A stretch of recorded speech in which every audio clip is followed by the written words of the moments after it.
Called to get to order the regular meeting of the Anchorage Assembly, and we'll begin with a roll call. Ms. Drummond. Present. Mr. Trainee. Here. Mr. Honeman. Here. Ms. Gray Jackson. Honored to be here. Mr. Hall. Here. Ms. Johnston. Here. Mr. Starr. Here. Mr. Tromley. Here. Ms. Osiander. Mr. Flynn. And Mr. Birch. Here. Mr. Chairman, we have a quorum. Thank you. Mr. Birch, will you lead us in the Pledge of Allegiance?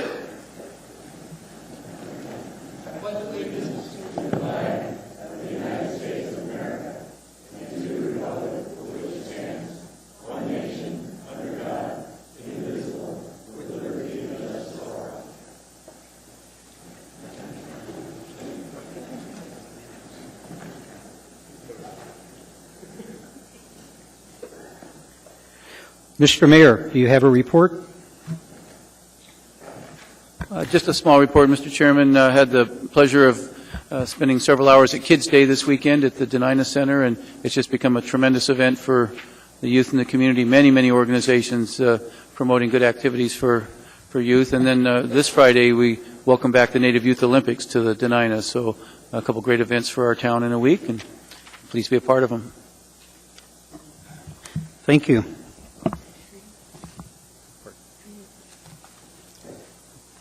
Mr. Trainee. Thank you. Mr. Mayor, Westchester Lagoon, my phone's been going crazy today with people upset because it shut down. Can you tell us why it was shut down, why police weren't called if they had problems? Well, I think the police have been called many times because of the problems, but I'll let Mr. Rada explain Appreciate it, Mayor. the thinking.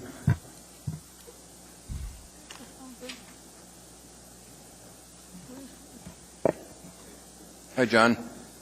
Through the chair, Mr. Trainee. Everybody's getting the phone calls.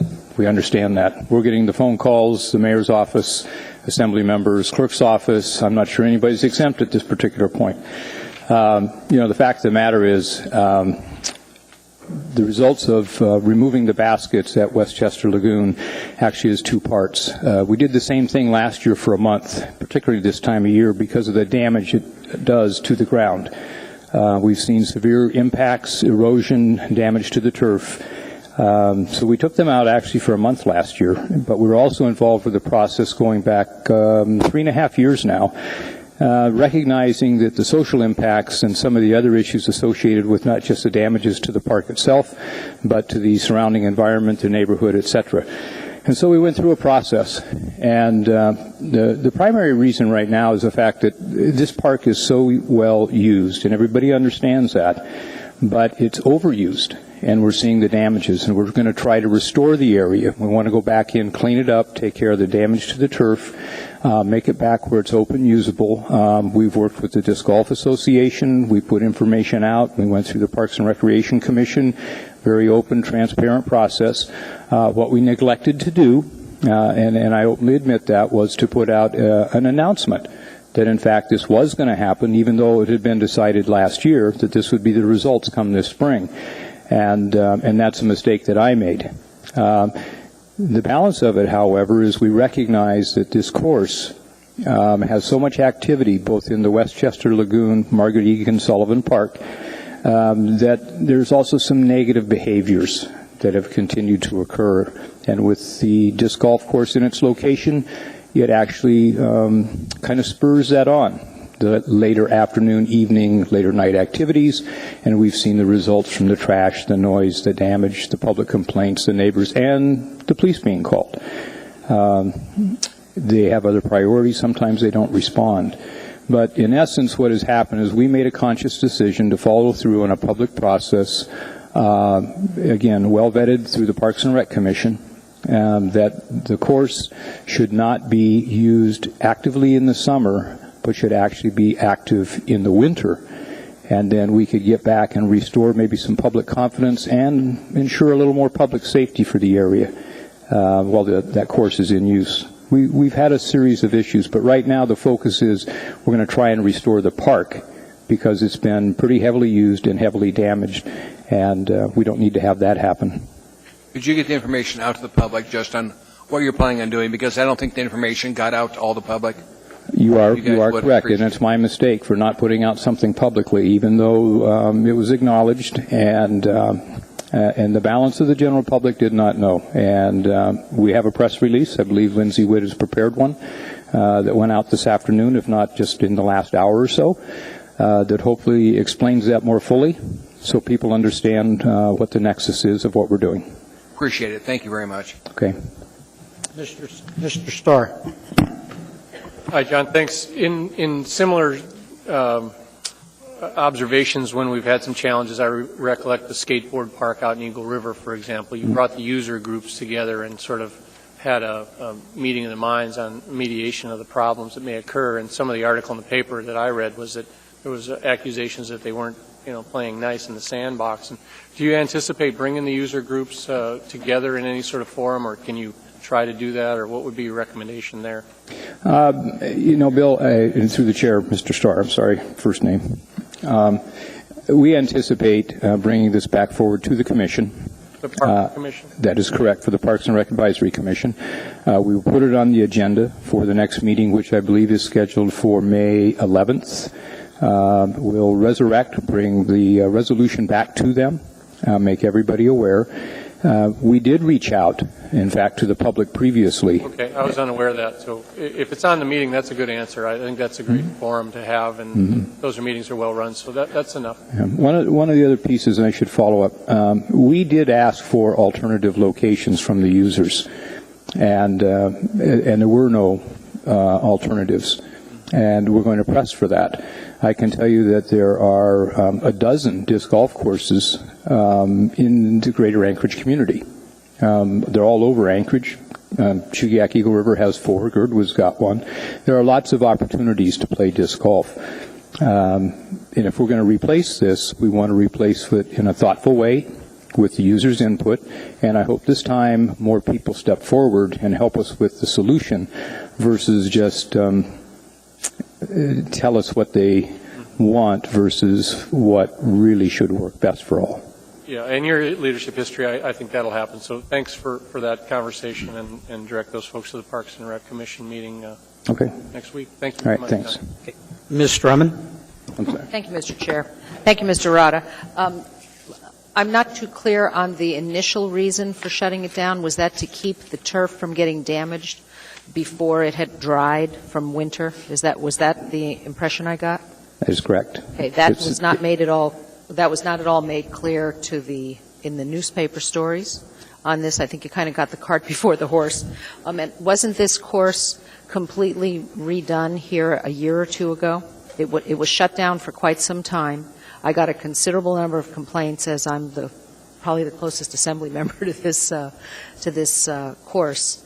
And the folks who traditionally used that course were not at all happy with Russian Jack, which is where they were told to go while it was closed. I'm not exactly sure I understand the nature of your question. The course was closed fairly recently, in the last couple of years. There was work done, for a yes. considerable amount of work. Mm-hmm. Now, how much did that work cost? I believe $30,000. Okay, and so it's now going to be closed, and the $30,000 investment will be unable to be put to use by the taxpayers. No, that's not the intent. The baskets is a major purchase. The baskets are not ruined. They've just been removed.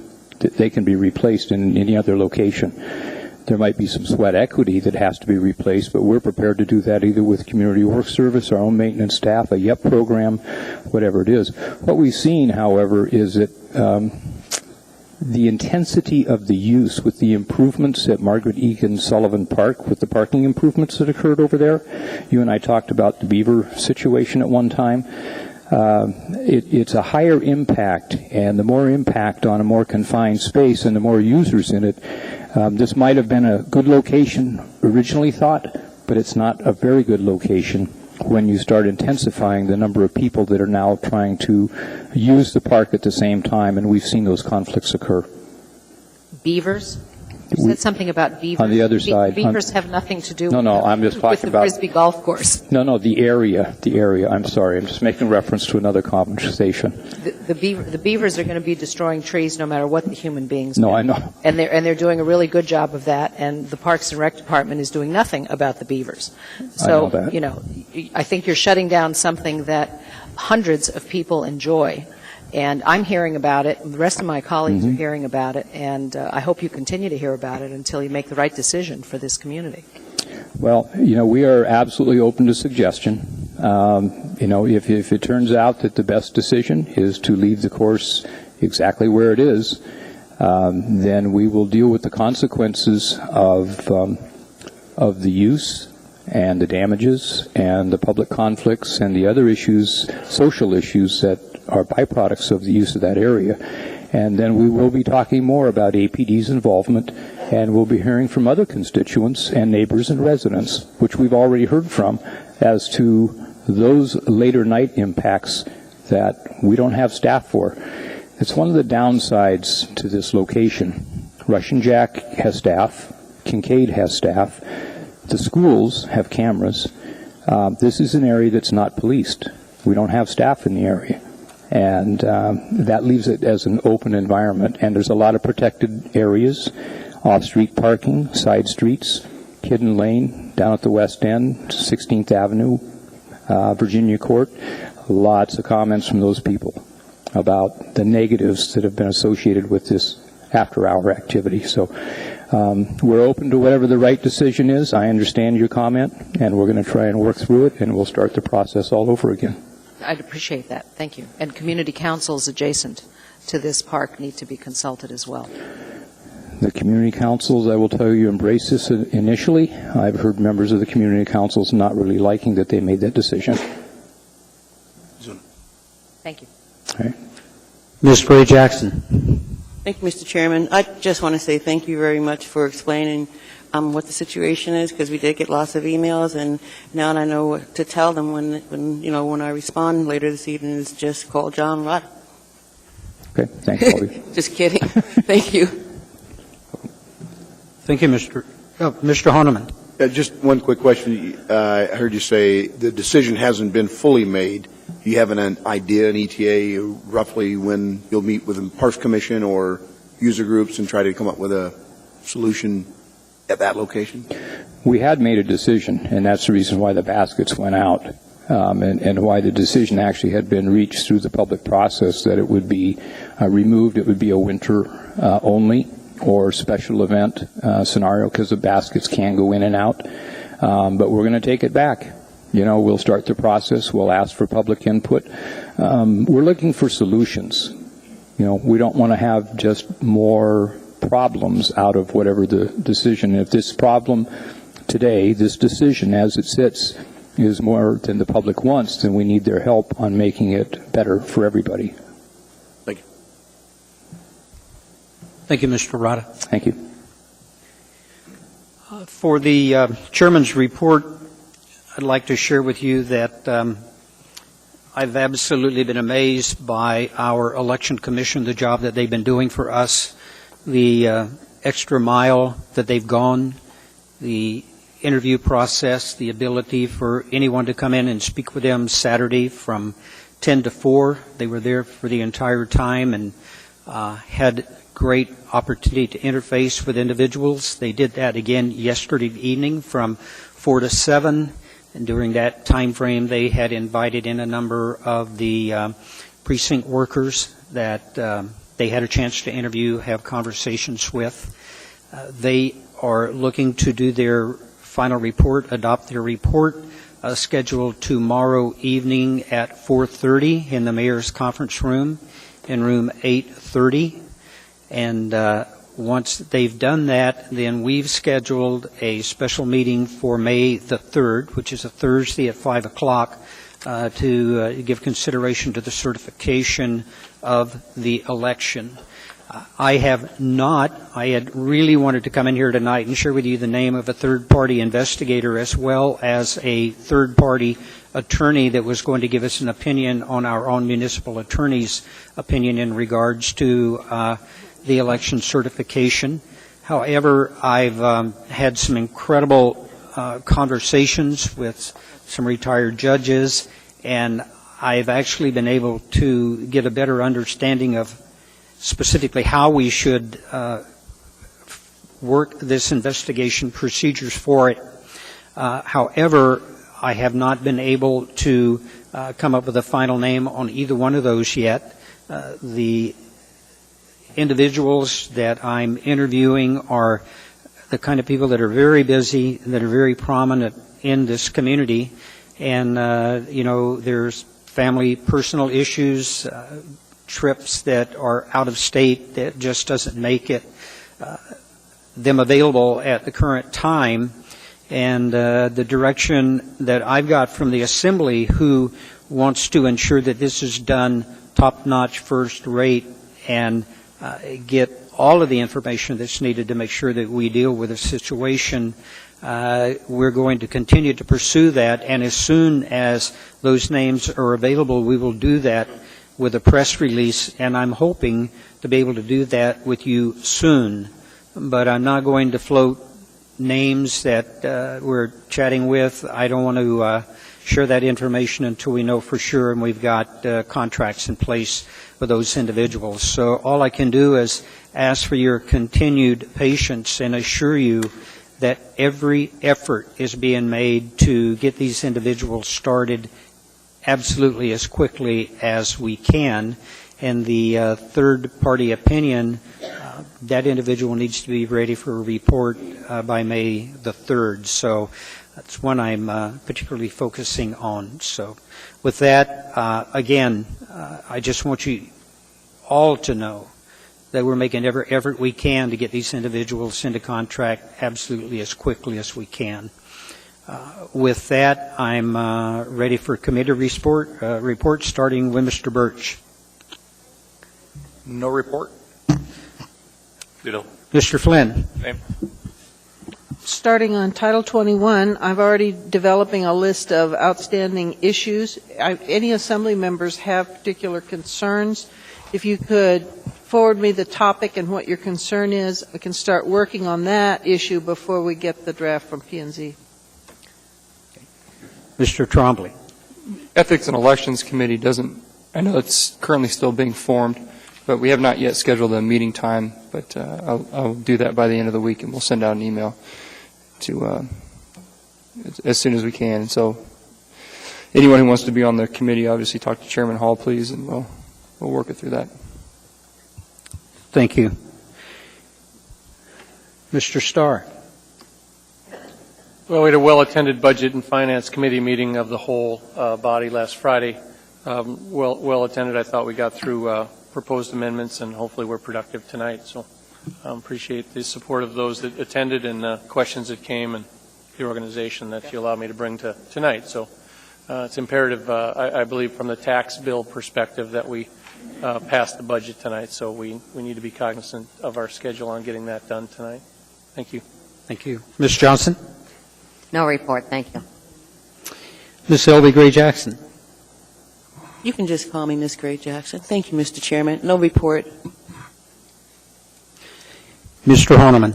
Thank you, Mr. Chairman. The Public Safety Committee met last Tuesday before the meeting, and I believe we reported that you'll see an item tonight on tropical Latin food.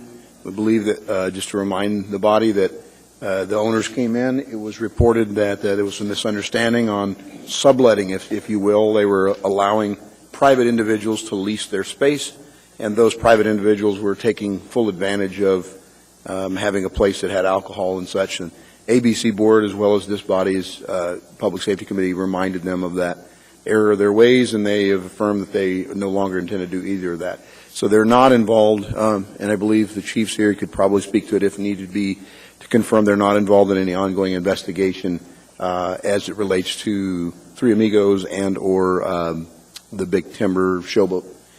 It was that some of the folks that were at Three Amigos were kind of geographically very close and were kind of rambling into that location. So in that particular case, I don't believe we have an issue.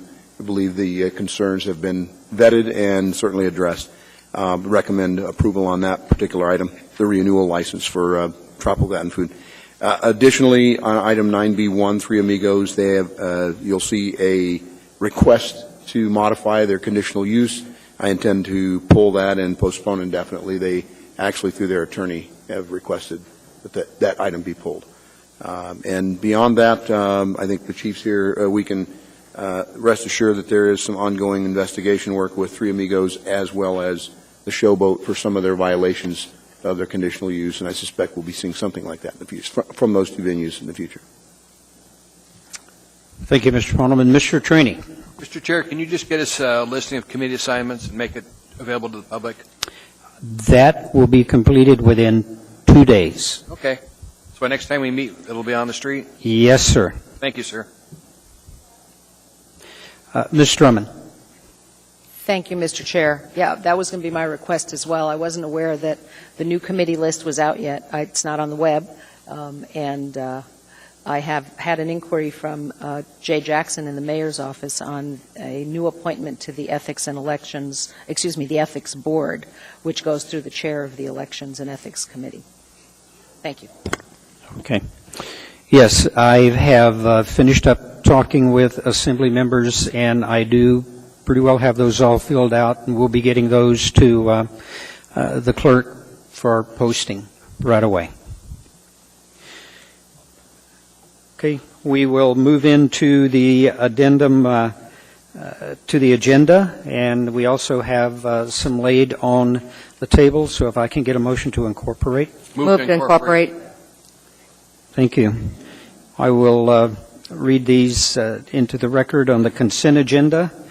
Item 9A2, resolution number AR-117, a resolution of the Anchorage Municipal Assembly recognizing and honoring Tom Berg for his 24 years of service for the municipality of Anchorage. Assembly members in whole.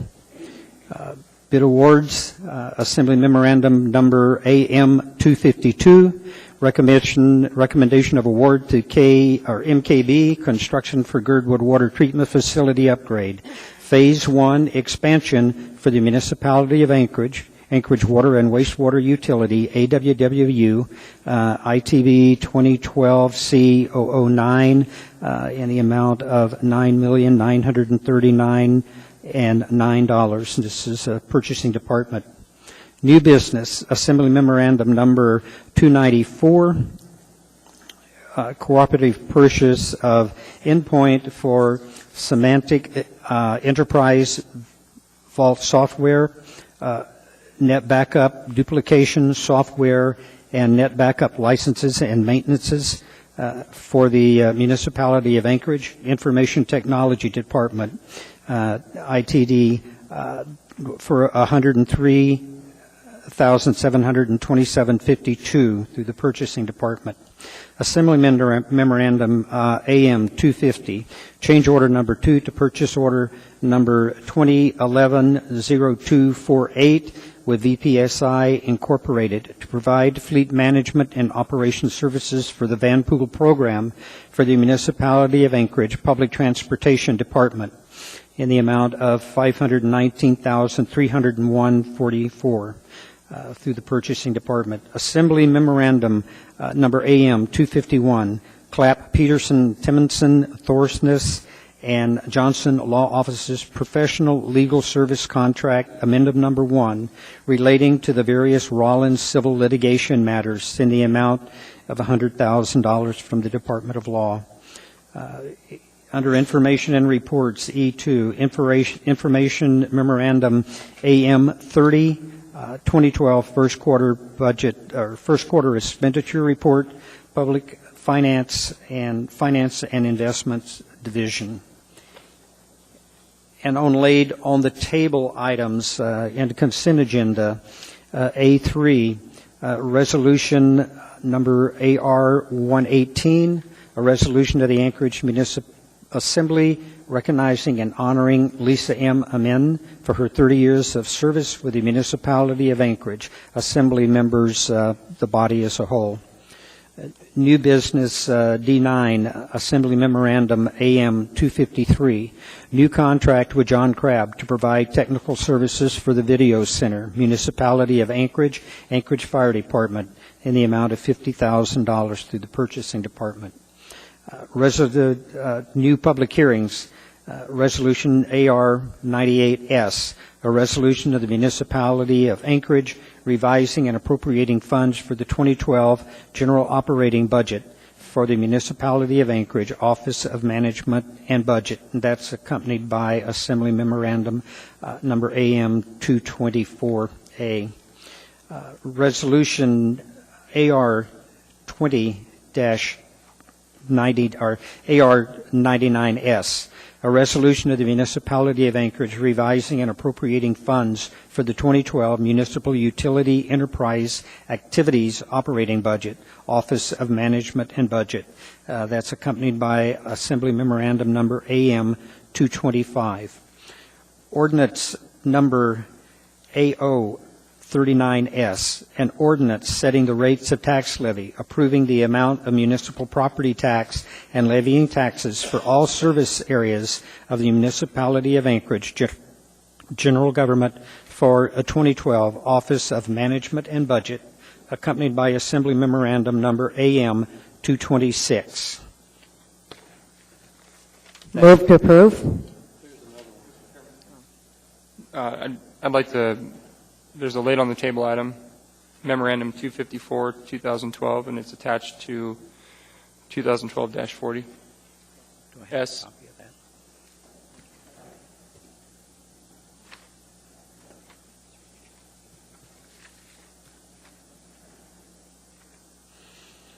Okay, AO number 40S, an ordinance setting the rate of tax levy, approving the amount of municipal property tax and levying taxes for the Anchorage School District for tax year 2012. Is that everything? That's it, Mr. Chairman. Right, I know. I'm waiting on that motion. Okay, Mr. Chair. Okay. To the budget. Okay. But we've got people in the queue. Mr. Trombley. That, okay. Mr. Chair. Mr. Drummond. Thank you. I don't have item laid on the table, item 14C2 of AO 212-39S. I have a whole bunch of paper here, but not that one. Okay. We'll get you a copy of that. And are these all available for the public?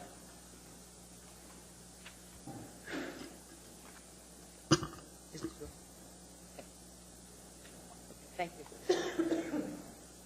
Okay, we've got it on the floor with a motion and a second. Please vote. We need to vote first. Okay. Wait a minute. Yes. Ms. Osiander? I don't have a vote screen on my computer. But I vote yes. Votes yes, I'll vote for yes. Very good. Any items to be pulled? We'll start with Mr. Birch. No items.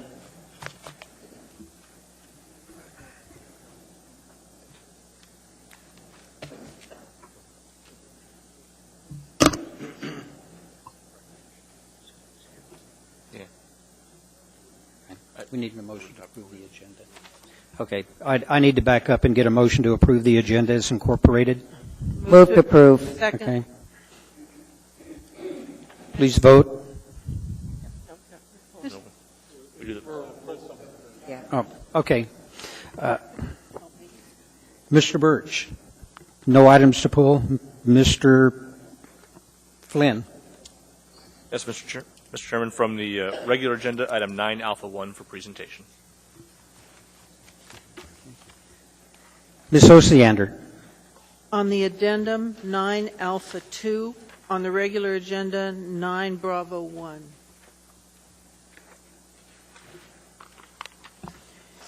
Mr. Trombley. 9 Alpha 3 and 9 Delta 4. That's all, Mr. Chairman. Mr. Starr. From the addendum 9 Delta 8, No, the screen won't do anything. Ms. Johnson. No, thank you. Ms. Gray Jackson. No, thank you, Mr. Chairman. Mr. Honeman. Thank you, Mr. Chair. I don't know if I got it right. Is 9 Bravo B Bravo 1 on the regular agenda? Has that been pulled yet? Yes. Okay, thank you. Yes. Mr. Trini. Mr. Starr got the one I wanted, D8, so call on me too after you're done with him. I have questions. Ms. Drummond. Nothing at this time. Thank you. Thank you. Administration. Thank you.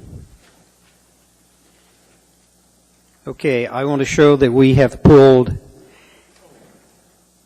A1, A2, A3, B1, D4, and D8. We got everything? Okay. Okay, vote on the consent agenda, please. Mr. Honeman? Passes unanimously. Okay, we'll go back. A1, Mr. Flynn. Thank you, Mr. Chairman. I'd move to approve. Okay. And I believe we have a representative here from YWCA to receive this. Yeah, okay. We'll show a unanimous approval. This is a resolution of the Anchorage Municipal Assembly honoring YWCA Alaska and recognizing April 27, 2012 as Stand Against Racism Day. Whereas YWCA Alaska has been participating in the National Stand Against Racism event since 2010 and will sponsor the 5th annual Stand Against Racism Day on April 27, 2012 in Anchorage. And whereas the YWCA is dedicated to eliminating racism, empowering women, and promoting peace, justice, freedom, and dignity for all. And in 2008, initiated the Stand Against Racism movement in order to raise awareness that racism still exists in our communities and can no longer be ignored or tolerated. And whereas last year, there were over 20 participating sites in the Anchorage community, and this year, over 2,000 organizations and an estimated 300,000 participants nationwide, and will share in activities on Stand Against Racism Day designed to raise awareness.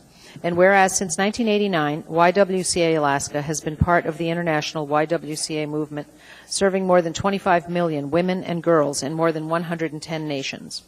And whereas YWCAs in America and around the world have a rich history of advocating for racial justice, guided by the one imperative to eliminate injustices in employment, education, healthcare, housing, human services, and other areas that affect the quality of an individual's life, and to eradicate the barriers that divide us and that perpetuate racism and other forms of oppression. And whereas the effectiveness of our American society, the strength of the state of Alaska, and the vitality of our Alaskan communities depend upon the success of organizations such as YWCA Alaska. Now, therefore, the Anchorage Municipal Assembly honors YWCA Alaska for its dedication to eliminating racism in the Anchorage community and throughout the state of Alaska, and recognizes April 27, 2012 as Stand Against Racism Day, passed and approved by the Anchorage Assembly this day.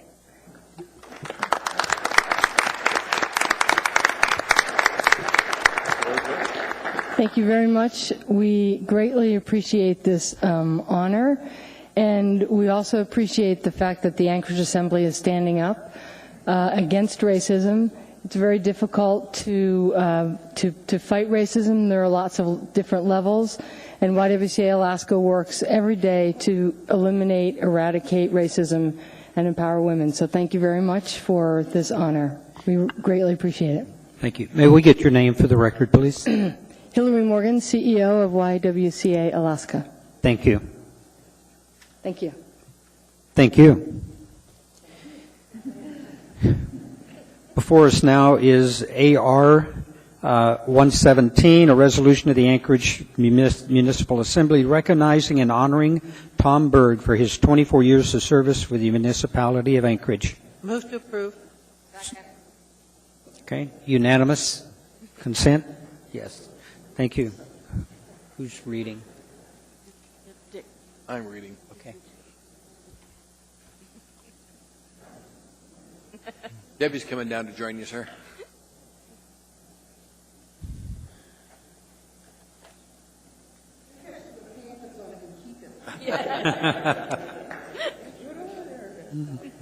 A resolution of the Anchorage Municipal Assembly recognizing and honoring Tom Berg for his 24 years of service with the municipality of Anchorage. Whereas Tom Berg has worked to serve the public in the capacity of a programmer trainee for the municipality of Anchorage, beginning in October 1988. And whereas Tom's public career has spanned the administrations of municipal mayors Tom Fink, Rick Meistrom, George Wirtz, Mark Begich, acting mayor Matt Clayman, Dan Sullivan, and whereas Tom has been instrumental in the operation of assembly meetings from the installation and maintenance of SIRE, the program used to compile the agenda, and has spent endless hours in these every chambers with the installation and maintenance of Granicus. And whereas Tom's accomplishments include the design and implementation of a Assembly Matters tracking system for the Office of the Assembly Council, and whereas Tom was invaluable in installation and maintenance of City View system for community development and planning departments, and whereas Tom is an excellent example of what a public servant should be by his work effort, his willingness to take on any task, and his helpful nature in assisting his peers and the public, and whereas Tom has always been dependable, willing to help his peers and support his coworkers, Tom is creative when coming up with solutions, providing great customer service and support, and has dedicated himself to his customer success. And whereas Tom's 24 years of municipal knowledge and program expertise will not be easily replaced, he lives behind an excellent example, and he will be greatly missed by all those who know him and have come to rely on him for his information and advice. Now therefore be resolved, the Anchorage Assembly hereby recognizes and honors Tom Berg for his 24 years of dedicated service in the IT department of the municipality of Anchorage, passed and approved by the Anchorage Assembly this day of 2012.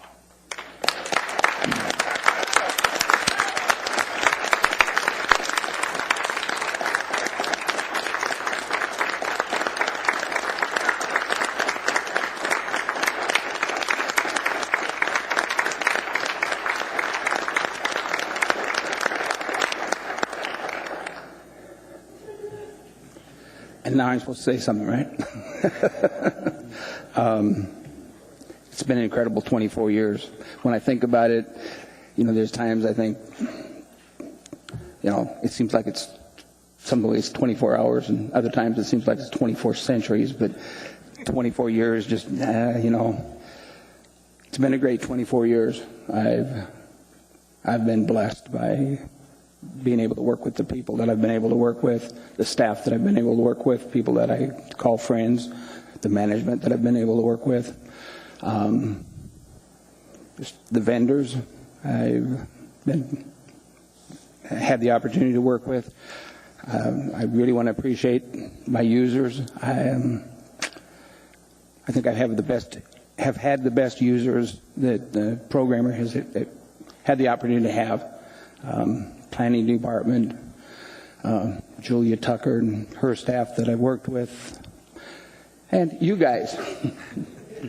My family had hoped to have been here. I'm really not making that big of a change. I'm just changing bosses. My wife has a list. My bosses here have a list that long. My wife has a list that long. I plan on doing a lot of woodworking and some fishing. Have 2 grandkids and another one on the way, so spend a lot of time with them. In addition to that, and I hope this doesn't offend anybody, I really want to thank the Lord. You don't know how many times within the last 15 minutes was a prime example that I prayed, oh Lord, please help me. Because this system has made me literally pray that, I have walked out here thinking I have no clue what to do to get this thing back up and going again. And believe me, and I mean this seriously, I have literally prayed, and I have walked up to Barb's machine and thought, and I call it divine intervention, have done apparently what's right, because I'm glad to say in the 4 years that I've been responsible for this system that it has not made us have to shut down an assembly meeting. We've been able to, get through them. Now, I'd like to say that as early as 4 hours ago or less, I had a call from the vendor that said, we've got a problem with the system and we may not have a meeting. I'm glad to leave that behind. I'm turning that over to Nelson Leoncio, and again, I want to thank you all. It's been a great 24 years. And I will be praying for you guys because I know you need it. Thank you. Tom, you're not going to get off that easy. Is your wife here? She was supposed to be, but There she is. We want you to know, regretfully, we're going to turn him over to you. Rosie, I've got 5 kids. Are you my last one, Rosie? How does that work? Rosie is my adopted daughter. We love very dearly. Yes, this is my new boss. This is Melania. Well, let me tell you, on behalf of the Assembly, reluctantly, we're giving him up to you because we are greatly going to miss you, Tom, a great deal. And I've got others here in the queue that want to praise you. So I'm going to begin with Ms. Johnson. I was just wondering if you ever might get bored on Tuesday night and you might want to stop by and visit. No, his wife's going, no, that's not going to happen. Thank you. You've been wonderful. Mr. Traney. Tom, thank you very much. Every time I call on you, you responded, you solved the problem with this lovely system we've been working on for years. But thank you very much. Appreciate it. Ms. Osiander. To give folks in the audience who don't know it a little example of the magic this man works, I couldn't vote a few minutes ago until Tom worked his magic and let me have the screen again. Not only is he extremely competent, I've never heard him say or not be able to solve a problem, so the praying is underground. But he's got a wonderful attitude. He's always got a smile, and he's so even-keeled. And when you're stressed out, to be around somebody like that is great. Thank you. Appreciate it, Tom. Mr. Honeman. Thanks for your years of service to this municipality. Oftentimes, you're kind of the unsung guy behind the scenes. Not too many people see you. You're not actually out there shoveling somebody's snow or picking up an intoxicated person or taking someone to the hospital. But your prayers are definitely needed, have been needed, and probably will be needed in the future, as you say. Hope you don't go too far. We may try to reach out and grab you back. And sorry, I know I'm probably one of the worst retirees ever, kind of a quasi-retiree. So. I wouldn't even dream of leaving Alaska. Good. Well, good luck on retirement. Mr. Flynn. Well, I'll just pile on, Tom. For those who make the mistake of watching these meetings from home, don't really understand just how important you are. And as bad as we sometimes look, you keep us looking have kept us from looking a lot worse. So thank you, congratulations, and have a lot of fun. Thank you. Ms. Gray Jackson. Thank you, Mr. Chairman. Tom, I just want to say thank you for being here with us on every Tuesday that we met, because I really did feel safe when I looked around and saw that you were here. And I want to also thank you for your service to the municipality of Anchorage and the citizens within our community. Enjoy your retirement. Thank you, Mr. Chairman. Mayor Sullivan. Yes, thank you. I saw Tom in the elevator today, and he looked pretty happy, actually. But we hate losing a good employee. And but best wishes on what you do next, and enjoy your family. Thank you, sir. Mr. Birch. I just want to say all the best to you, and take good care of those grandkids. You betcha. Thanks for everything. Tom, you're free to go. Thank you.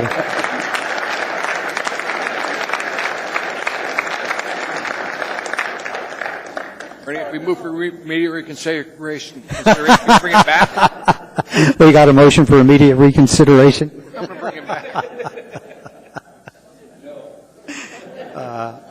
Before us now is resolution number AR-118, a resolution of the Anchorage Municipal Assembly recognizing and honoring Lisa M. Amin for her 30 years of service for the municipality of Anchorage. Move to approve. Second. Okay, you have unanimous approval? Absolutely. Thank you.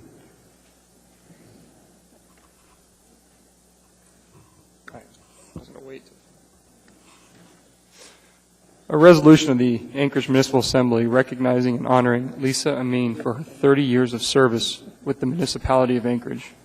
Whereas Lisa Amin has diligently and faithfully served the public for 30 years in the capacity of a cartographer for the municipality of Anchorage. And whereas Lisa's public career began in October 1981 and has spanned the administrations of municipal mayors Tony Knowles, Tom Fink, Rick Mystrom, George Wirch, Mark Begich, Acting Mayor Matt Clayman, and Dan Sullivan.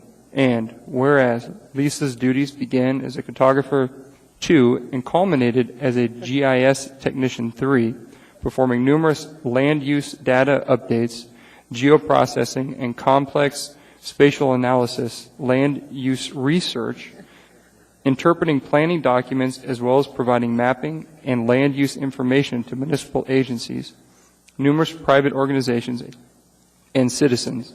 And whereas Lisa became the municipality's GIS expert within the Community Development's Planning Division, formerly the Planning Department, with her exceptional recall of past borough and municipal projects, her breadth and knowledge regarding data sources in the vast filing systems contained within the municipality, and especially their quirks and limitations. Whereas Lisa will be greatly missed for her sense of humor, hearty laugh, her willingness to take on any task assigned, her loyalty and professionalism, her helpful nature to assist coworkers, customers, and the general public at large, and her ability to speak her mind in whatever situation. And whereas Lisa has many interests outside of her municipal life that she has plans on pursuing with gusto, including travel, bow hunting trips with her husband Bob, sewing and craft projects, gardening, and the desire to complete her ever-growing home improvement project list. And whereas Lisa's 30 years of municipal knowledge and planning experience will not easily be replaced, but she leaves behind the excellent example of someone to follow in her footsteps. And she will be greatly missed by all who know her. And now, therefore, the Anchorage Municipal Assembly hereby recognizes and honors Lisa M. Amin for her 30 years of devoted service to the municipality of Anchorage and its citizens, passed and approved by the Anchorage Assembly this 24th day of April, 2012.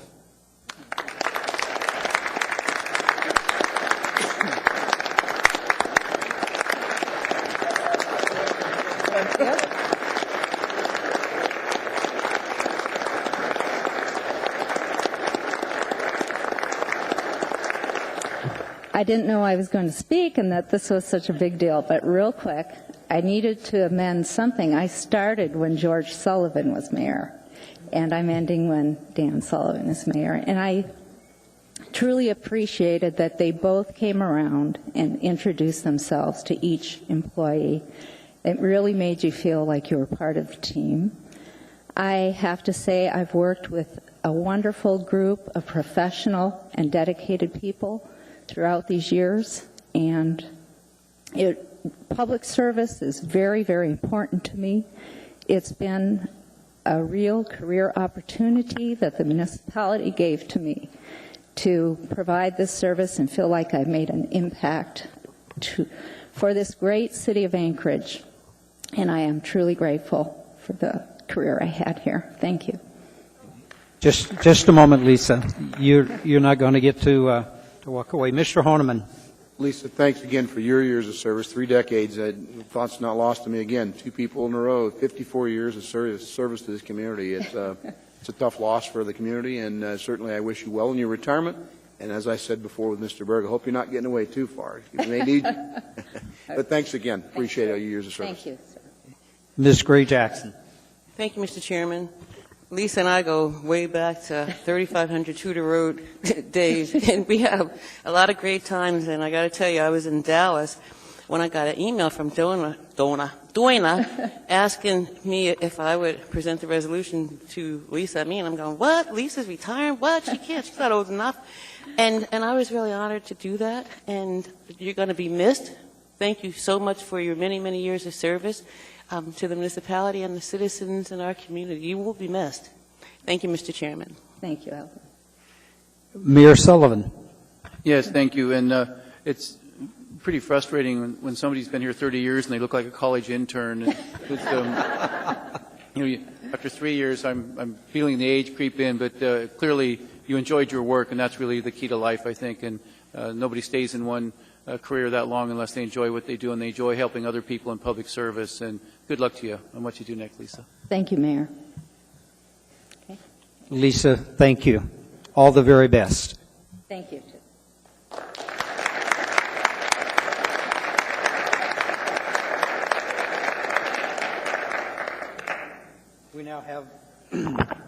We now have before us item 9B1, resolution number AR-109, a resolution of the Anchorage Municipal Assembly approving a minor amendment to the alcoholic beverages conditional use for a beverage dispensary use and license number 4350 in the B-3 SL General Business District for Victor Hurtado and Mariela Vallecina, doing business as Three Amigos Mexican Restaurant, located within Wonder Park Subdivision. Addition number 8, Track B, generally located south of Caribou Avenue and west of the Boniface Parkway. Mr. Honeman? Move to postpone indefinitely. Okay. We got a motion and a second. Please vote. Pardon? Please vote. Police report.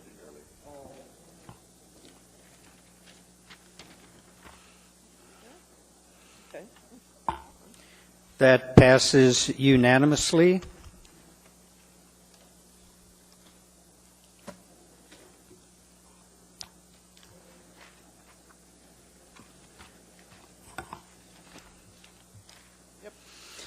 We have before us now 9D4, Assembly Memorandum number 245, Professional Services Contract with the University of Alaska Anchorage Department of Health Sciences to provide evaluation of the Anchorage Domestic Violence Prevention Program to the Municipality of Anchorage Department of Health and Human Services. Move to approve. Second. Just two things. One of them, just wanted to make an amendment. I'm sure that on line 8 it says on December 13th, 2012, we approved a professional service. I'm assuming that means 2011. I don't know if it matters, but I was going to make an amendment to change that to 2011. Ask unanimous consent. Oh, sorry. Oh. Okay. We ready to vote? Okay. Please vote.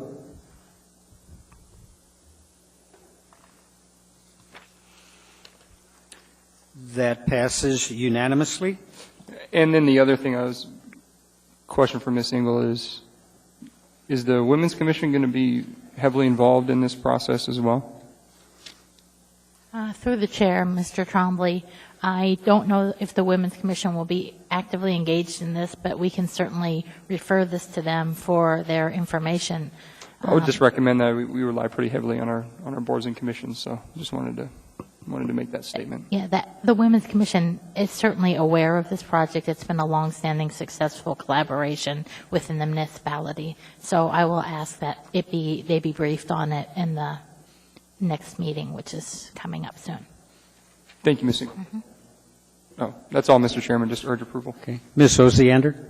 Ms. Engel, could you provide the report that finally results from this contract? I think we all have a big interest in how we're doing with violence prevention, and it would help us to get an analytical look at it. Through the chair, Ms. Osiander, we'd be happy to do that. Thank you. Seeing no one else in the queue, please vote.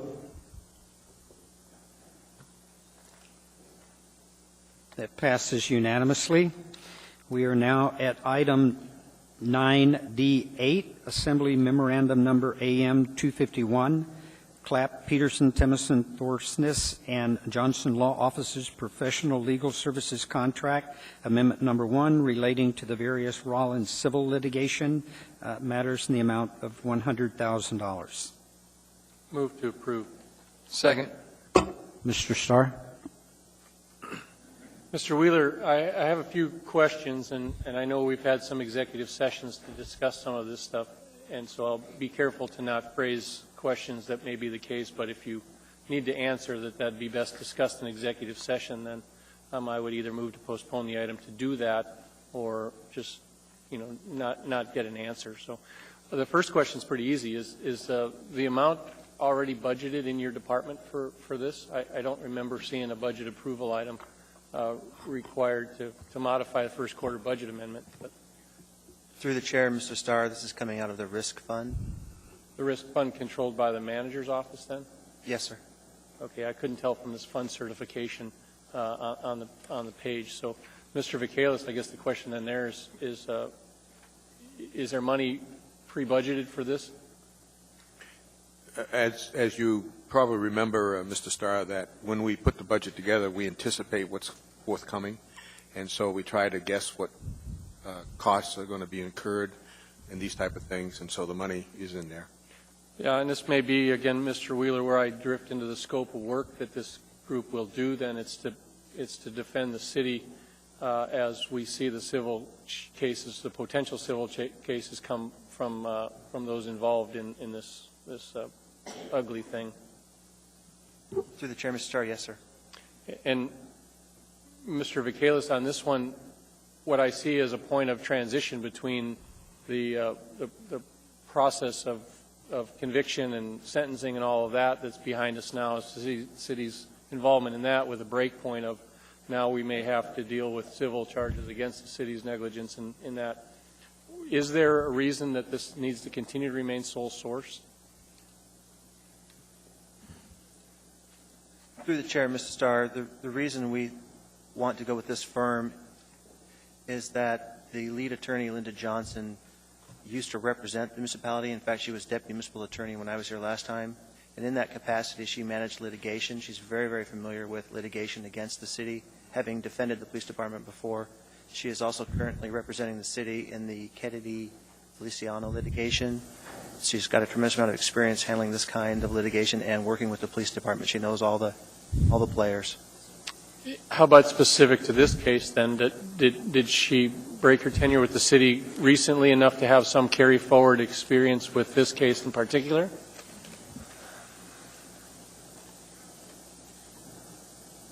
She was aware of Mr. Rollins back in the mid-2000s. Well, I'm just challenged a little bit, and I respect your opinion on what sort of team you want to assemble here. That's definitely where I defer, and your knowledge base is that. But I also look at there's plenty of good lawyers in this town too that might want a bite of the opportunity to broaden their horizon too. So I'm a little challenged by the amount of the sole source request right out of the gate, and then the fact that it is a sole source request. But that's all. Thank you. Mr. Trainee. Thank you, Mr. Chair. Just like my colleague, I've got some real concerns with this money pit. We starts out as sole source for $30,000. Now they're coming in for $100,000. Mr. Vacalis, do you have any idea where this thing will bottom out at? Because I don't think $100,000 will get us home. Mr. Trainee, there was the only reason I'm pausing, I want to make sure that I don't jeopardize anything. I appreciate that, sir. There was adequate funds put in to take care of this and other contingencies. Okay. I'm just not comfortable voting to extend this sole source contract. If they knew where they were going to be going with it, being used, should have been put out for bid, not sole source for $30,000. Now this time it's going to be $100,000. I want to know when the next one's due to come into us for another $100,000. I won't support this one. Thank you, Chair. Okay, Mr. Trainee, seeing no one else in the queue, please vote.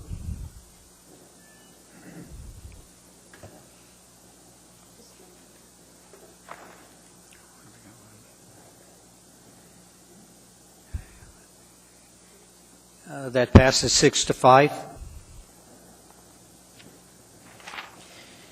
We're now at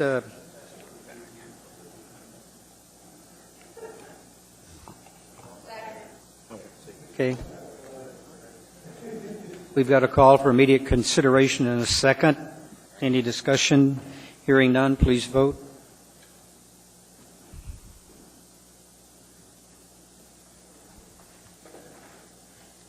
Mr. Trainee? 8, that is a no vote, 8-3.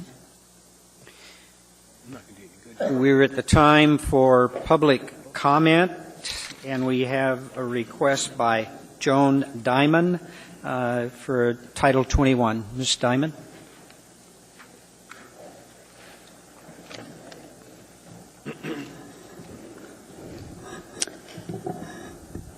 My name is Joan Diamond. I am a former employee of the Department of Health, Municipality of Anchorage, and have been involved with Title 21 from the very beginning when we first had a contract with Clarion from Denver and began this whole process with Mayor Wirtz. I'm here because every once in a while I'm compelled, because I'm so frustrated on the fact that after 11 years we're still not finished and we still don't have a code to implement our comprehensive plan, our comprehensive 2020 plan. Right now, Title 21, as I understand it, is back in Planning and Zoning Commission. And what I'm here to do is to ask, and if you have the authority, to move it out of Planning and Zoning Commission. At this point, they are, in fact, and should be reviewing the provisional code that was adopted. In addition, to review 106 amendments from what I understand, 70 came from all these 11 years of work by planning, as well as lots of public input. Then in addition, there were 30 more amendments that came from the mayor. So we have 106 amendments that they are reviewing. But in addition, they are going back and preparing one of their own. And this, to me, is a group of people who are unelected. These are not people who are qualified land use planners. These are people who are appointed, I believe 9 people who are appointed by the mayor. And at this point, in the time that we have taken, I'm asking if the Assembly can take it upon themselves to request what I just asked, that the provisional code and the 106 amendments can be reviewed by Planning and Zoning and get it moved over here, and that's what you would make a decision about so that we can get finished. I feel like it's a train wreck. I have never seen the public process usurped like it has been, and I would like it to be completed. Thank you. Ms. Gray Jackson. Thank you, Mr. Chairman. Thank you, Joan, for coming out this evening. And you asked the question whether or not the Assembly had the authority to move it out of Planning and Zoning. Well, yes, we do. And frankly, Ms. Drummond and I tried to do just that by introducing the ordinance on March 11th, and we wanted to have the first public hearing on the 27th of March, but we were unsuccessful in getting enough of our colleagues to agree with us. Therefore, the first public hearing is scheduled for the meeting of June 5th. Thank you, Mr. Chairman. Thank you, Ms. Gray Jackson. Mr. Horniman. I also thank you for coming out, speaking on behalf of the community who spent hundreds of people, spent thousands of hours over the last decade or so, very interested in what's going on. And I, too, worked with my colleagues to try to get this moved into the Assembly's hands a little earlier. And we're at where we're at, and been assured by Ms. Osiander that June we should have something. I believe Ms. Osiander was addressing earlier to our colleagues. So if you have any concerns specific to the 106 amendments, if you would share that with each of us through the email system or contact us, and we will make sure we get Ms. Osiander, we can vet through the process and the concerns. We really appreciate that. Ms. Osiander. As you know, we've gone through refining, and we have made, I believe, incredible progress. We've gone through 4.5 iterations, hundreds of hours certainly on a lot of people's part, and we're getting close. But I heard some real concern from the community about not circumventing the process, and P&Z review is certainly part of the process. The chair of P&Z has assured me that we will have at least the first initial chapters by June. And it is my intent to focus my full energies on this project, because I have one more year in office, and dang, this thing has got to be done. If you have specific issues, the way to speed up at this point is let me know the specific issues. I've asked the assembly members to do that. I'm asking the public to do that, so that we can start working on some of them even before we get the P&Z document. So with regards to what I requested, that they would review the provisionally adopted plan as well as the 106 amendments without beginning again adding in their own, that's not possible? I mean, why would we do that? Why would we not follow the process we have followed on every other segment of Title 21 of allowing the P&Z to review it? P&Z does not, we cannot in code circumvent P&Z, it's my belief. Regardless of Mr. Teshi's occasional comment of adding, do you remember, Mr. Trainee, at the end, regardless of code, we're going to go ahead? I've got it written down if you want to see it, Dan. Oh, I remember it vividly. My belief, the provisions of. My belief is the public hearings before P&Z are valuable, and I certainly am going to listen to what they have to say. But at the same time, I assure you there will be pressure applied to get this thing done quickly. So, thank you. And stay in touch, Joan. Thank you, Ms. Diamond. There's no one else in the queue. There is? No, ma'am. There is not anyone else in the Okay, queue. thank you. We're going back to our old business and handle that before our dinner break, beginning with item 11A. Subject is the 2012-2013 liquor license renewal for Girdwood, Midtown, North Star, Mountain View, Downtown, Northeast, Russian Jack, and Taku Campbell councils. Move to approve. Mr. Honeman? Just, again, I addressed this at the beginning in the announcements.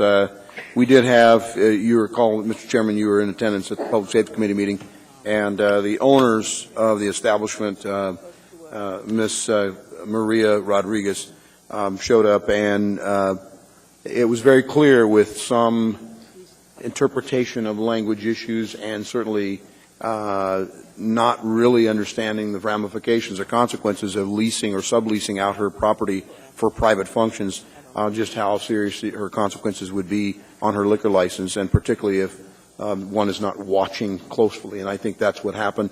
I've been notified by the ABC board that they actually have addressed the same issue with them, referenced the liquor license under Title IV, and been assured by the owners this is their first, if you will, issue, and we believe the consequence or the remedy is in place, and we'll be closely monitoring to make sure that there's no further incidents related to this. So I recommend approval. Okay, thank you. Ms. Osiander? I just wondered if the police chief concurs. Are our problems taken care of, Chief?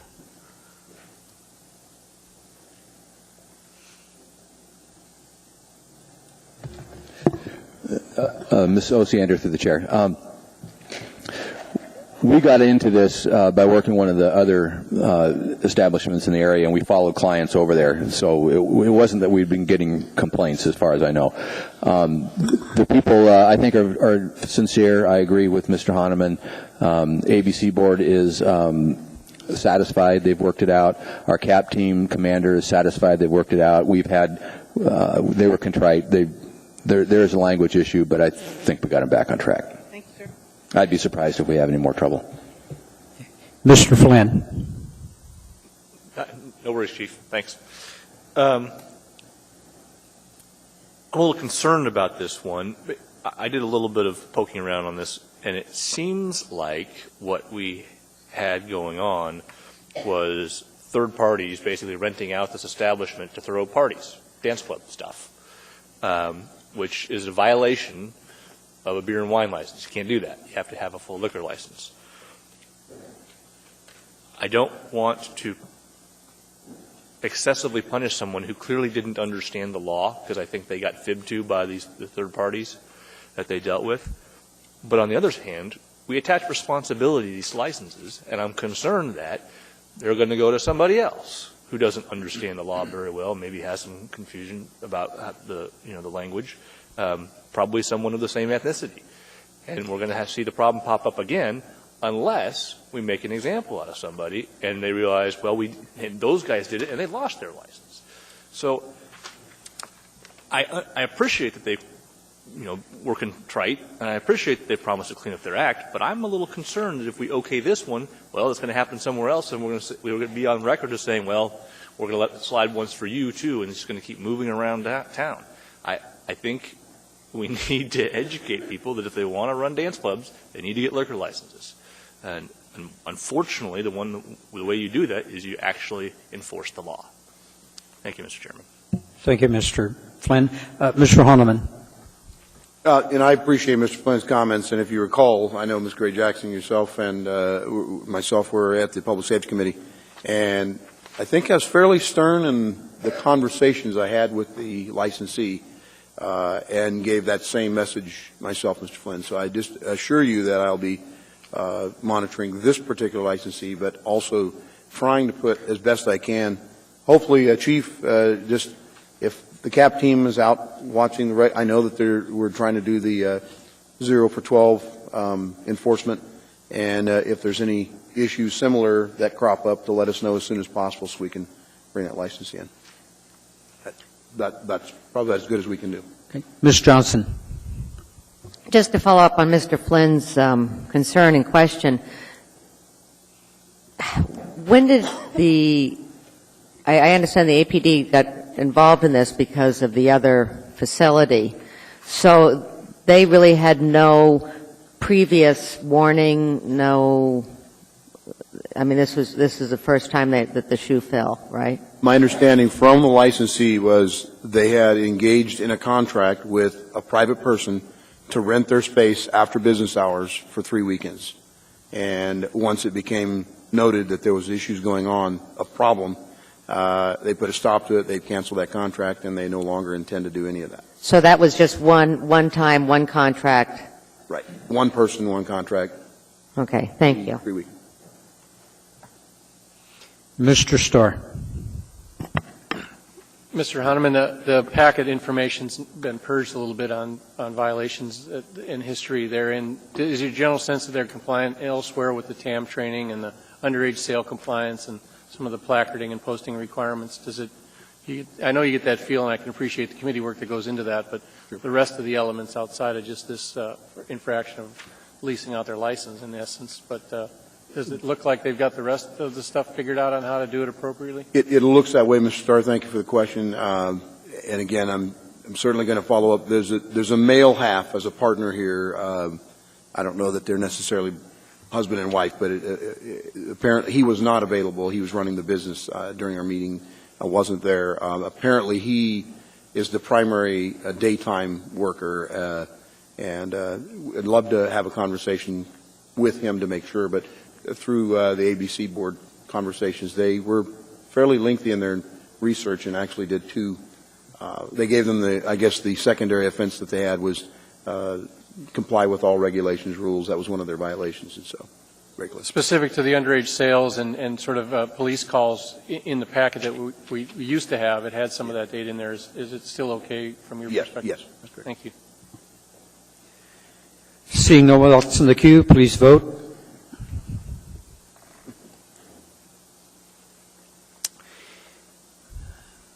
That passes 9-2. The next item before us is 11B, AO number 22, an ordinance of the Anchorage Municipal Assembly amending Anchorage Municipal Code, Chapter 16, and related Title 23 building codes to update and conform requirements and permitting applicable to coffee carts and other self-contained mobile food units. Mr. Birch. Yes, Mr. Chairman, it is my intent to postpone this indefinitely, and if I could get a second, I'll speak to that. Basically, this is an effort to, by our current municipal code, you're supposed to be able to hook up to a trailer hitch and drive off a licensed coffee cart in the municipality. The fact is, most, if not, well, I just say most of the coffee carts in in Anchorage are of a semi-permanent nature, if you will, and this was an attempt to accommodate a width wider than 8'6", which is basically what the state allows for a licensed rig on the highway. Unfortunately, we were notified by the state fire marshal that we would sideline our ability to do plan reviews on this type of thing if we were to widen this out beyond 8'6". So I've met with the building official a couple times with some of the affected parties, and I think we're going to try another tact at this, since this it appears that this is not going to work as it was intended. So with that, I'd be happy to answer any questions. Thanks. Mr. Chairman, I knew you were going to call on me, but Mr. Starr, if you do bring... I've been told that we've had technical problems here again, so what happened to Tom? Mr. Starr. If you bring it back, can you put a grandfathering clause language in here too? Because, you know, I've got a few that I just assume not wipe off the grids for... Well, ironically, about three-quarters, there's a significant number of the ones that are not in compliance, but they're ostensibly grandfathered in. But it's a very competitive market, and everybody's looking to have just a little bit more room in the workspace. All right. Well, I appreciate the effort. I just would want to see a different version, a little Thank you. more clear. Thank you very much. Okay, seeing no one else in the queue, please vote.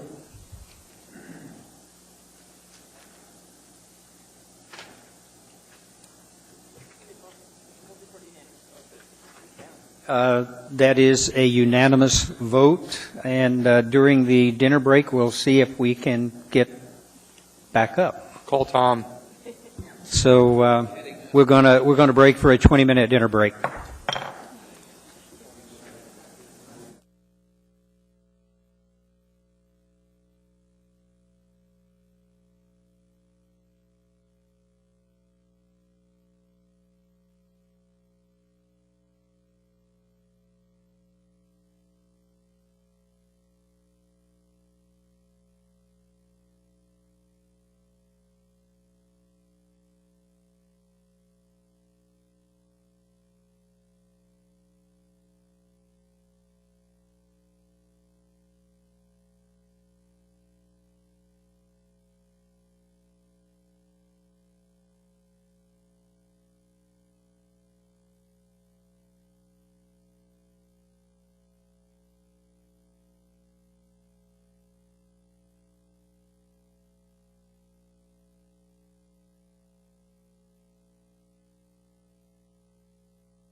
To order. Ask the assembly members to take their seats.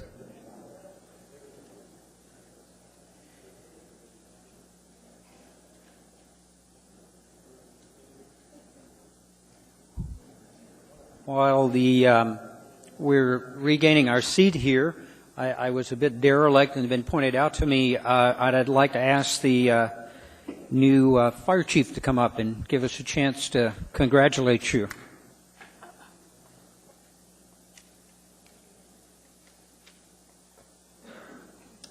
Hi. Welcome. Thank you, Chris Bashu. Happy to be here. Happy to have you here. Congratulations, and we're looking forward to great things from you. Any comments from assembly members? We've got Ms. Osiander. Just to be a stickler, my memory is he's not official until we vote. So That's correct, I ma'am. actually made a comment to the mayor about that. Congratulations and all that, but you know, there is a process here. Absolutely. Okay, thank you. Okay. Mr. Chairman, We have to vote. on Debbie's comment, we used to require them to go to the Public Safety Committee to get their recommendation to the full body of the Assembly. Okay. We will get that taken care of. Absolutely. I'll make that happen. Okay. Thank you, Right, Chief. thank you. Another house cleaning that we need to do real quick. We had technology failure, and when we voted 11B, we lost that vote. So I would like to go back and ask you to revote on 11B and postpone indefinitely. Yeah, the coffee cart, but that's a postpone to indefinitely. Would you, if we can get it to set?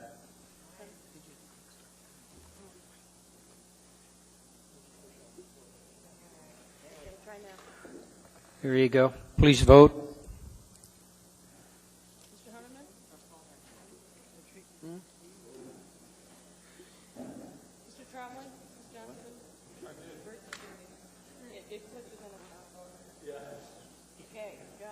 Okay, that passes unanimously. By my count, it was 33-0.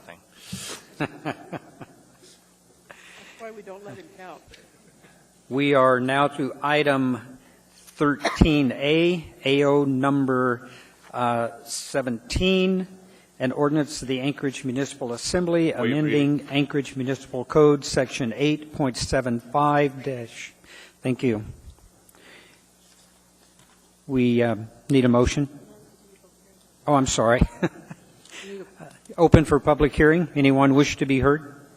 Have you made the announcement? Mr. Chair, Yes. if you would say what this is basically about, so the public who's listening knows that we're talking about fireworks. Right. This is a fireworks ordinance that we announced earlier is going to be postponed indefinitely. Anyone at all to speak? Seeing and hearing none. Mr. Chairman, Honeman. move to postpone indefinitely. It's seconded by Mr. Trombley. Any comments, Mr. Honeman? Just that at this time, we need a little bit more research and background before we take any official action. And Mr. Trainee and I will be working together on potentially future issues. Thank you. Thank you. Seeing no one in the queue, please vote.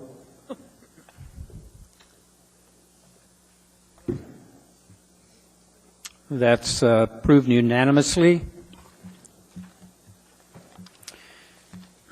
We're now into our regular assembly meeting, beginning with item 14A, AR 2098, a resolution of the Municipality of Anchorage revising and appropriating funds for the 2012 general government operating budget for the Municipality of Anchorage.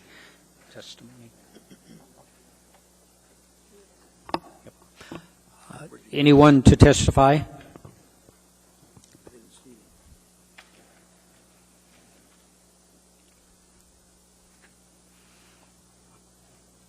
Good evening, sir. How are you? Good evening, Mr.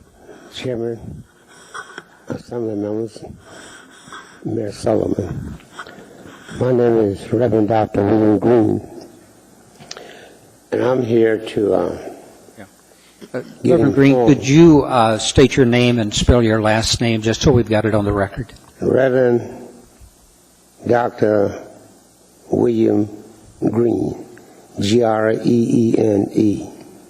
Thank you. It's been a long time since I've been here, and I'm here to find out some things about, number one, the affirmative action plan. I want to know whether we have an active affirmative action plan, and are we staffed for that plan? And it's my understanding that the grants that we receive, an affirmative action plan is required by the federal government. And I want to know whether we living up to that standard or just what the status. And the other thing is that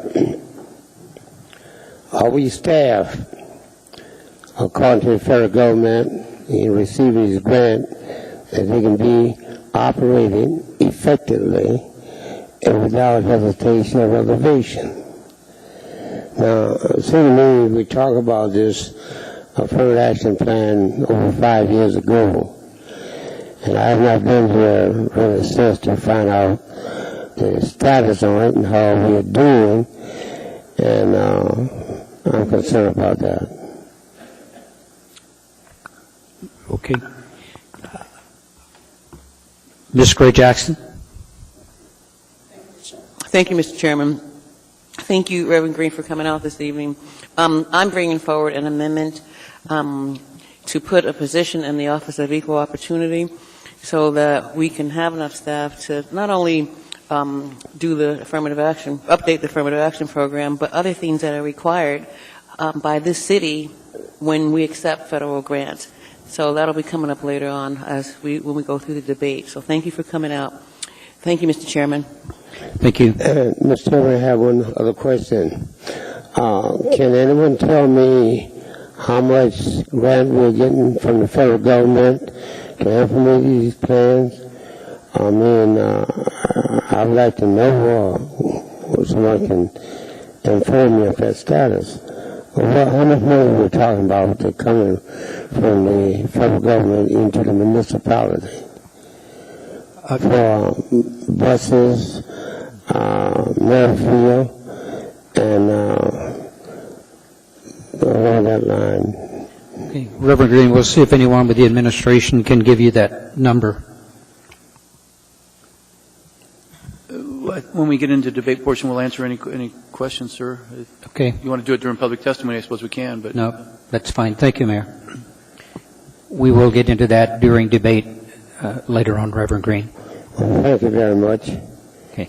And okay, thank you. Mr. Horniman. Reverend Green, I just wanted to thank you for your years of service at the Minority Community Police Relations Task Force, all your years of trying to make our community better and safer for us. So certainly look forward to getting the answers to your questions. Thanks, sir. Thank you. It's been a pleasure working with the city on that task force because our goals and objective is to make Anchorage a better place for all of God's people. Thank you. Thank you, Reverend Green. Anyone else to testify? Anyone at all?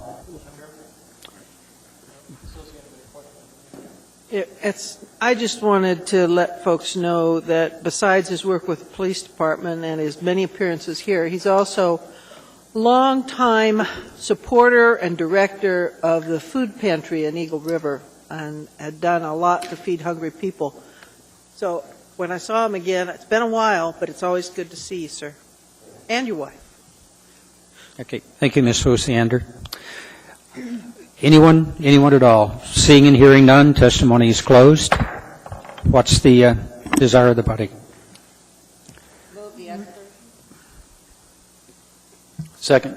Second. Okay. We have a motion and a second. Discussion.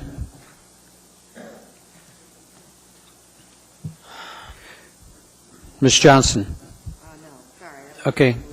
Mr. Starr.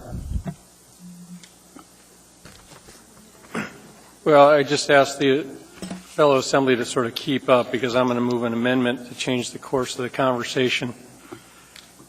I'd move to delete from line 37 on the S version. We're talking about Page 3.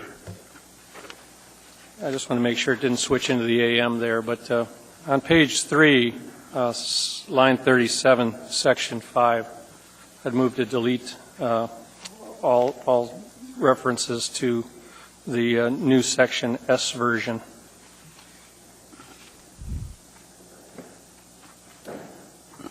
Need a second. I'm trying to. Second. Okay, Mr. Starr? Yeah.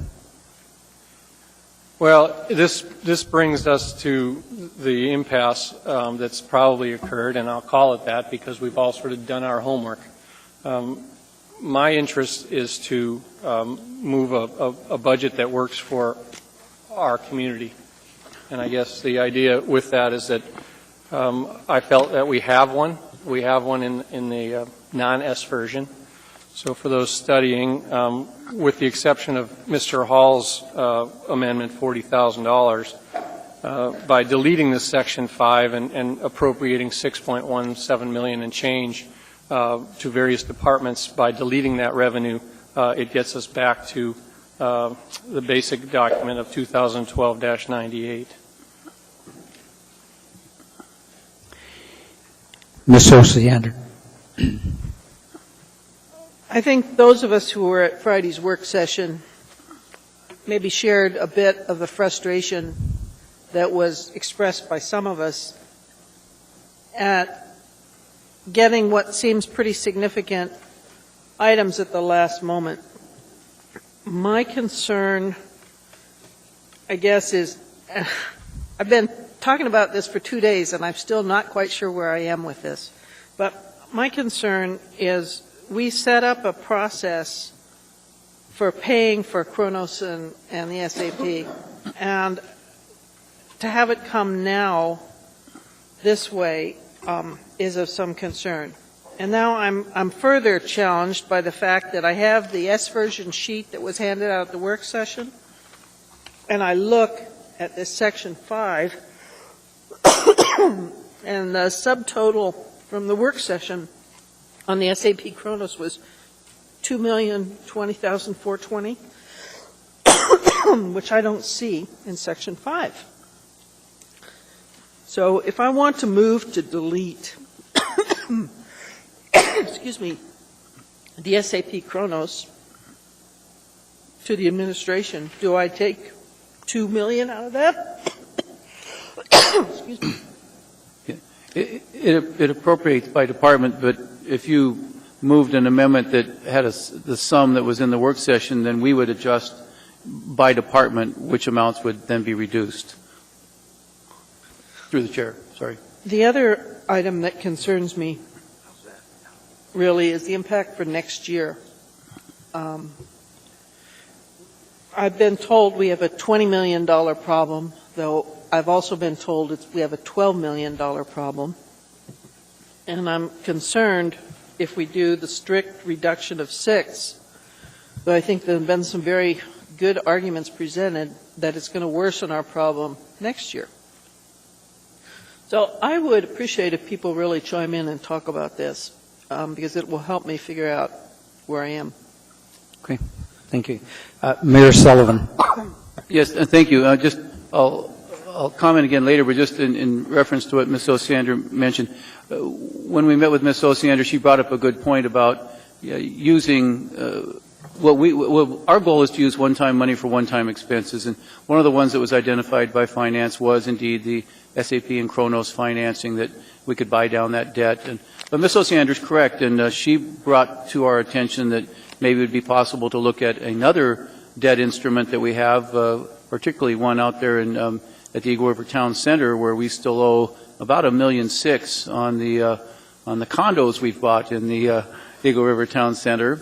And quite frankly, that was a good suggestion, Ms. Osiander, and we would entertain working with you, but might take a little break here to work out the numbers, but instead of that retirement, work on the one that you've suggested, if that would be amenable.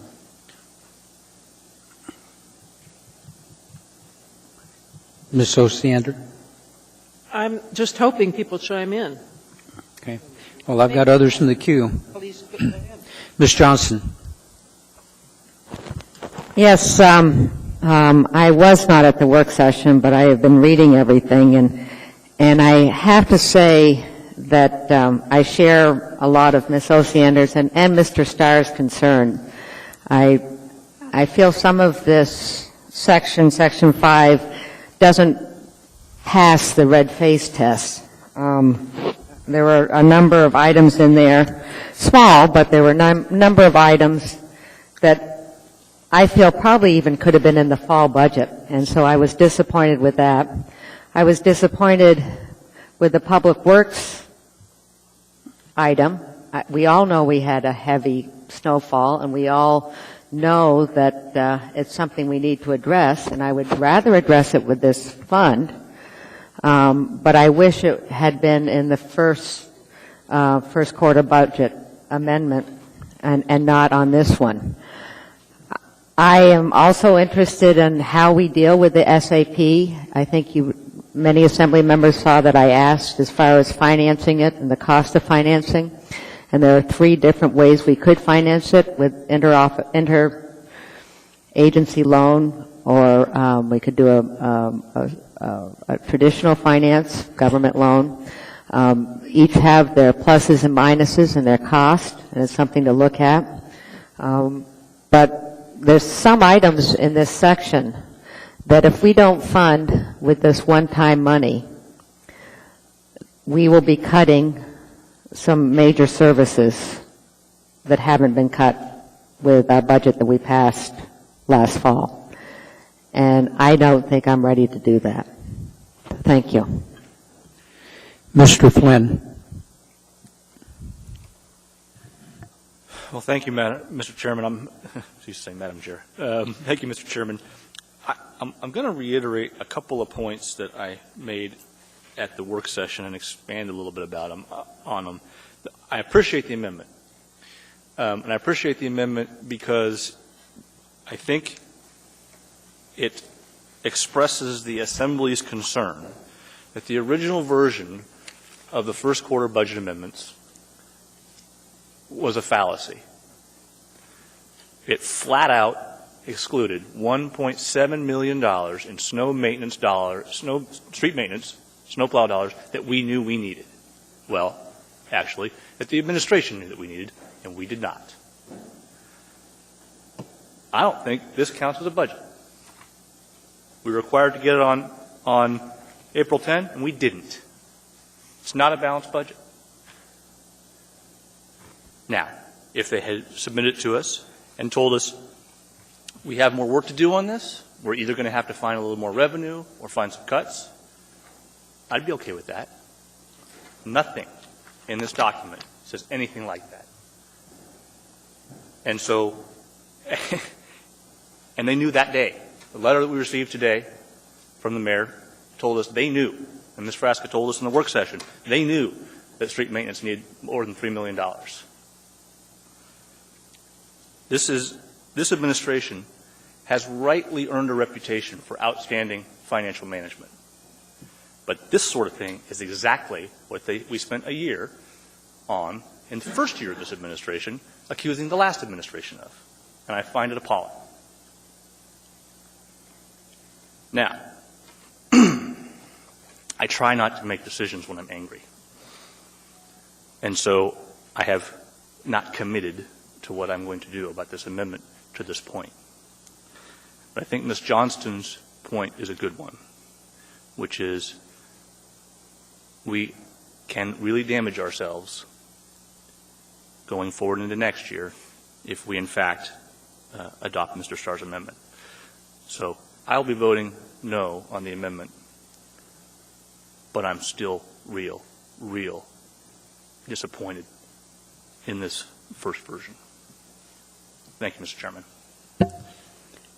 Ms. Gray Jackson. Thank you, Mr. Chairman. I don't usually agree with a lot of issues that Mr. Starr brings forward, and I wasn't at the work session on Friday. Unfortunately, I was out of town. But I'm really thankful that he is bringing this forward, because I think it's simply the right thing to do. And when you talk about if we do this, we're damaging ourselves because of the tax cap, well, folks, we've been damaging ourselves for the last 3 years by not collecting enough money that, like we should have. I'm not saying we should have taxed to the cap, but we left a lot of money on the table, and that's lost money. So we've already damaged ourselves. And in terms of having enough money for snow removal this winter and any other thing that we need to have enough funding for, first off, I think it's too early to talk about a budget shortfall for 2011. We're in the first quarter. It's way too early to talk about a budget shortfall, folks. Secondly, we got a windfall, something that we thought might happen because it happened last year, but we weren't sure, and the administration built a budget based on dollars that did not include that. And I read Ms. Lucinda's scenario in terms of the loan for Kronos, and frankly, a 2.25% interest rate is very, very good. And I think over the course of 7 years, I think we're going to pay $485,000 in interest for, I forgot what the top dollar amount is, but Mr. Starr, I think when we get to your amendment to give the $6 million back to the property taxpayers in our community, that's a really, really good idea, and it's one that I support 100%. So I will be supporting this initial amendment. Thank you, Mr. Chairman. Mr. Birch. Yeah, it's kind of tough to get angry when you have $6.1 million in found money. It's money that we didn't anticipate and we didn't know we had here just when we were putting this budget together. So I'm actually supportive of this amendment. I think it's heading in the right direction. It puts the money back in the pockets of the property owners and the taxpayers. I think in the amount, however, it's $6 million out of a $420+ million budget. It's just a little over 1%, and I mean, which I'm not sure, and from an accounting standpoint, what materiality is, but it's really it's a portion of a mill rate, but I think it's the right move, and it's the right thing to do, and I'll be supporting this. Thank you. Okay. Mr. Starr, I'm showing you back in the queue. There's a couple more comments, and then I want to make sure that the folks understand the process. This amendment takes out the money. My intention then is to move another amendment to put it back in and appropriate it to property tax credit. So, that said, I was a little bit taken aback. I didn't get angry in a way that affected my ability to do hard work. And I hope that's the reputation that the community sees from this body, is that we all sort of do our hard work and we take this very seriously. I take offense, Mayor, to some of the comments that perhaps the Budget and Finance Committee didn't apprise the affordability of time. You put that out in a memo today, and I take a lot of friction in that because we all engage your administration in a way that we want to be productive. I think there's going to be a time when we recognize we disagree. And so, and I'm also feeling that the relationship, which was part of what I believe to be a strong point that Mr. Flynn alluded to, is that we have an open exchange of data. And where I heard nothing was starting back in February 10th. We had a Kronos presentation by CFO Mahoney that talked about where we were at, how we were going to move down the road with both Kronos and SAP in a broader sense of the initiatives. It wasn't brought to our attention then. I listened to the entire work session again in the last couple of days. I think that the initial version that you put on the body's plate here, April 10th, even had an adjustment to the Kronos budget.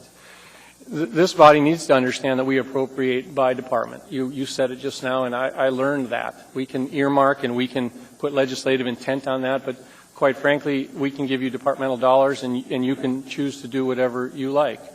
I've liked those decisions up until now, and I like the original version. The fact that now we're going to see huge problems financially and inability to bridge those gaps through efficiency gains and all the things that sort of came in this gloom and doom memo this afternoon, I don't get it. I see hard work. I see 9 more months. Ms. Gray-Jackson did a great job of illustrating the key points. It makes not a lot of sense to pay off 2% money when, in fact, we have other money. That $2 million idea that you put to us Friday won't pay that program off entirely. It's $13 and some million program that your administration did a very good job of bringing to us. We financed it with a revolving line of credit. We want to see efficiency gains that may affect future budgets. I particularly could go on, and I've tried to do that in a spirit of what's appropriate from my fiscal conservative perspective and my fiscal responsibility perspective. So I would urge that we move this section out and then craft some amendments that appropriate that money back into the budget. It is found money. It came at us about a week ago. We had a budget that works. You may disagree with that, but it's so far down the road now that it's time to take that as a windfall. And essentially what that's going to do math-wise for those listening is this amendment will allow us to not have to raise property taxes. And just for once, I want to do that. And whether it's voter approved or whether it's this assembly approved, it matters to me that we can sort of say to these folks, we're hearing them. We're hearing them that we've raised the trash, that we raised the water. Electric rates are going through the roof. I want to just do one thing, and that's move $6 million to tax relief. And I want to do it tonight. Thank you. Ms. Johnson. I have a question of the administration. If this amendment passed tonight, I have a feeling that in these allocations, there's funds that we have already spent or already committed to.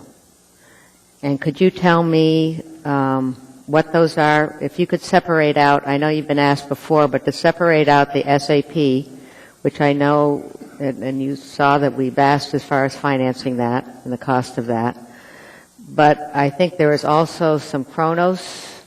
There's payroll cost in there. Is that in here? Or is that in another section? I also need to know as far as the Public Works Department. So give me, I need to know what we're going to be cutting, the amount we're going to be cutting from the budget if we pass this. Ms. Drummond. No, I'm sorry. She asked a question, sir. We'll answer it. Through the chair, Ms. Johnston, snow removal dollars, the about half of it that's included here is part of the Public Works Department's full year budget. So in the sense that this is money that would pay for part of the cost of removing snow next winter, hopefully not fall. So we've spent it and we're asking to replenish it in terms of, so the funds are available next year.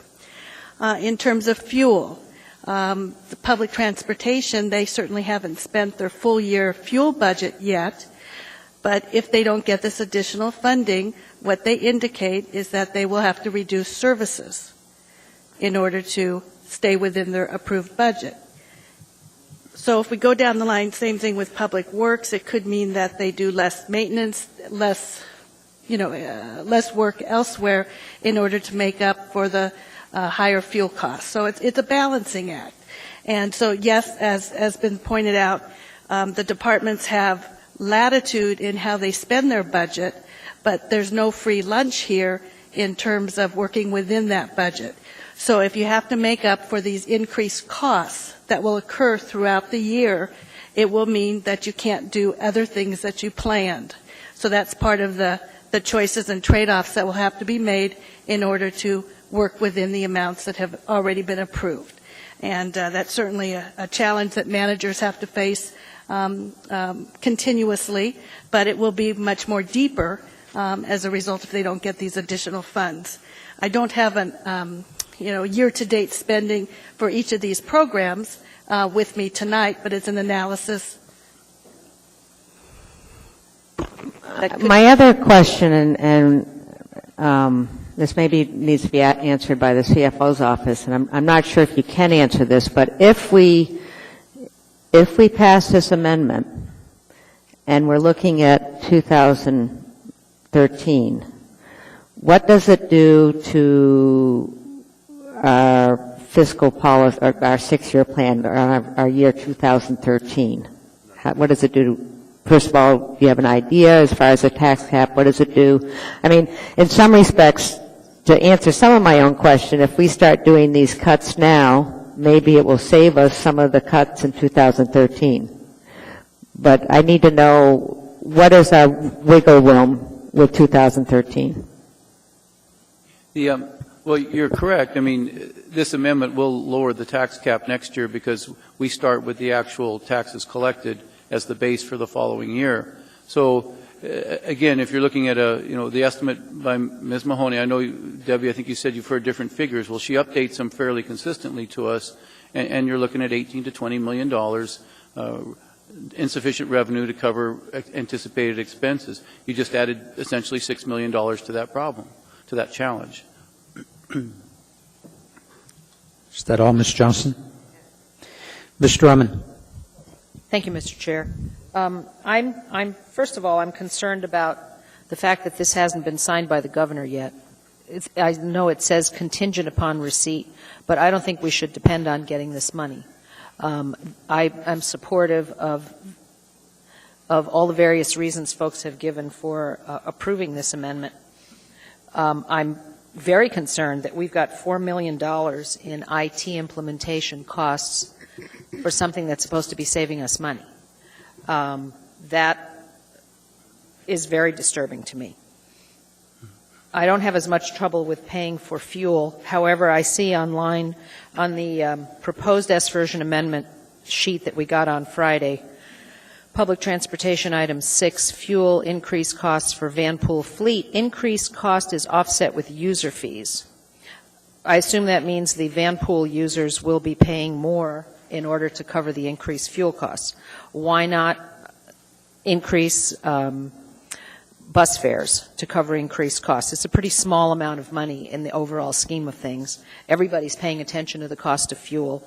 Bus riders, I'm sure, understand that it costs more. I don't think that we should be paying increased fuel costs without having some input from the public. And I'm concerned that these numbers don't add up. I'm having trouble trying to align the figures on page 3 of the S version, lines 40 through 47, with all of the various items on the proposed S version amendments page. I'd appreciate a little more careful accounting from our complemented financial department than forcing me to try to add up all of these to see if they make sense. In the meantime, I am supportive of deleting this item, and in particular if it gives money back to the taxpayers. Thank you. Mayor Sullivan.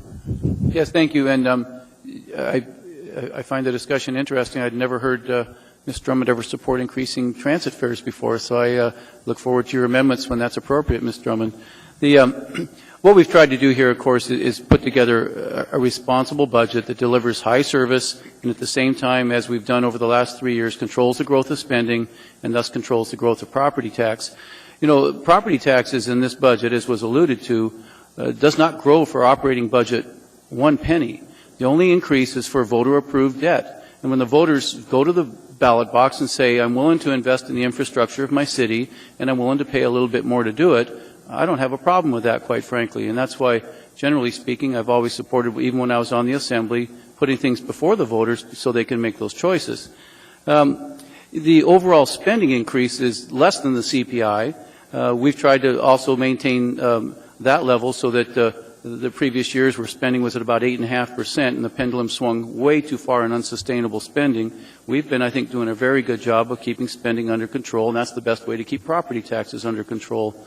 But the other thing, if we're truly looking to support our property taxpayers, which we all are, we've got to take note of the fact that this year, $20 million from the MUSA and MISA payments now are under the tax cap, which replaces property tax dollar for dollar. That's a tremendous savings for the property taxpayer, something that this administration promoted and is now in its 3rd year fully implemented. $20 million less property tax that can be collected. So I think we've got a pretty good record of working to make sure our budgets are responsible, they do provide good service. And, as I mentioned, I think Ms. Osiander made a good point. There are other debt things we could pay off, and we'd be willing to have that discussion. I think the Eagle River Town Center is one of them. I think we'd be short-sighted to say that we should not fund the snow removal and the increased fuel costs. You may want to balance the budget on the backs of those at least be able to afford getting around town, but we've never tried to build that into our budget philosophy. And again, I'm surprised by the comments that suggest that that is a good way forward. So, I think, Mr. Chairman, that if we took a time out here and looked at a couple options, that I think we could probably work on at least one or two of these items and have them make some sense. I do agree that if an option to continue the SAP financing with debt rather than paying off some of the debt. And as Mr. Starr said, yes, we're only paying off part of it. It wasn't our intent to pay off the full thing. We know what the amount is. But every time you can reduce your principal, you save money in the long run. So, again, we're open to working cooperatively on coming up with something in the middle here that, makes some sense for the taxpayers and at the same time doesn't cripple the services we're providing. Mr. Trombley. I can appreciate the fact that the S version budget only allows for, or either budget only allows for the increase is only from voter approved debt. What does frustrate me, and I just haven't been able to get a not necessarily a clear answer, but something that's convincing to me, is that when the 6-year fiscal plan is laid out, it assumes certain things. Obviously, you do have the assumption on revenue sharing from the state, what that is going to be, but you can pretty much guess within hundreds of thousands of dollars what that's going to be. And so you find a way and you say, okay, this is what our out years look like, this is what our budget deficit is going to be, this is how we're going to solve that, this is how we're going to meet revenue with expenses, or expenses and revenues. And whenever we get one-time additional money from the state, that's a Benny. And so when you do your 6-year fiscal plan and you create your budget, you don't assume that. And then when you finally get it, it's as though it can't be done without. And just because we get one-time money from the state doesn't mean it has to be spent. I would prefer that it go back to the taxpayer. Sometimes just because we get money doesn't mean it has to be spent. And that's the frustration that I have, is that more money, we got to spend it, we got to spend it, we got to spend it. You don't have to spend it. Let's give it back. And so I agree with Mr. Starr, and I'll be supporting that amendment. Ms. Osiander. I want to start off by saying the only reason I suggested Eagle River Town Center is because it's a higher interest rate. Okay? And that's a good reason. It's higher interest rate than the Enterprise was, or is. And as such, I thought, pay that one off first. But I don't think I'm going to put it out here because I don't think I've got the votes for that one anyway. I unfortunately see both sides of this situation and empathize with both. So I'm going to try to split the baby, and it probably won't work, but I'm going to offer an amendment to Mr. Starr's amendment to instead of amending the deletion of $6,175,362 in Section 5, instead delete $2,020,000, which was identified in Friday as the efficiency initiatives, leaving $4,155,362. And if I could speak to it. Please do, Ms. Osiander. Thank you. The rationale is, I guess, twofold. That leaves the snow removal, the gas prices in there, which I think there's general agreement, at least I haven't heard anybody disagree, that those are costs that we have to incur.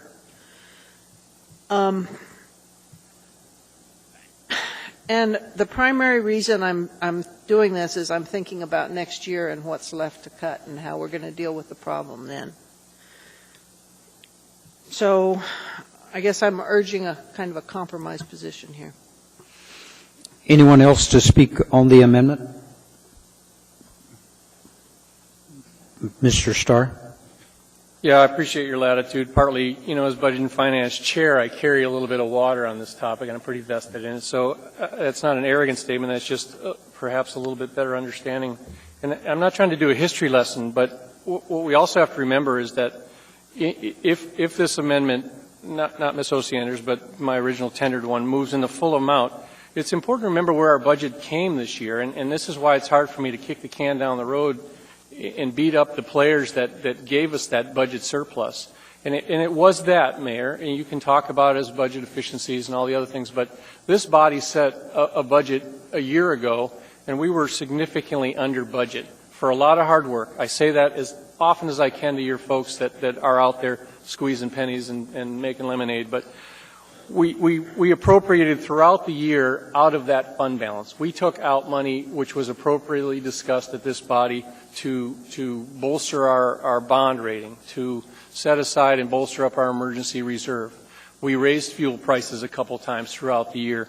We have been prudent. At the end of all of that appropriation of buying Kronos, appropriating, which may have been last year, so don't quote me on that, but we paid off an interfund loan for land. You know, we did a fair job of sort of already dipping into fund balance to pay off obligations that did in fact start to move us down the road. So that said, what I'm trying to illustrate is after we did all of that, we still had $3.7 million on there that if you look at it, we are paying down snow clearing bills. Maybe not all of it, but we've done it. So it's sort of, you know, taken us to a place in this discussion where, you know, we're sort of like, oh my gosh, we're not dealing with our obligations.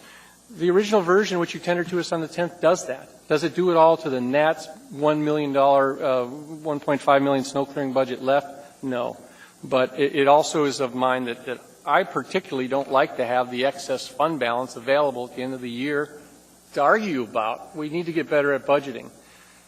You look at your budget to actual report that came out that showed how those departments performed in those budgets. 96% budget efficiencies in that kind of category. The Assembly budget itself came in. And this year, we're going to give the Assembly budget $500,000 more than they spent last year. You're going to increase your fund balance. And if this is the idea that how we're going to bridge the gap in 2013 is through banking fund balance by collecting excess property tax and banking it into the rainy day stuff, I'm not going there. I want to deal with one budget year at a time, and let's do that. It's more genuine that way. So, Ms. Osiander, I'm not going to support you in whittling it down. I think that's why we have emergency reserves if the bottom drops out, and I believe that's not an appropriate amendment to start to bleed down that ability for us to take money that, as Ms. Drummond says, we may not get, although Juneau has said it's likely that we will, in that. I just don't want to start splitting that pot apart. Thank you. Mayor, are you in the queue to speak on the amendment?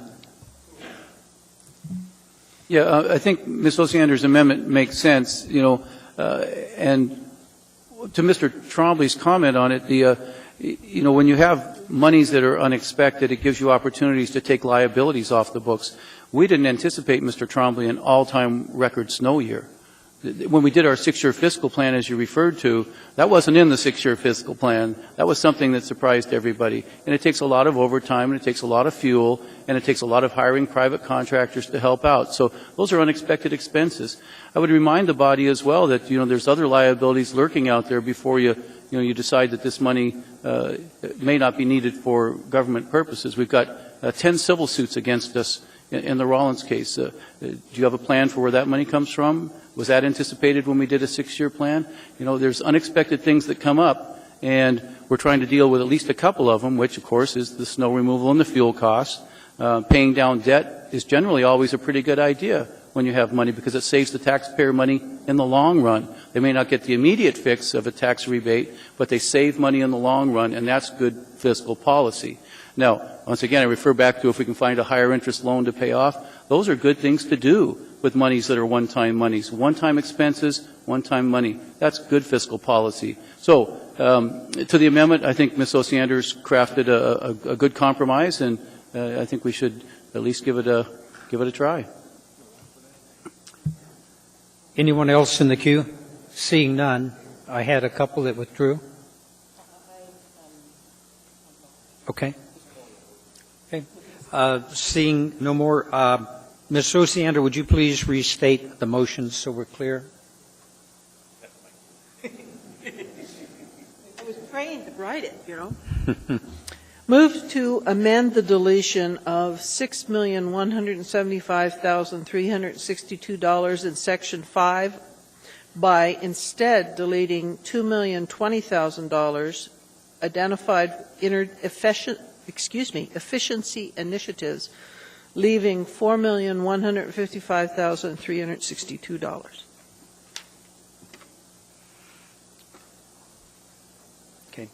Thank you, Ms. Osiander. Everybody understands the amendment. Please vote.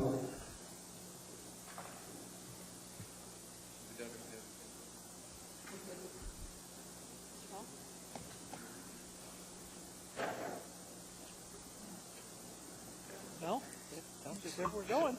That motion fails 8-3. We're back to the original motion on the floor. Any other discussion on the original motion? Seeing and hearing none, please vote.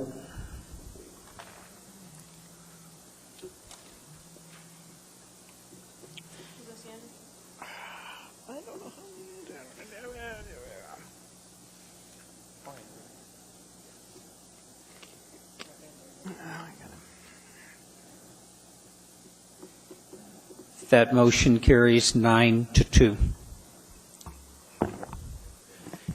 Mr. Starr.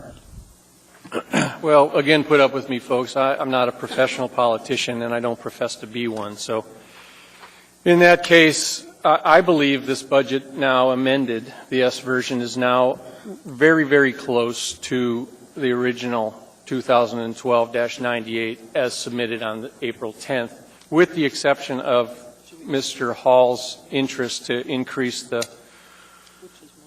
the assembly budget to handle some of the election stuff. That looks like, as it reads in the S version, it's a $40,000 increase to the assembly budget. So where we start on line, let me go back to where we start on line 27 on page 3. Well, actually, we're going to start on line 36 on page 3.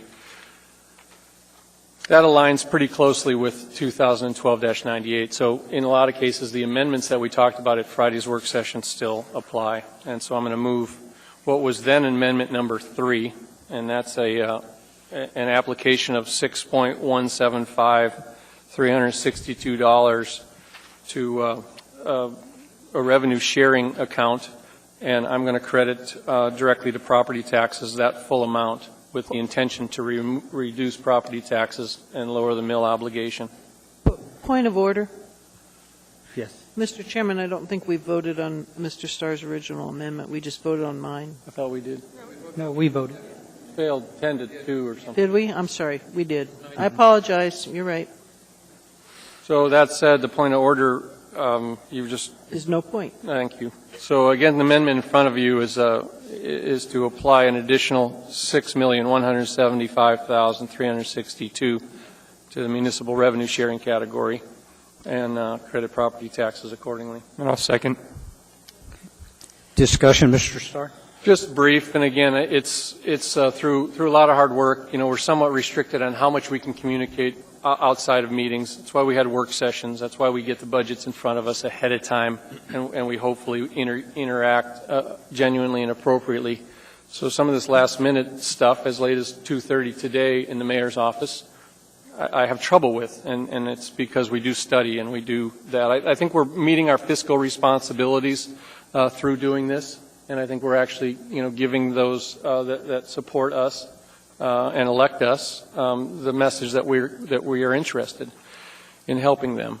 We also need to be clear to Juneau, although they didn't tell us legislative intent anymore, is that we can be prudent and fiscally responsible with the money. Not only the $15 million that's already in the budget, but we can also appropriate $25 million of their appropriated dollars into this $6.1 million direct property tax relief. So all that confusing speak, I just urge approval, and let's move. Ms. Osiander. I'm getting a sense of where people are. Do you think there's any interest in just putting the snow removal in there, folks? I mean, we know it's a fixed cost. I'm just adding up the 3 categories from the work session. It's a little over 2. I'm saying no from Mr. Trainey, but okay. Mr. Chairman? Yeah. we may have a concern about which document the motion was made in. Okay, can we get clarity on that? The document in front of you, it probably is not the appropriate document to do what Mr. Starr is intending to do.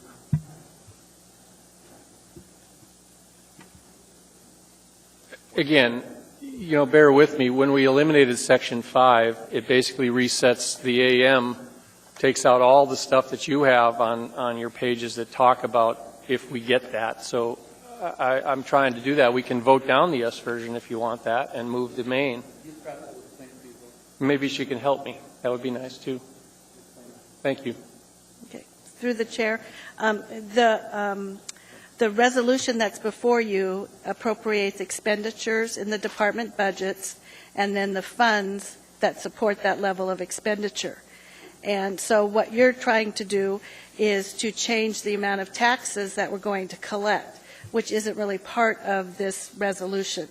That I believe what you'd like to do is to amend the mill levy ordinance to reduce the amount of property taxes that we're going to collect, which then reduces the mill rates. So the resolution, AR 98, doesn't include appropriation like you're referring. Well, how do you account for the operational dollars then for the revenue sharing? That's a revenue source. And is that part of 98? That would be my interpretation. That it's through the chair, Mr. Starr, if you look on page 2, line 20, it speaks to the various funds that support the level of expenditures that are outlined on page 1. So, well, to decrease your liability on taxes, you have to increase revenue. And that's why I believe it's appropriate in this document. What it's really appropriate to is the original budget where we have the line item for municipal revenue sharing of just under $15 million. That's the amount that I need to change by increasing the amount by $6.175, in my opinion. But you're the budget manager. Well, respectfully, in the budget book, we include the revenue information. It's not in the resolution or the ordinance that you actually pass in the fall. So. What do you suggest? That you proceed as you've moved so far, and that you amend AO 201239S, that to reflect and then reduce the amount of property taxes to be collected on page 3. And there's language in here that gives us the latitude to then adjust all the mill rates to reflect the amount of taxes that you're going to collect, because your goal is to reduce that dollar amount by the $6.1 million. Well, and I briefly mentioned the interest to change the mill rate, but my concern is that if we don't appropriate the revenue sharing dollars in this action, that they won't get appropriated. Is that not your interpretation then? That's not my interpretation, because this is direct costs and then the funds and IGCs is what this resolution addresses.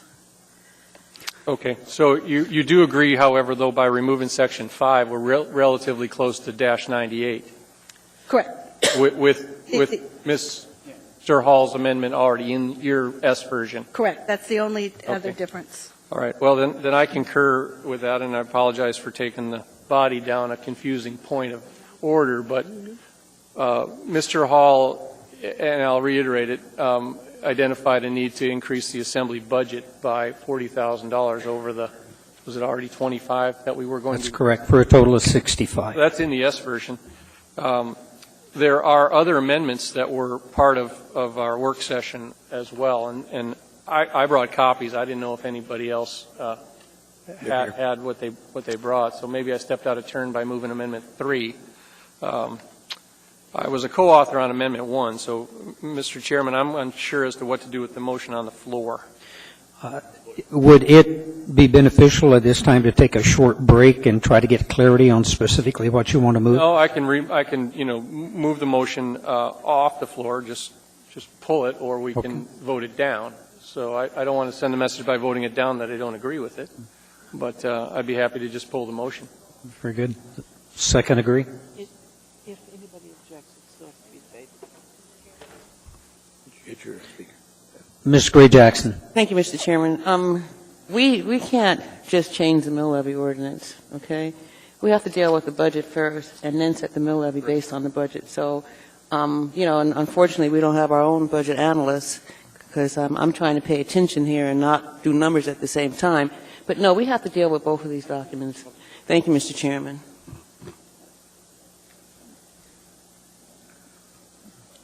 And perhaps I can just elaborate. I understood what Ms. Fresca was telling us, and basically the revenue spending plan, or the expense plan is now back to the -98 number that we all received, with the exception of $40,000. And so in terms of that, I think there's amendments that we want to consider to adjust those expenses that were talked about at the work session, take action on that item, and then appropriately adjust the mill rate through the math required as to all of that. And that's where I would apply the original revenue and relieve the taxes. And so obviously Ms. Fresca is correct. It's just watching us make sausage up here that's probably not correct. So, okay. Thank you.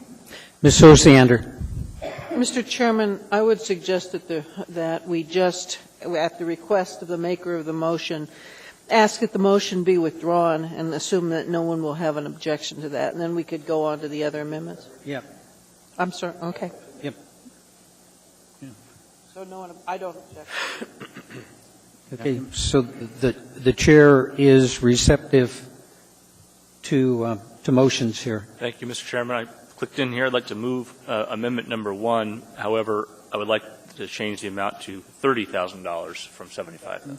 Okay. Do we have copies of these?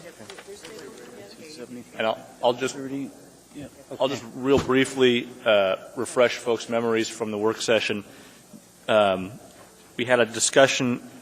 The administration already announced their intent to have a review of APD policies and procedures in the wake of the Rollins matter, but looking more broadly than that and just seeing what improvements might be useful to preventing something like that from happening again.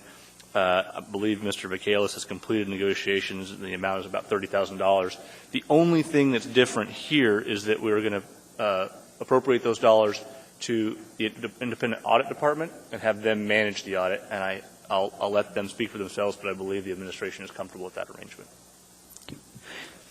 Mayor Sullivan? Yes, we concur. Very good. Okay. We have a motion on the floor and a second. Any other discussion? Seeing and hearing none, please vote. That passes unanimously. Ms. Gray Jackson. Thank you, Mr. Chairman. I like to move $85,000 into the Employee Relations Department for the Office of Equal Opportunity, and I'll explain that after I get a second. Second. Ms. Gray Jackson. Thank you, Mr. Chairman. I like to, when I have the opportunity, visit departments and say hello to employees, and I've done that throughout the years. And recently, I had the opportunity, along with Ms. Drummond, to not only visit the Equal Rights Commission and let them know how much we care about what they do on behalf of this community, but also visit the Office of Equal Opportunity. And one of the things that came to my mind was I had a memory of an ordinance in 2002 that was brought forward by Mr. Tessie, Ms. Taylor, Mr. Traney, Tremaine, Bennett, and Schamberg and Whittle, that officially made the requirement for an affirmative action program part of our municipal code. And when I read the code a little bit after going from memory, the code also required that the plan be updated and that the updated plan be presented and approved to the Assembly. And then I realized that it hasn't happened since 2007. And so Ms. Drummond and I talked to the director of the Office of Equal Opportunity several months ago, and she said that she would get back to us sometime in April with a draft. And we met a week or so ago, and we talked about it. And she reminded me that because of all the federal grants that we receive from the federal government, there are a lot of grant requirements that have to happen in order to be in compliance with the grants that we receive. And just to name a few, in implementation and enforcement and monitoring of the Disadvantaged Business Enterprise Program, the implementation of outreach and training to minorities, women, veterans, and Americans with disability, implementation of the municipality's affirmative action plan for minorities and women, implementation of the municipality of Anchorage's affirmative action plan for veterans and Americans with disability, the 2009 Act. And these are requirements to receive our grants. And to be not in compliance can cause a lot of issues. I know that personally from another hat that I hold within this community. So, my friends, I'm encouraging you to support this small amount of money so that we can be in compliance and do what we need to do. This money will hire an administrative position to assist this office in doing the job that they're here to do. There's also $1,000 that's included in this $85,000 amendment so that the OEO office can participate in a new program that's required. It's the Small Business Program, and this is a federally mandated program that we have to participate in order to receive our grants. So again, I would encourage you, my colleagues, to do the right thing and pass this very small budget amendment. Thank you, Mr. Chairman. Thank you, Ms. Gray-Jackson. Ms. Johnson. Yes, to the administration. I see that there's no one here from ER, but can we meet these obligations without this, or do we need to have another position, or is it something that we can contract out? I'd like to have administrative. Sure. I'll answer that, Ms. Johnson, through the chair. We are in compliance with all requirements. Right now, the office is shorthanded because it's a two-person office, and Karen Bretz, who was the executive assistant to the director, did resign about a month or so ago. So we do need to fill that position. Ms. Stewart Richardson is actually well down the road for filling that position. She's got some very qualified applicants, and we hope to have that position filled pretty soon. If we get a good qualified person in that secondary position, I don't believe we'll have any trouble maintaining our compliance, and we are in compliance now.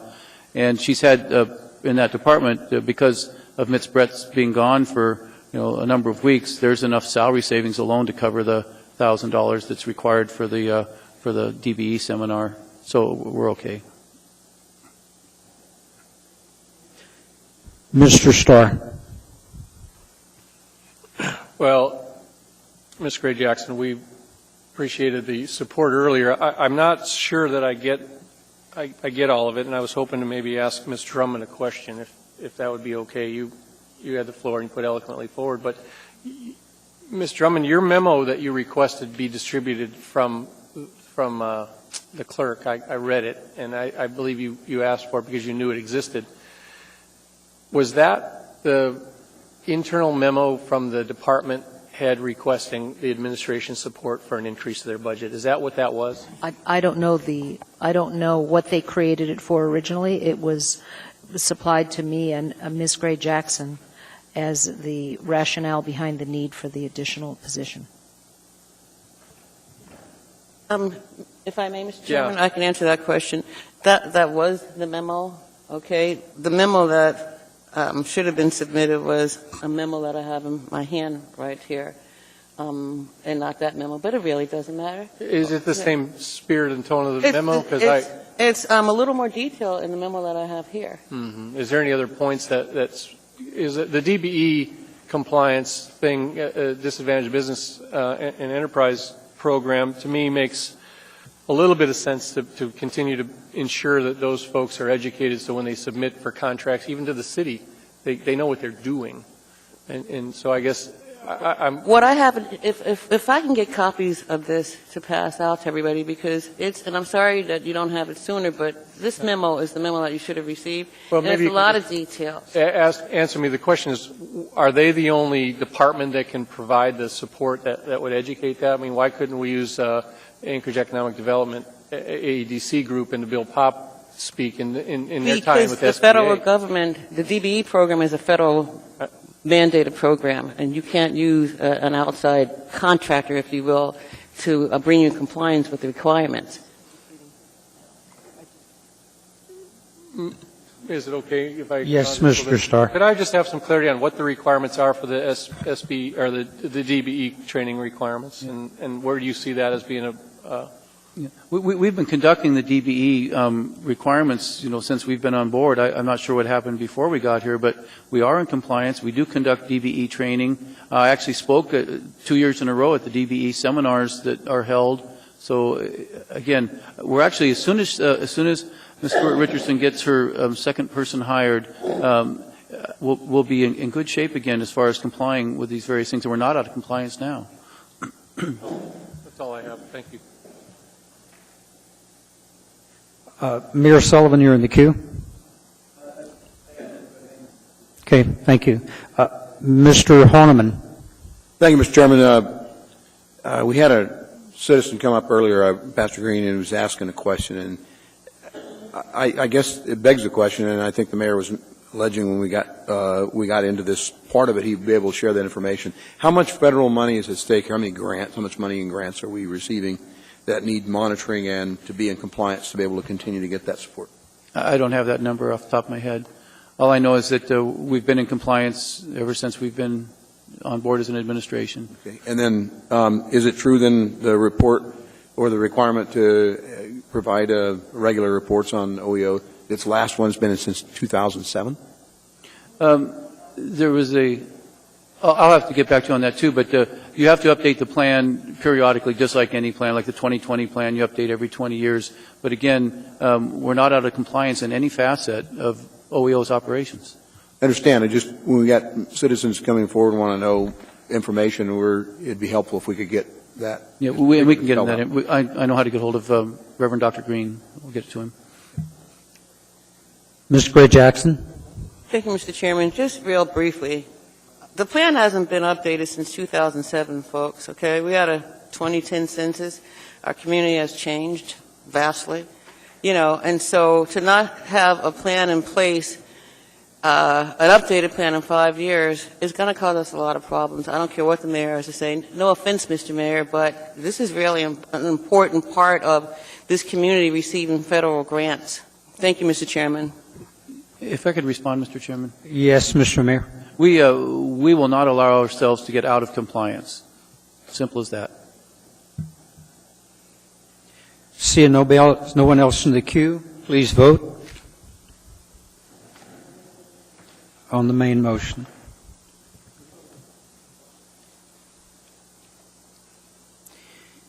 That motion fails 7-4.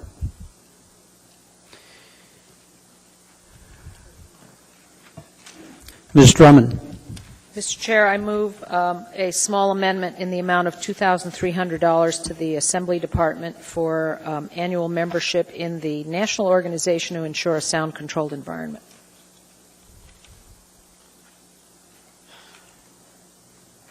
I'd appreciate a second. Thank you. That's your screen, Harriet. Do we have a yeah, okay. We have a first and a second. Ms. Drummond. Thank you, Mr. Chair. Mr. Hall and I have been serving West Anchorage together here for a couple of years and realized that about half of each community council meeting is taken up by reports from the airport. We have a airport communications committee that meets on a quarterly basis. There are a number of airport commissions at various levels. The airport has a huge impact on West Anchorage. It takes up roughly half of our land area. It does provide 1 in 8 jobs in the Anchorage area. It has a huge impact on our community in many ways. Number one being the huge economic engine that it is. We all love living 10 minutes from the airport, but the downside of that is issues with airport encroaching on residential neighborhoods. There are thousands of people that live all around the airport. 3 of our largest community councils are severely impacted by airport issues, and community members often find themselves at odds with the airport, particularly when they're embarking on their master plan. This organization I learned about at the National League of Cities in Phoenix in the fall. And I was invited to one of their meetings at National League of Cities a few weeks ago here in D.C., and I learned how other communities work with their airports that are far more impacted than we are. I think we need to get ahead of the curve. I've learned that these folks can help us significantly. Mr. Hall agreed with me, and 2 out of our 3 community councils came up with resolutions. The only reason we don't have the third one is because of the timing of the community council meeting. But I passed you some information yesterday that I hope you've had a chance to review. This is a small investment in helping our neighbors in West Anchorage work with the airport. Thank you. Mr. Birch. I'm concerned about the city writing a check for membership in this organization. It's a lobbying organization. In my view, it's at cross purposes with the reasonable and responsible development of the airport and the airport environment. I think the Federal Aviation Administration has spent tens, if not hundreds of millions of dollars in remedying and reducing noise impacts in the surrounding area. And I'm concerned that this is a step in the wrong direction. It's a lobbying organization that's, and I don't think it's good for the community. Thank you. Ms. Johnson.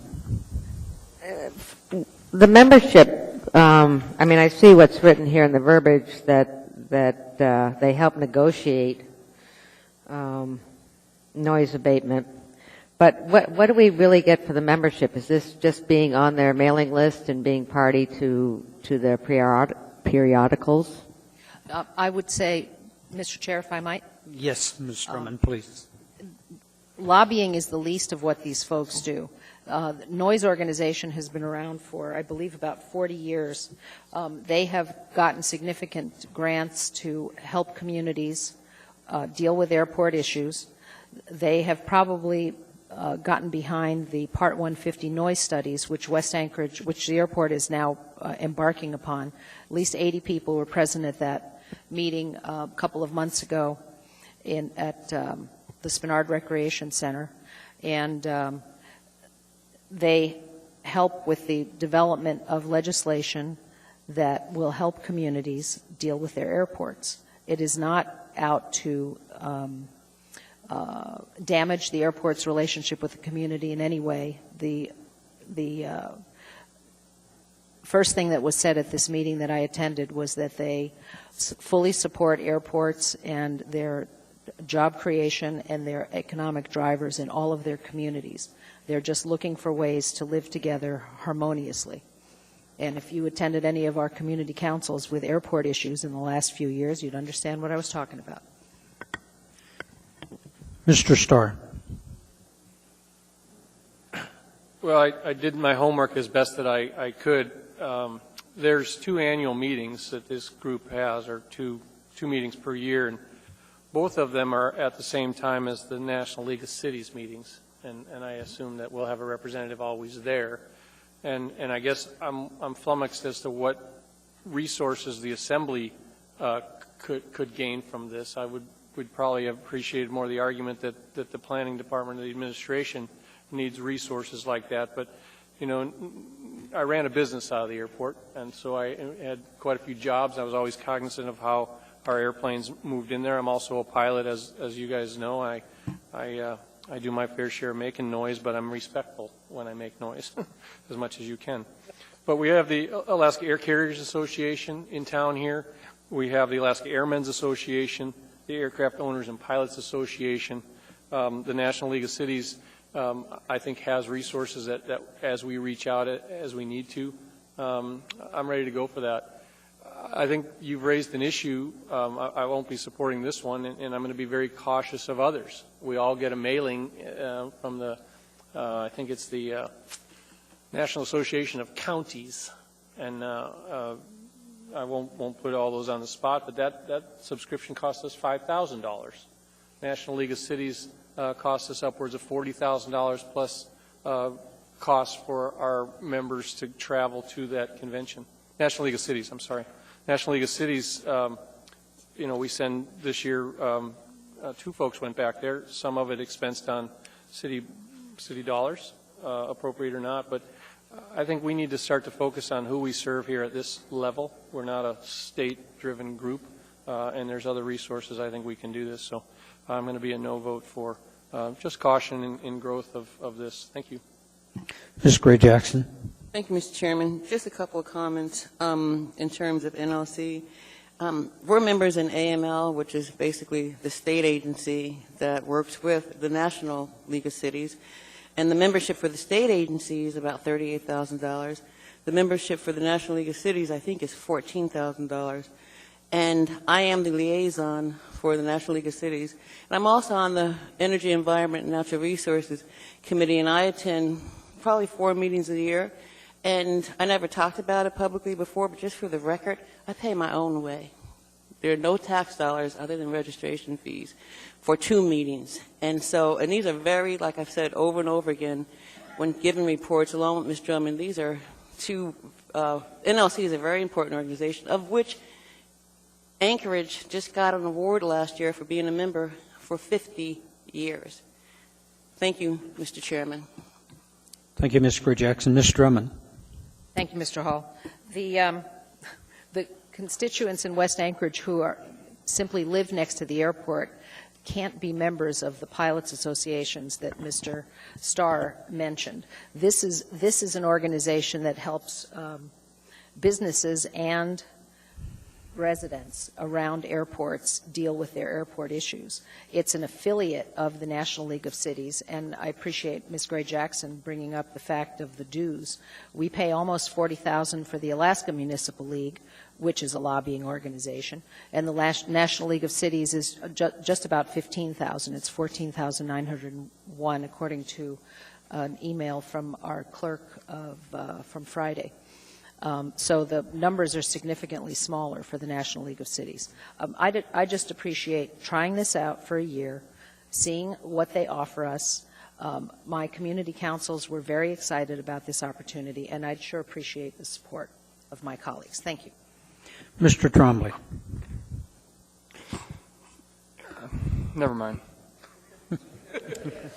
I appreciate the brevity. Ms. Johnson. I apologize for asking another question, but I'm just trying to understand this. What does this bring to the community councils? Yeah, for $2,000, I'm sorry, but what does this actually bring to the community councils? I guess that's what I don't understand. I can see where we could be getting periodicals for us to review, but what does it bring to the community councils? Ms. Drummond. Sorry, access to the research and the research on noise mitigation and on general air transit issues that affect residential neighborhoods mostly that surround airports. Okay, seeing no one else in the queue, please vote.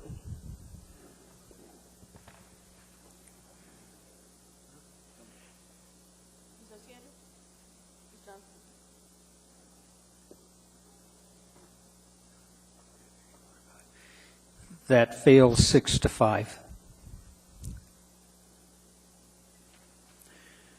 Any other amendments?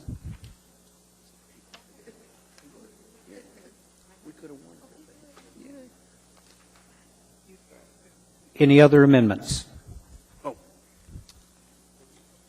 Mr. Chairman? Yes. I would move a new Section 5 in the amount of $1,598,550 for snow removal. New section. Okay. Mr. Flynn, would you restate that, please? I would move a new Section 5 in the amount of $1,598,550. Okay.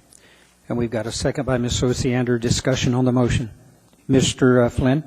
Just real simply, that's what we ran over on snow removal this year, and I just don't want to see us be penny wise and pound foolish. So we'll give it one more shot. Okay. Mr. Starr. I don't think we're being foolish in it. We've replenished at the end of last year. We replenished, and this budget adjustment already has a fair amount of money, over 1.5 million already. Does it bring it whole? Probably not. Will we have a record snow year? I don't know. We had a great breakup. Maybe we've saved money already in cleanup on breakup. I guess you laugh, but that's how it goes. We've got 9 more months worth of ways to do things differently as we need to, or we can see how it goes. It's not a matter of rolling the dice. I don't believe that's the case, because we have that, and I'm never a proponent to dip into it to significant levels, but that's kind of why we have reserves and fund balances to work with. And really, I would have probably supported a reduction in the emergency reserve policy. If you remember, the administration tendered a 1.25% rate earlier this year as a safety valve. We agreed to bring it up to 2%. So I'm going to be no on this, again, trying to preserve that money that will likely come through. But again, it's just it seems like a hard fight to protect those that are giving us a significant amount of money now, and I'm starting to get winded. Thank you. Seeing no one else in the queue, please vote.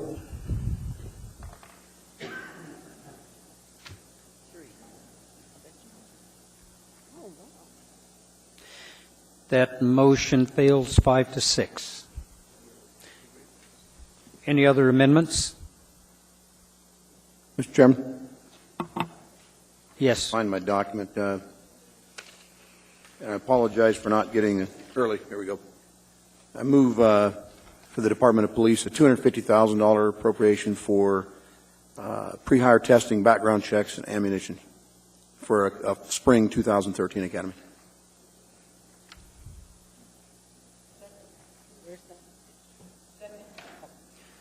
Mr. Honeman? Yes.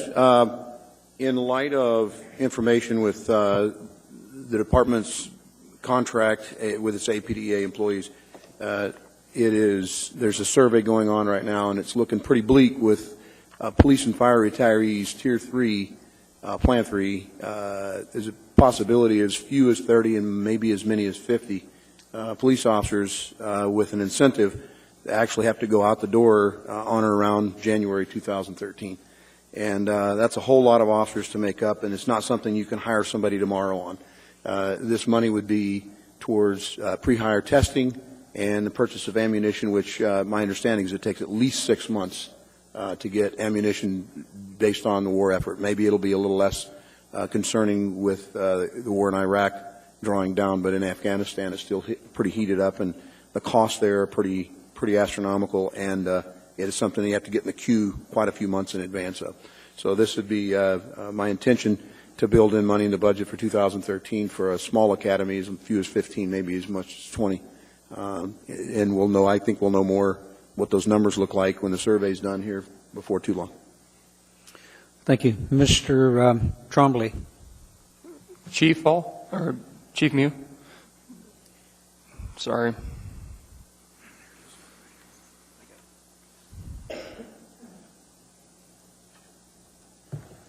From your understanding, is this something that you support, that you need? This is the first I've heard of this. I'm sorry, Mr. Trombley, through the chair. No. This is the first I've heard of the proposal, so I haven't had a chance to think it up or work through the numbers. I do know that we are taking a survey trying to figure out how many people are going to leave in 2013. There is a potential that we're going to lose many then. Sure.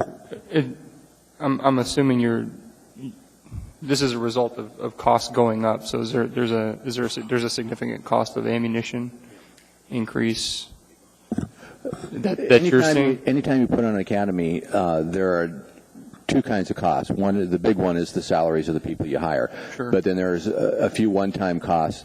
You have to buy the ammunition, the shirts, the belts, pieces of equipment and so forth that you're going to issue. And then, as Mr. Hahnemann pointed out, there are some costs associated with acquiring testing and delivering those tests and scoring them. Okay, and also medical tests and psychologicals and that sort of thing. Sure, and just pardon my ignorance is, I'm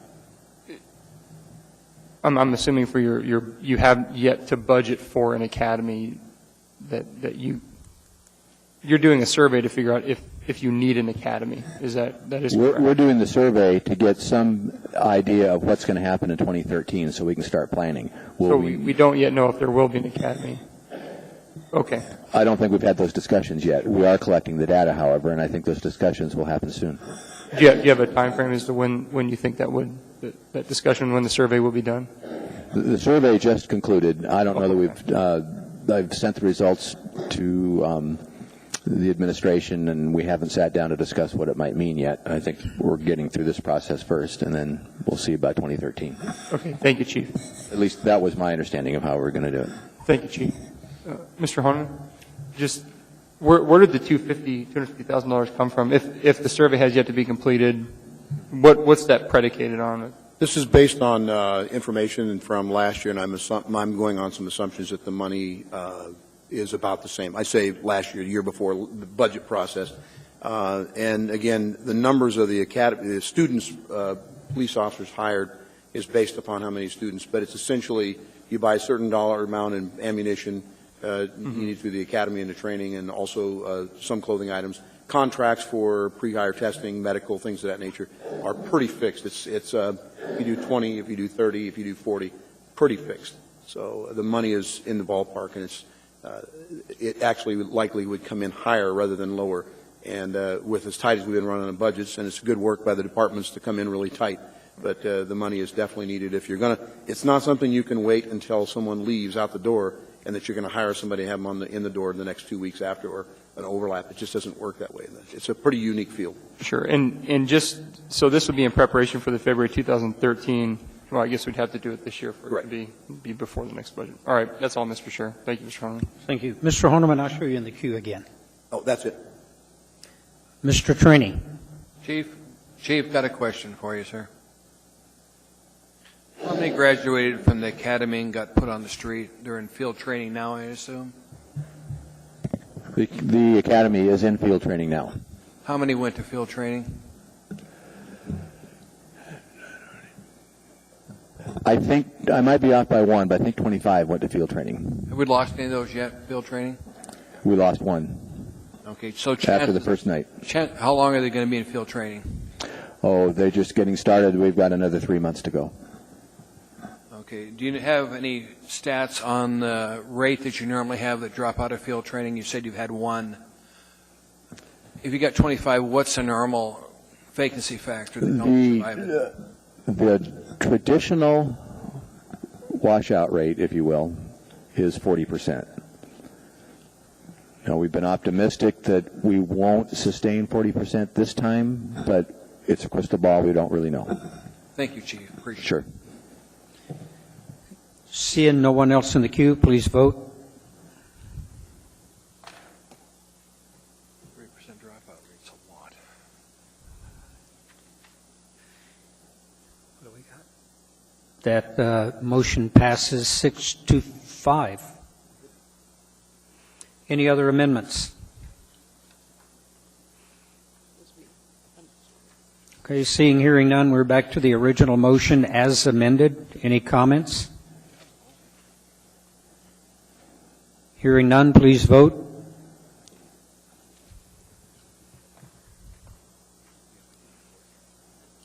That motion carries unanimously. Yes, ma'am. Ms. Gray Jackson. Thank you. Did we take care of the windfall? I just want to make sure that we did that. The windfall? Uh-huh. Your $6,175,000 bill. Take care of that. We'll do that in the mill levy. We took it out of the action we just approved, and then it's going to be added in as revenue and a reduction on the mill levy. Total taxes collected. Do we need immediate reconsideration on the last vote? Thank you, Mr. Chairman. Mr. Trombley. I'll move for immediate reconsideration, urge a no vote. Second. Good. Any comment? Seeing, hearing none, please vote.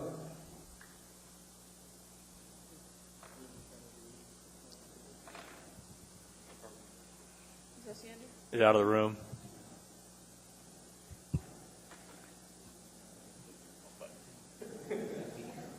That'd be one weird one, huh? Wrong button. Sorry, sir. Doesn't matter. Okay, thank you. We're now moving to item 14B, a resolution of the municipality of Anchorage revising and appropriating funds for the 2012 Municipal Utilities Enterprise Activities Operating Budget. Anyone to testify? Anyone at all? Seeing, hearing none, this item is on the floor. Move to approve. Second. Discussion?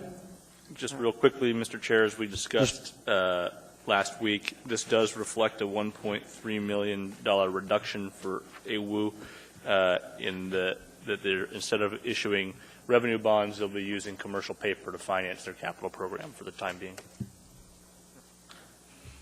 Thank you. And we are, by doing this, accepting the very small but risk that rates for bonds could go up and we could be a little bit of a difficult spot. I don't think that's going to happen. I'm very comfortable with the advice we're getting, but I just want us to be cognizant before we press the button. That's what we're doing. Thank you, Mr. Flynn. Seeing, hearing no one else in the queue, please vote. Oh, Mr. Starr? Were we the amendment or the whole thing? No, this is the S version. Mr. Starr it's already wrapped in. I'm sorry, I was not clear on that. This is the S version. It has that change in it. I'm looking at the S version. I just had a question, Mr. Lundaby. You can just nod because you're way back there. We had a revenue increase. We hit the user groups for some more money at Merrill Field for user groups. You want to increase your budget by $618,000.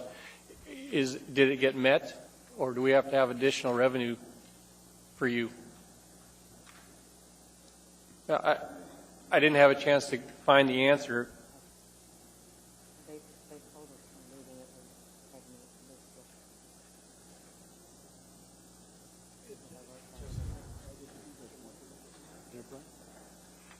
And Mr. Lennaby, I'll feed it to you. $618,000 is the adjustment right now that we're going to do to your overall budget of 4.25.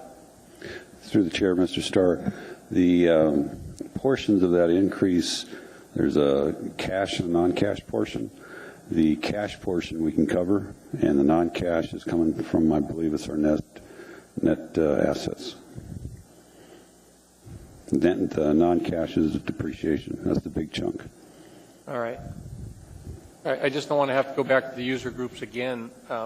Partly, it's that concept of that snow removal. You've got just piles and piles of it, like a lot of places do. But okay, well, I'll just trust that that's going to be handled appropriately without an additional fund request.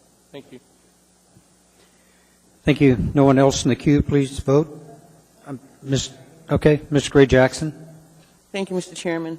I believe Ms. Johnson sent an email addressing this resolution, and I need some more information on the reduction in ML&P's budget, because I don't. Ms. Johnson. It's not quite clear on the AM. The reduction. Thank you, Mr. Chairman. The reduction you see in the ML&P budget is again from doing commercial paper versus doing commercial paper as opposed to going to bond, and this is a savings, and it was almost $5.5 million in savings, so it's like the AWWU.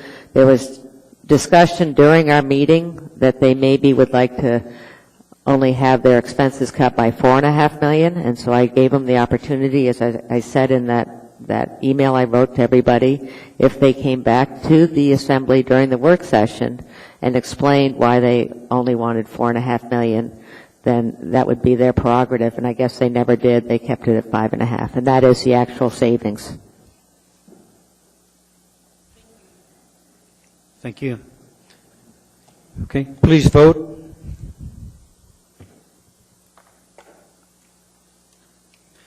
That item passes unanimously. Moves us to item 14C, AO number 39, a ordinance setting the rates for tax levy, approving the amount of municipal property tax and levying taxes for all service areas of the municipality of Anchorage general government for 2012. Anyone you wish to testify? Anyone at all? Seeing and hearing none. On the floor. I moved it. Second. Okay.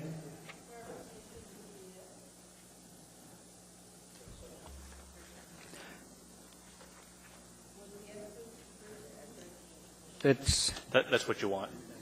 Yeah, it's the S version. Well, people need to say.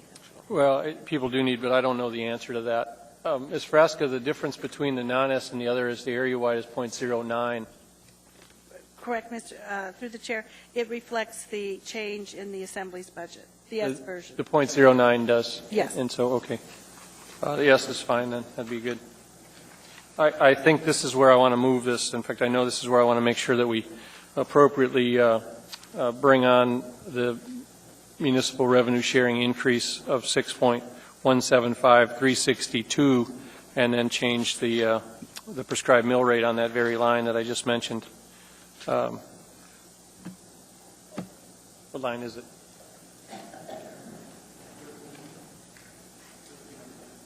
Area-wide line number 17 on page 1. Ms. Fresca, you can concur with that application there? Through the chair, Mr. Starr, I think the real important piece is to go to page 3, section 37. The total taxes collected. Right. Correct. Is that what you said? That's I'm right. Sorry. I just wanted to make sure the clarity was that the individual service areas, for example, Subursa is taxed independently of that, so the tax credit would basically be on the area-wide contribution. Correct. And so the total taxes collected on line 10, is that the way you read the correction? So line 10 would be modified to subtract the 6,175,362. Line 10. Here. Okay, we have a motion and a second. Ms. Osiander, do you wish to discuss that? Yes, please. We just did amendments that reflected an additional $280,000. And so, Ms. Frasca, I think that 6.1 is no longer fully available. And so, could you help? Yes, through the chair. The question is, do you want to then increase taxes in Fund 151 to pay for the $250,000? That's the group's decision because there's still room under the tax cap. We were about $500,000 below it. So is it your intent then to use up some of that to pay for the additional spending that you've approved, or do you want to pay for it out of the one-time monies of the state revenue sharing? So that I would prefer to spend it from the one-time monies. Okay, but I need your help in crafting the language and figuring out how to do that. Can we deal with one amendment at a time? Well, I can't, because I think the way I'd have to deal with it is to amend your amendment, sir. Well, you can either amend the amendment or let mine pass and then change the amount again. I could, but it seemed to me more straightforward this way, because how I vote on this would depend on how I vote on yours. Mr. Chairman? Do you want the police budget to carry the $250,000, or do you want area-wide to carry it? Well, I'd like advice from Ms. Frasca on it, if I could. It'd be 151. Well, through the chair, it would be Fund 151, which is the police service area, which is on page 2, line 46. So what I heard you say was to increase the taxes, and it would be 2.96 mils, 2.76 mils to cover the additional taxes to pay for the $250,000. That was the amendment that was moved. Ms. Osiander has the floor. I'm sorry, just a little bit more. I'm almost done. But there was also the 30,000, and so if you could just help me craft the language, Ms. Frasca. And I guess I don't mind doing it after Mr. Starr is done, if that's simpler, but I just need some help. Okay, while you're doing that, Ms. Osiander, I'll go back to Mr. Starr's motion. Mr. Starr? I want to bring it out of 151, Debbie, because there's some areas that are outside the police protection area, and so, you wouldn't want to do that, and so I know. I need her. Thank you. So, Yeah, Ms. Johnson. Chairman, without trying to make sausage, where are we at in the meeting right now with discussion? Has she amended my? No, she did not amend your motion, Mr. Starr. Your motion is on the floor. Thank you. Could I move for an at ease? Mr. Chairman? Yes. Okay, we're going to take a 5-minute at ease and try to resolve this.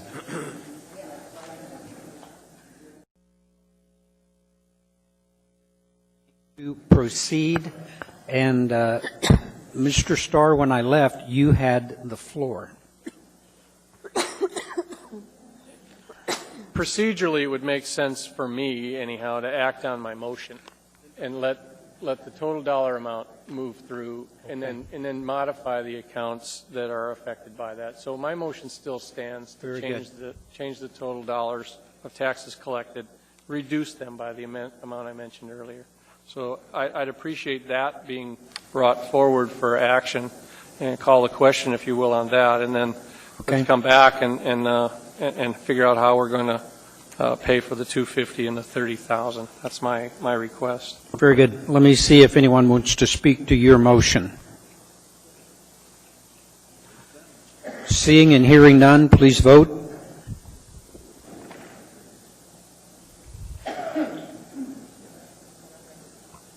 And Ms. Johnson is on her way.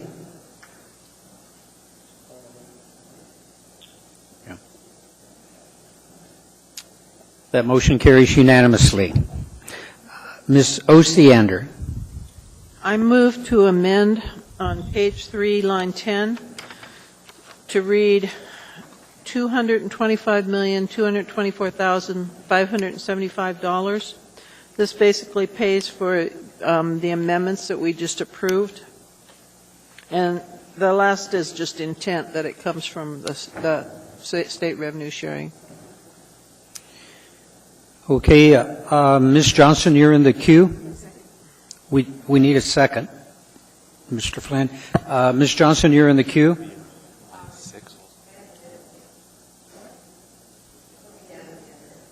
Okay. Ms. Gray Jackson, I'll come back to Ms. Johnson. Yeah. Thank you, Mr. Chairman. Just one question that I have is, how do we deal with the fact that the two amendments that we approved on the piece of paper that's now on record said that the funds would come from taxes? How do we deal with that? Thank you, Mr. Chairman. Mr. Chairman, could I respond? Yes. I did pass that on to Ms. Frasca, and she basically concurred with my understanding that revenue, taxes is taxes. In other words, if revenue that's used can be, once it comes into us, it's considered taxes. So I think it's appropriate. But please ask Ms. Frasca and Mr. Wheeler. Ms. Frasca, do you wish to reply? I apologize, Mr. Chairman, but I was talking to Ms. Johnston and didn't hear the question. Okay, Ms. Gray Jackson, would you ask the question again? Thank you, Mr. Chairman. Ms. Frasca, my question was that the two amendments that we approved on the formal pieces of paper that are now on records, it stated that the revenue source would be taxes, and municipal sharing revenue, it's not property taxes until we deal with it in that way, but they stated taxes. So I would think that we would need to deal with those amendments before we consider Ms. Osiander's amendment. And I'd like to hear from our municipal attorney also. Thank you, Mr. Chairman. Yes. Ms. Frasca or sure. Mr. Wheeler? Well, I'll be glad. This is similar to the discussion with Mr. Starr, that the amendments you made were to the direct cost budgets of the departments in the earlier ordinance, or excuse me, resolution, and that deals with direct cost funds and IGCs. The ordinance before you now is dealing with the amount of property taxes to be collected, and that's what the amendments will be impacting, both in the total amount of taxes to be collected and then setting the mill rates to correspond with them. Mr. Starr? I'll defer to Ms. Johnson on asking the question on which mill rate she plans to adjust. And my apologies, I skipped Mr. Wheeler. Mr. Wheeler, do you have input into this? I'm not sure I would say it the same way that Cheryl did. But the way I would describe it is that in the original AR, you've made amendments increasing the budget amounts, but you haven't identified the revenue source, except to the extent that the amendments all talk about using taxes at the bottom of them. So my anticipation is that you're going to have to change the mill rates unless you find some other revenue source to pay for those amendments. Yeah. Ms. Jackson? I'll pass. This is not worth my time. Thank you, Mr. Chairman. Okay, thank you. Ms. Johnson? Yes, I'm sorry to have caused a delay here. Mr. Birch and I have Girdwood, which is not part of the police service district. And so I'd gone over and asked Ms. Fresca about using these one-time revenue sharing funds, and it would not be really applying to Girdwood. And so I was, my intent would be rather to increase the mill rate on Fund 151. And I won't do that until after we've discussed this. Sorry, Ms. Osiander. Okay, anyone else to speak to Ms. Osiander's motion? Mr. Starr. Can we have some clarity? I understand how the mill rate supported. For example, on page 2, line 46. So, Ms. Fresca, is the total dollars collected going to be collected by changing line 46? Mr. Starr, do you mean the 250,000? Yes. Yeah, that's what we would do, because it's for the police department, which is all right. Then I think there's probably just a miscommunication on that. I didn't want it to come out of area-wide mill rate collections. It would come out of the police department. So is that make sense to the rest of this body, what we're actually going to do then? It's the mill rate goes to, what, 0.276 or something like that? I'm happy if that's the way the bookkeeping comes out in the end. Did you move them both, the 250 and the 30? My understanding was I just was going to do this one and then rely on her to figure out the mill levy. Go ahead, Patrick. Where's the 30 going to come from then? Which mill levy? What was the 30? 30 ought to come from area-wide because it's area-wide, yes. Because it's supporting independent audit Yes. or internal audit. But the only thing that Ms. Osiander's amendment does is adjust basically the bottom line. Okay. I'm just concerned about which mill levy's taxed for, Patrick. I'm fine, Mr. Chairman, with the mill levy. The intention of our legislative action is then Fund 151 gets taxed for the 250 of the amendment that passed, and then the area-wide for the $30,000 investigative study that Patrick and I moved. So as long as they've got it, I don't want to make... Very good. We're back to Mrs. Osiander's motion. Anyone else to speak to Ms. Osiander's motion? Yeah, do I pop up there? Yeah, I've got a withdrawal request. I've got a request in to speak on this. Does it show up in your... Oh, yes, you, Mr. Birch. Oh, okay. It's been there for a while. I just was wondering when it'd roll up. But, yeah, I think to echo the discussion earlier, I think as long as the additional, even though I was not a supporter of the additional $250,000 increase in the budget proposed by Mr. Hahnemann, to the extent that it comes out of the police service area that is not an area-wide, I think that's certainly appropriate. Thank you. Mm-hmm. Okay, we're back to Ms. Osiander's motion. Ms. Osiander, would you please restate the motion? We've got some people that would ask for that to be clarified. Amend just the bottom line figure on page 3, line 10, to read $225,224,575. And basically that'll pay for the amendments that we passed. And Mr. Chairman, that should probably also be reflected on line 6. Okay. Concur. Okay, we concur. Any other to speak? Seeing and hearing none, please vote. Mr. Chair, I'm sorry. I'm a little confused. Shouldn't we, in order to accomplish what we're all trying to do here, and that's to return $6 million $175,000 to the taxpayers. Shouldn't we alter line 6 to reflect the amount to be collected as an additional $280,000 and let the chief financial officer figure out how the mill rates are going to change, and then subtract the $6.175 million? We kind of did it backwards, I think. Well, we subtracted and now we're adding back. So we're doing exactly what you asked. Okay. As long as the we're not going to collect more taxes, I'm good with that. Okay. Thank you. Are we all clear? Please vote.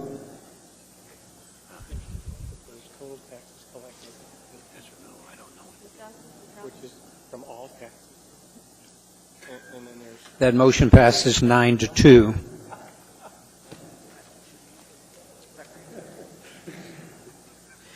Okay, we are now to item 14D. No? Move to approve the S version. Okay, go back. Okay, we're back to the document as amended. Second. Okay, discussion. Mr. Hall, my understanding is we would allow the administration to change the mill levy to reflect the amendments that we already passed, rather than us to do it now. So I just want to clarify that's everybody's understanding. That's how we've done it traditionally. Yes. Right. We normally always do that, just minor administrative details. Super, thank you. Okay. So we are back to the motion as amended. Any other comments? Seeing and hearing none, please vote.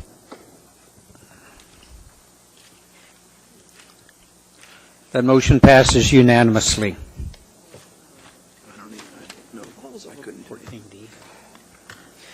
We move to item 14D, AO number 40, an ordinance setting the rate for tax levy, approving the amount of municipal property tax and levying taxes for the Anchorage School District for tax year 2012. S version. Public hearing?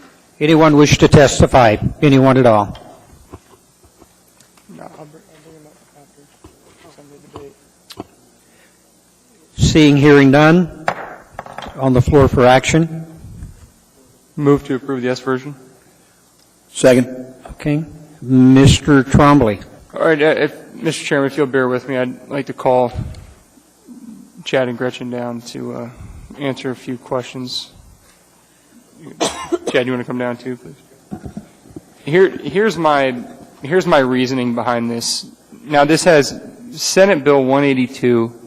What this did, and it has yet to be approved by the governor, but the Commissioner of Public Education has urged approval.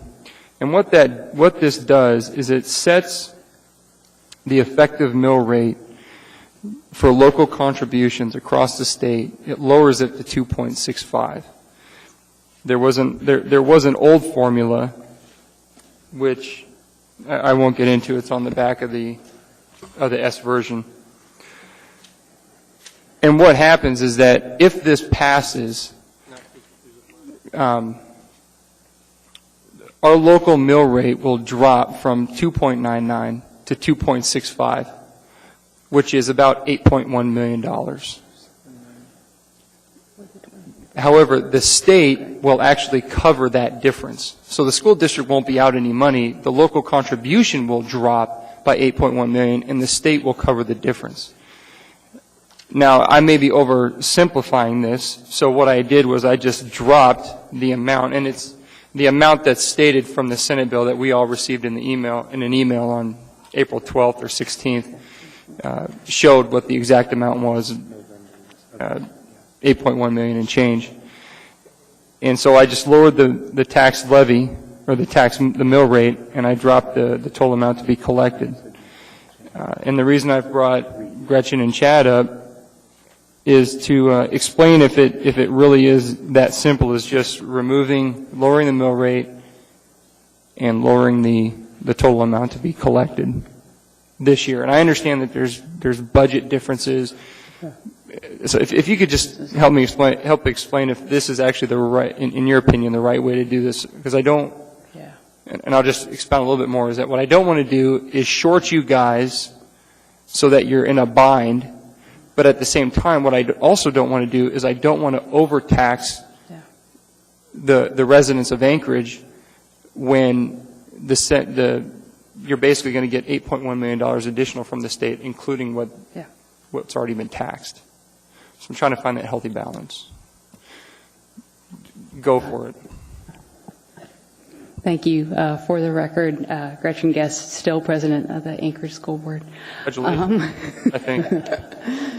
Waiting for the certification. I got it. I wish it was that simple. We'll put aside that we have not gotten signals from the governor, as we typically do, whether or not he's going to sign the bill or not. We'll put that aside. It's 2.65 plus 23% of basic need. And the difficulty with basic need is it's based on student count that we provide in November. We're fairly good, and that's been fairly steady, but it's also the number of intensive students that we have, which actually has gone up significantly since November. And so it's 23%, 2.65 plus 23% of the total that the foundation formula has. And the great thing about this bill is that we will be able, for the first time in my memory, to be funding public schools at our cap. The difficulty that I think we're going to have to work together on, the Assembly, Ms. Frasca, our staff, and our board, is how are we going to do that estimation? Because if we do it wrong, we're either under or over. Unintentionally. And I think that's going to take some work and some process where we all feel comfortable about how we make that estimation of the cap. So I wish it was that simple, but because it's also tied into the basic need and the foundation formula, it's not that simple. So when the bill passed the Senate and they came up with that $8.1 million, my assumption, and maybe it's wrong to assume, generally it is, but I would assume that they came up with that number by looking at the current formula, whether it's basic needs, and granted they can't do student population for November because November hasn't arrived yet, but they had to come up with that number somehow. They didn't just pull that out of the air, so maybe they did. It sounds like maybe they did. I don't know. I'm assuming giving them far more credit than that, but it seems as though they would look at the current formula and say, this is how we're going to appropriate $8.1 million to Anchorage. And Mr. Flynn can talk about, Gino, if you would like. I'll let that pitch go by. But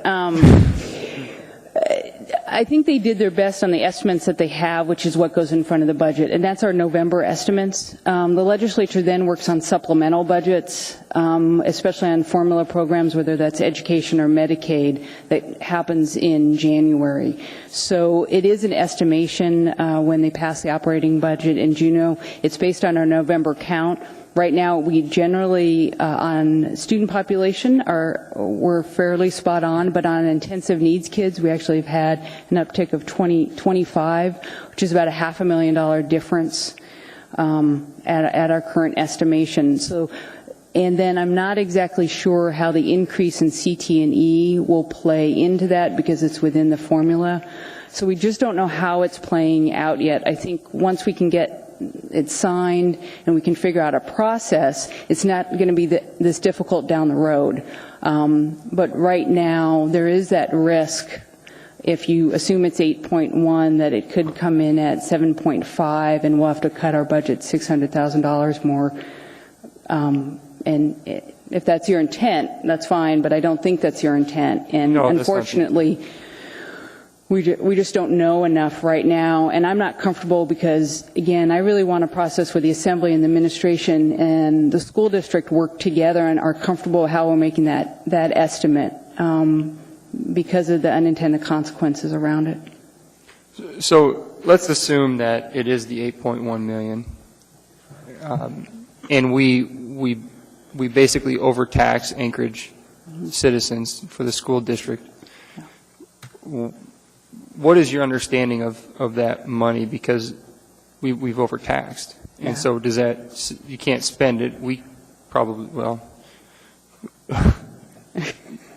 you can't spend it, we can't spend it, does it just sit there and is applied to next year? What is your understanding of how that operates? Our understanding today from the Department of Education is they will tell us the amount that we have to rebate to the city. Now, how that mechanism works between the city and the school district, I know we'll figure that out, but they'll give us the amount that we have to rebate.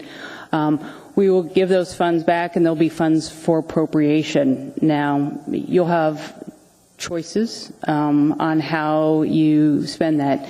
Because of how the foundation formula works, you can provide direct grants to the school district. You could pay down our bond indebtedness that then would lower the mill rate. You could pay down your own bond indebtedness to then reduce the mill rate.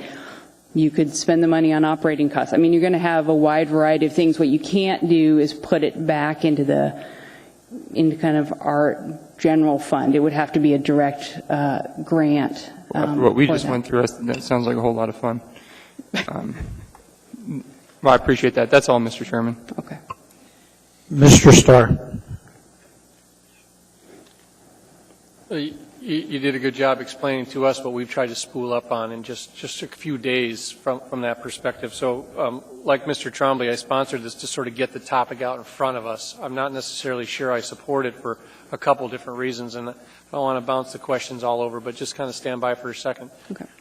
Ms. Frasca, if in fact we tax for this amount and then it's not needed, we wouldn't give it to the school district to begin with, is kind of how that works out. We issue a check to the school district a couple times a year, or once a year, for the taxes we collect on their behalf. So 6 times a year. Is that? I think it's six times a year starting in December. Sure. Yeah, that's on the finance side of the house, so I'll defer to the school district if I could.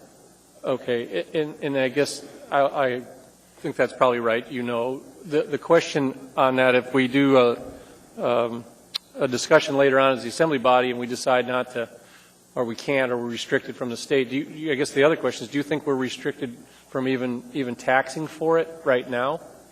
Through the chair, Mr. Starr, I really think those are more legal questions, and so would ask that that discussion take place. Well, I'm not going to, because I want to hedge on the side of caution here. As the other option, and you will probably be able to answer this one, is if we lower this, don't we indirectly then lower our total taxes collected in the tax cap again? Yes, on the because there is only one tax cap. Right. So I'm also hesitant and reticent to do that, because it becomes our new benchmark for next year, which could mess us up significantly. Hello? Sorry, I couldn't help myself. Yes, Mr. Starr, you're correct. It does reduce the tax cap on a permanent, going forward recurring basis. And I didn't miss your cynicism, Mayor. You're retiring. I don't aren't appreciate you? it, but I didn't miss it. So, I don't have any more questions. So, Mr. Flynn. Thank you, Mr. Chairman. I'm going to move to substitute the original version of 2012-40. And I really appreciate Mr. Trombley and Mr. Starr bringing this forward. I think it's been a valuable discussion, but it's the sort of thing where we're just not ready to answer this question tonight. And, speaking to Mr. Trombley's question about the organizational conclusion of legislative sessions in Juneau, I'll simply note that we've had some of our less than finest hours here tonight, and you've seen what happens. It's not entirely dissimilar there. Mr. Trombley. Well, you guys don't have to stand up here anymore. I appreciate you coming down. Again, I just wanted to get the discussion started, because I think it's important to have that discussion, because I'm pretty confident this is going to come before us again, and I don't want it to blindside us as to what's going on now. The other members of the body understand. So I do urge approval of the substituted version. The substituted or the original? The original version. Thank you. Mr. Starr. well, the legislation is pretty clear. I mean, it's very clear in Juneau, and what it does. How they apply it is probably what's unclear. But we're going to, by this action, and I think where Mr. Trombley was going with it is there amount that we could tax less and still be safe? And so, I would have liked a little bit more time between now and when the tax bills have to go out to sort this out. because the legislation is very clear. It was written by some pretty important people, and my understanding is the governor's going to go for it because it solves the problem that we have now, which is a 4 mill rate based on 1999 assessed values. We're starting to become more current. So, it's going to come in front of us, but, make mention that we're taxing at a level that we already know we don't need to. And so we're going to tax collect. We can't give that money back. So it's not a subject I take lightly, however jovial we may be up here. If I was to get real good on the science, I'd figure out a mill rate that would continue to burden less the taxpayers. But my caution is, again, however cynical it may be, is to not mess with the tax gap elasticity and be wrong in that. And then again, we'll be back, I bet you, July or August and talk about the additional appropriation. We went through a $13 million additional appropriation last year, which was never fun. Carol Como and Mike Abbott were up here, and how are you going to spend the money? What are you going to do with the programs? That's a lot of problems for us midway through, and I don't like the discussion. So I'd rather be exact tonight in a perfect world. However, we need to be exact next year. So that's all my speeches, and I'm glad we're coming to the end of budget challenges here. Thank you. Okay, on the motion to substitute, Ms. Osiander. Thank you to Mr. Trombley for bringing this forward. I think many people aren't even aware of this legislation. We don't know the impact yet, and it's certainly my intent, and I hope all of our intent, to stick with our word in terms of what we said you would get, you will get. And the only way I see to absolutely ensure that right now is to stick with what was the original approach. Okay. So I will be voting in favor of substitution. Okay, thank you. Ms. Drummond, on the motion to substitute. Yes, thank you, Mr. Chair. Ms. Osiander and I were both still on the school board in 1999 when the state contributed significantly more percentage-wise than it does now. Mr. Friedman of the school board provided us with some statistics recently that the state went from in the neighborhood of 69 to 70% of school funding, local school funding, to more like 54%. And I hope that this S version that Mr. Trombley brought before us to bring to our attention is indicative of a move in the right direction on the part of the state, whose number one job is funding education. It shouldn't be our job. It should be the state's job. And for them to allow the local property taxpayers to be burdened so significantly over the last several years is an issue, a big issue with me, and I hope that they're moving in the opposite direction as they should be. Although it's all hidden by what's going on in the special session right now, I appreciate Mr. Trombley bringing this to our attention.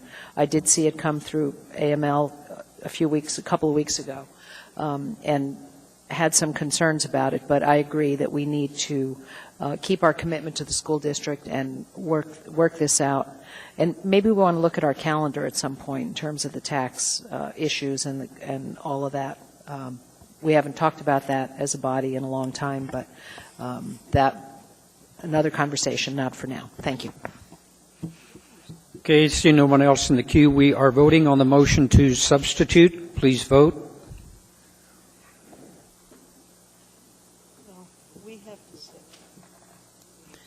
That passes unanimously, and now we're actually voting on the substituted, the original motion. Yeah, the original motion. Please vote. Passes unanimously. We're now moving to item 14E, AM number 228. Mr. Chair, point of order on this one. Yes, sir. Well, the appropriation of bonds based on an election that we haven't certified before, I've questioned whether or not we have the authority to approve E, or we should postpone this item. Mr. Chairman, even though it's a public hearing that's been posted, I don't want to be ahead of the game, even though we sort of know the outcome. We haven't certified the election. Mr. Chairman, I was going to suggest that we combine the public hearing on these next three items, but then postpone action on them until sometime in May. But if you want to keep the public hearings open, we can do it the other way. It doesn't matter. We have to let. No, I'm okay with combining the three. And if there's anyone here to testify I would invite them up to testify on this. I will read to you part of this topic, resolution, municipality of Anchorage appropriating $26,472,000 to the Anchorage Road and Draining Services. It's actually 27 million. Yes. Mr. Chairman, Yes. could I move to combine the public hearing on all the bonds? Then, I made that motion. That's what. well, but then you just read one, so I didn't know if you'd done that. No. I'm sorry. We did All right. combine the three. So I will read the Thank you. the heading on 14F. That's the resolution of the municipality. No, that's not one of the bonds.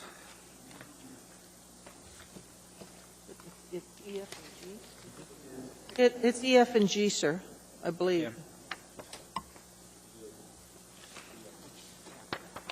Got it.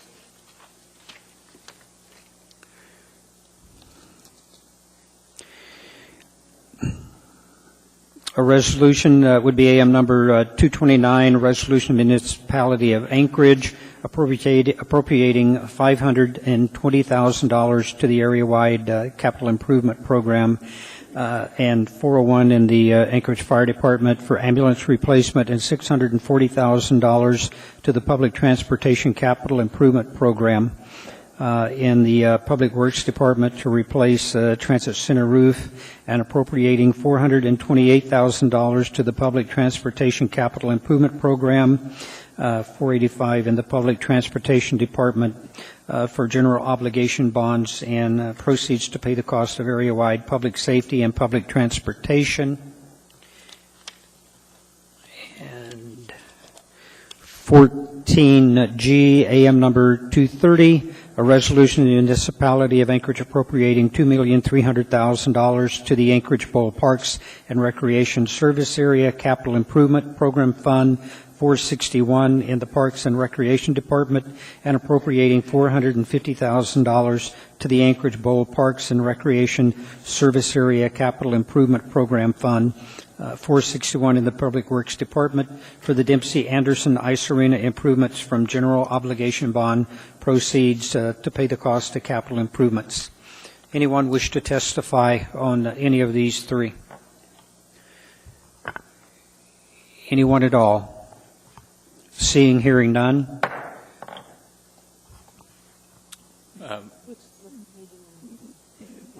Mr. Chairman, I'll move to postpone consideration of these three items to our May 8 meeting.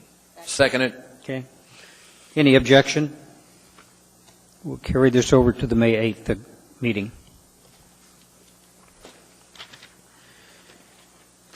Item 14H, AR 110, a resolution of the Anchorage Municipal Assembly approving an alcoholic beverage conditional use for a beverage dispensary use and license number 1078 in the B2B Central Business District for Block Lindo, DBA, the Cross. Reading. Thank you. Anyone wish to testify? This gentleman. I'm Brock Lindo. And please spell your name. Your last name. Lindow. Okay, thank you. Go ahead. We're the owners of the Crossbar, and we're just here to encourage you guys' support for the passing of the liquor license. Okay, thank you. Ken Reither, RYTHER, Brock's business partner, and our main goal is to provide a new place downtown for eating and sports viewing, and the liquor license will just help improve our business opportunity down there for revenue. Very good. Mr. Flynn. Thanks for coming down, guys, and thanks for your patience. I know you've been waiting a while. Obviously, a hockey-themed establishment. And are you, in fact, buying Club Soraya liquor license, or are you bringing a different one from Muldoon? It's a different one. It's coming from Muldoon somewhere? Yeah, it's Max Sports Bar. Yeah, don't think I've ever been there, but that's Adam's territory.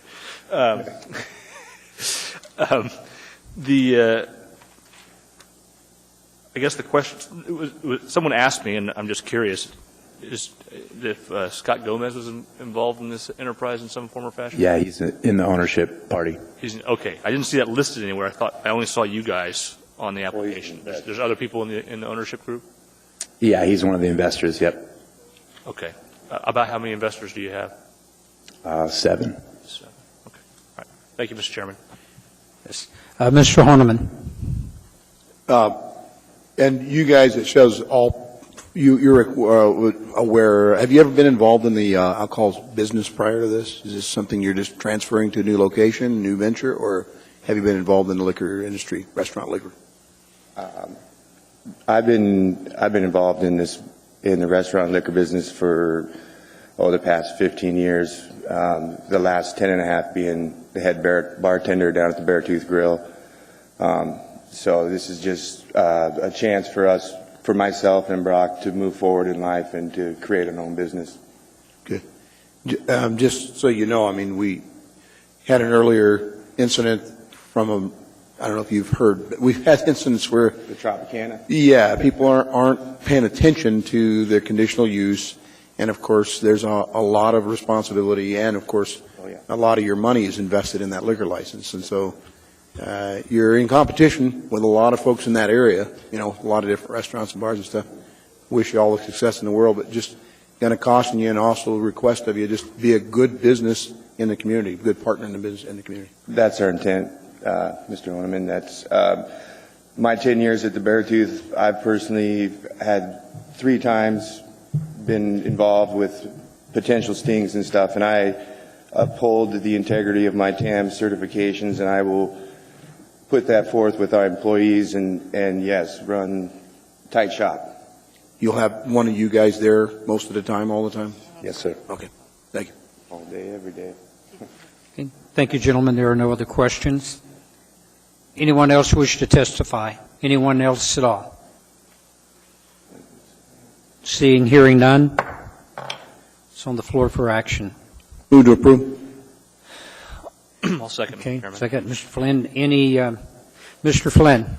Yeah, I mean, I'm going to support this moving forward. I'll just give you a fair warning. We've had some difficulties downtown of late with some pretty rough behavior between the hours of about 1 in the morning and 3 in the morning, bar break and that sort of thing. And unfortunately, one of the establishments about 2 blocks from where you're going to open your doors was involved in some what appears to be illegal behavior last fall. It just was, the indictment was just released last week, I think. So I'll just sort of reiterate Mr. Honeman's sentiments. We love good operators downtown. We have a lot of very good operators downtown. Please keep yourself in that category. Otherwise, you're going to make my life and your life very difficult. Thanks. Mr. Starr? Well, I think I echo Mr. Flynn's comments about it. It's a fairly large facility. I can tell it's going to have what they call 48 fixed seats and 120 non-fixed seats. And so it's not a small, quaint little operator, and I'm happy for that. It's market share, it's fun, all the things that it should be. But when you start reading police reports upon renewal where plenty of folks were urinating out there, throwing up on the parking lots, it doesn't do anybody a lot of good. I don't like to deal with them. I've tried to urge this body to be a little bit more proactive during the year on operators in terms of that. The conditional use can be brought in front of us at any time upon action by this body to bring it back forth. And so it's not a threat. I'm a businessman. I hope that you guys can understand that. But we're not bound to renew these, but we can surely bring them back to change the conditions. And I don't want to have to. But if it means hour of operation, days of operation, what you can serve there, our latitude seems to be pretty good. I want you to be a place that's great for tourists. I want you to be a place that's open for that. And I don't want to have the police down there all the time because that costs everybody more money. It's not a lecture, but I think it's a new sense that we're starting to get a little bit more proactive than reactive. And I'm happy, go free and prosper, spend a lot of money in development, hire a lot of employees, urge the economy. All of that's good for business, and serving alcohol can be done right. Thank you. Appreciate that. I urge approval, too. Seeing no one else in the queue, please vote.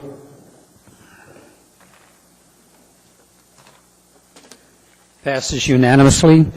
The next item before us is AO number 2037, or AO number 37, an ordinance of the Anchorage Assembly amending the zoning map and providing for the Waive reading. Thank you.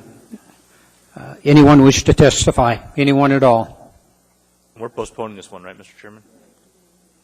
Pardon? We're planning to postpone this one, correct? It says here on the clerk's note. Yes, to May the 8th. We do. So then we want to keep the public hearing open. Yes, Mr. we will. We'll keep the public hearing open on this one. Move to continue the public hearing. Okay. Second?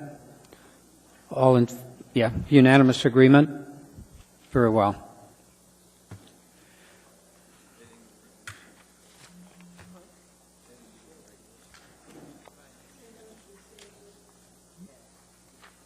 Beg your pardon? Yes, save a tree. Please do. There's a significant amount of paper there. Next item before us is 14J, AR number 95, a resolution of the municipality of Anchorage appropriating $267,608 Waive from. reading. Thank you. This item is on the floor before us. Anyone wish to testify? Anyone at all? Seeing and hearing none, this item is on the floor. Okay. First and a second. Seeing no one in the queue, please vote.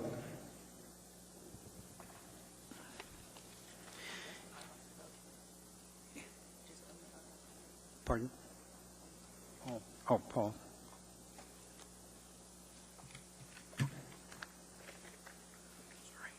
Passes unanimously.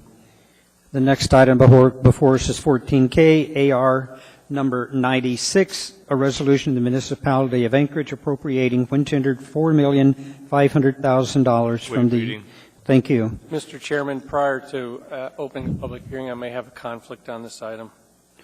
Are we on K or J? Okay. K. Is it okay if I ask Mr. Lundaby a question? Yes. Mr. Lundaby, the improvements on this taxiway and tarmac, are they anywhere close to the North Edge hangar? You know which property I'm talking about across from the Dodge dealer? Through the chair, Mr. Starr, the major portion of the project is located south of Merrillfield Drive, which is south of the east-west runway, which is basically across the field from quite a distance from the North Edge. So the approach end taking that you're talking about, expanding the approach end stuff, though, would be on the end of that runway. Is that right? The navigation easement that's described as one of the projects is recommended in our master plan, and it's basically an airspace type issue on the approach to 2.5. Okay. I'm going to have to declare a conflict then. I run a small development company, and I just signed a contract to develop property that sort of abuts this area that's being appropriated. So I need to stand down from the vote. It would be my request from the chair. But I don't make a lot of money on the contract. If anybody wants to know, I don't get paid a lot, but I will be developing property that abuts this area. So. Very well, Mr. Starr. If it will give you a clear conscience, I'll let you leave the room while we handle this piece of business. Yes. Anyone wish to testify on this? Anyone at all?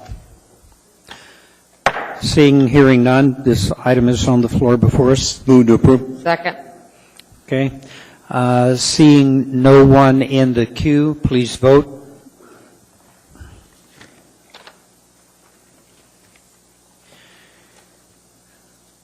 That item passes 10 to 1 recuse. So, next item before us is 14L, AR number 104, a resolution approving the letter of agreement between the municipality of Anchorage and Public Employees, Local 71, regarding implementation of the Kronos and SAP operating systems. Anyone wish to testify? Anyone at all? Seeing and hearing none, this item is before us. Move to approve. Second. Mr. Trombley. I just have one quick question on the memorandum, line 2, page 2, line 9. Eligible employees will receive a reset of available FMLA, AFLA hours.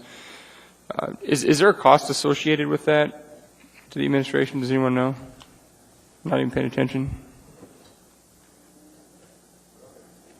On the memorandum, line 2, eligible employees receive the reset of available FMLA. I'm just wondering if there's a cost associated with that, if that's even known. I'll check in the back and see if Herb's here. He was here earlier. If not, I can take it later. It's fine. FMLA is unpaid leave, I think. Yeah, but that still affects your overtime budgets. And I'm just wondering if that puts additional strain on the budget. I can take it later. It's not a big. No, it's a valid point. I didn't mean to interrupt, Mr. Chairman. Welcome back, Mr. Starr. Well, by law, we're not allowed to materially change the value of a contract. Memorandum of understanding doesn't do that, but if it's a material change to the value of the contract. It's my understanding that it's not a material change to the value. It really is just the fact that this will allow a change within the contract to go to the electronic time card system, the Chronos system. So I don't believe it has any material financial change. Well, to bargain away the reset of the hours banked for Family Medical Leave Act would incur a cost to the municipality for additional time off, wouldn't it, Mr. Mayor? It was my understanding that there's not a financial cost to this. But, if you want to hold it and take it up next meeting, we can get you the answer. Well, I don't particularly. I just don't want to get into the habit of sort of a quid pro quo trade-off to having a letter of understanding, a memorandum of understanding negotiation with the labor agreement that we're going to give them something in return. That's not why we do those. But again, your choice. We can get you a more definitive answer if you want. What's your desire, Mr. Starr? I'll yield to Mr. Trombley, but it's a valid concern. I'd like to postpone to the next meeting just to get an answer, just so that we're not setting a bad standard or precedent for later. Okay. May I clarify, you mean the May 8th meeting as opposed to the special meeting on May 3rd? I'm sorry, yes, the May 8th meeting, yes. Yes. I need a second. Second. Okay. Anyone object? Any objection? We'll carry this item over to the meeting of May the 8th. This brings us to the end. I will note that item 15A, certification of the regular municipal election, we've scheduled a special meeting for that on May the 3rd at 5 o'clock. So take notice. Nothing under unfinished agenda. We are at audience participation. Anyone wish to speak? Anyone at all?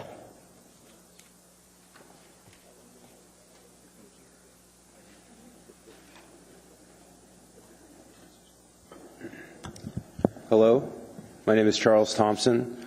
I'm here again to ask you about my request for the CAPR files in a format other than PDF.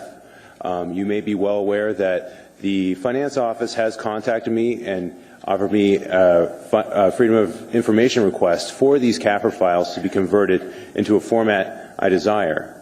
Now, I have a couple questions about this because it brings up some oddities. Number one, why are they charging me $40 an hour to change one spreadsheet per year? They give the estimate that it will take them 1 hour to convert a workbook into another file. Now, another question that I have is why are they not telling me after multiple requests from the controller and from the CFO, I believe, why they cannot tell me what are in the formulas in the cells? I'm not interested in the formulas of the cells in the CAFR Excel sheet.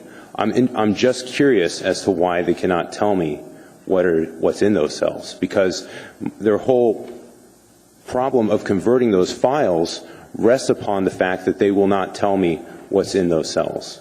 And if it's something confidential, that's okay. But I would like to know why. Thank you. Okay. Mr. Starr.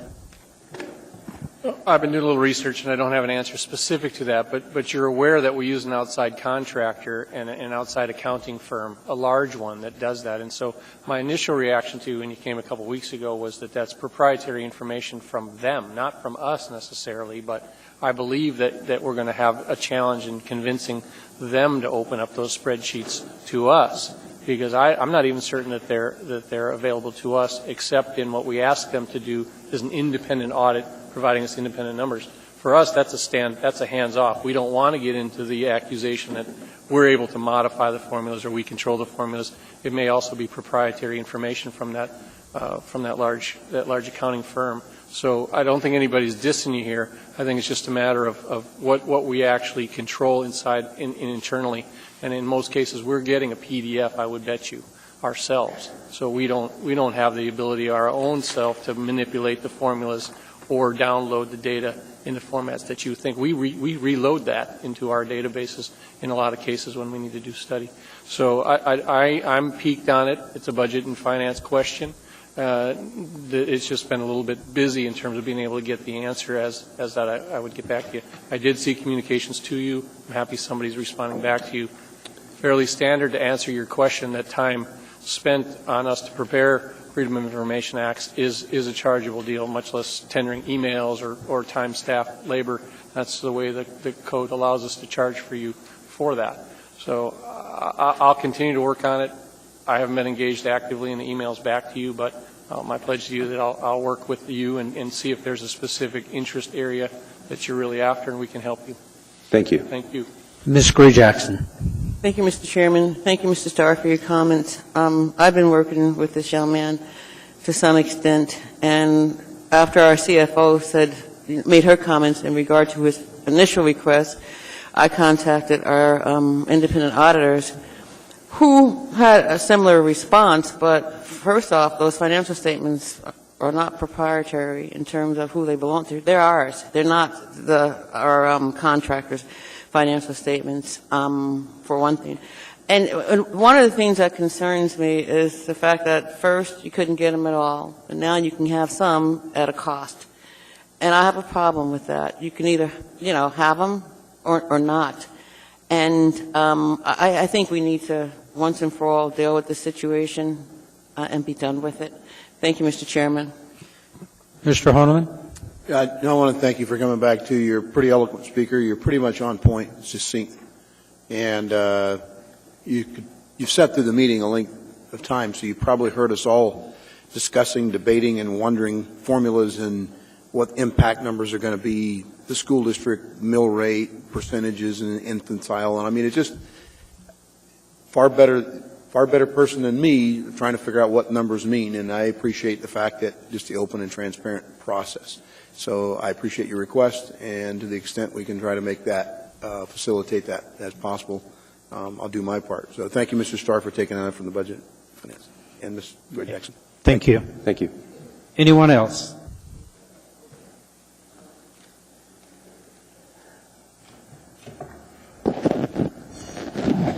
I'm Linda Kellen Beagle. Thank you for letting me speak. It'll stay there. A while back, when municipal elections were uneventful, Assemblywoman Harriet Drummond volunteered for a position that no one else on the Assembly wanted, chair of the Ethics and Election Committee. Suddenly, in the first meeting after the April 3rd election, Assemblyman Starr expressed great interest in replacing Ms. Drummond if she no longer wanted the position. She still did, probably because now there was something to do. Then came new Assembly Chair Ernie Hall, who decided to exercise his prerogative as chair and reformulate the committee very unartfully. Harriet Drummond has years of experience, something that the chair of this committee should have in such a complicated issue as this election.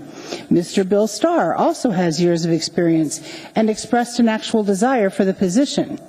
Yet Ernie Hall has chosen Adam Trombley, the newest, most inexperienced Assembly member, as the new chair. Mr. Trombley not only has the least experience, he was also appointed by Mayor Sullivan to the Budget Advisory Committee, from where he first ran for Assembly against Paul Honeman. the most recent opponent of Mayor Sullivan in this election. Mr. Trombley, when he ran successfully against Mike Gutierrez, not only accepted donations from both Mayor and Mrs. Sullivan, the mayor repeatedly endorsed Trombley in print and on the airwaves. Just the appearance of bias in this appointment at a time when the public's faith in the media's ability to conduct an election is ill-advised, especially when there are a number of other assembly members more qualified and with less baggage, including Mr. Starr. And then I also want to say that you do realize that because of the nature of the election committee meetings that you had, they were not public. There has not been one single public there's not been one single ability for the public to testify with you on this whole election issue.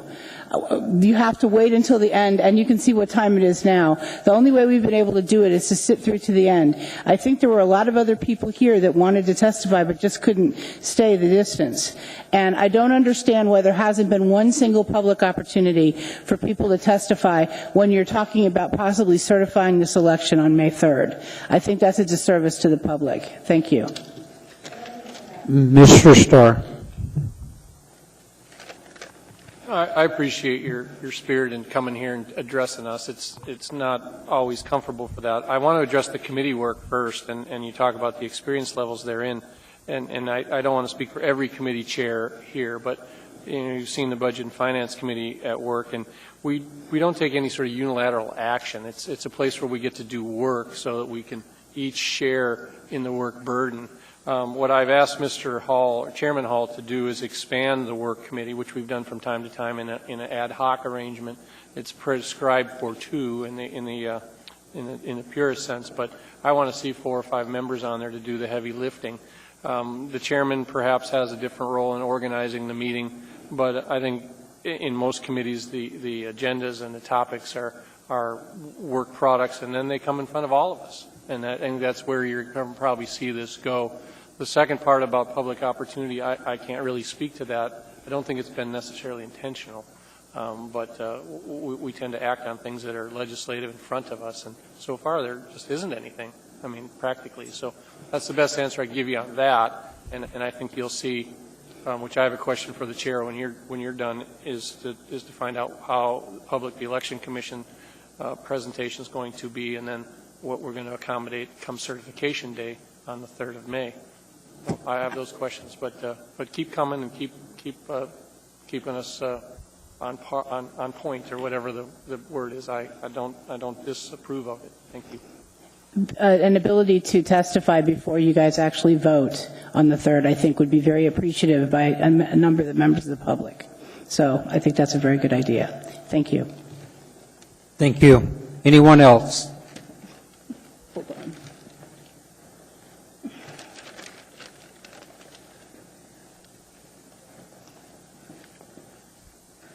Hi, my name is CJ Miller. On Channel 11, a couple days ago, I saw a brief interview with Mr. Hall where he states that not certifying this election would cause disenfranchisement to everyone that did vote. Fortunately, I was able to vote on Tuesday because I showed up so early in the morning at my polling place, but I'm sorry to say, though, that certifying this election would actually cause me bigger disenfranchisement than not certifying it. I've been in the audience here listening to testimony after testimony for the past few weeks, testimony from people who voted, people who couldn't vote, people who had trouble voting, and election workers.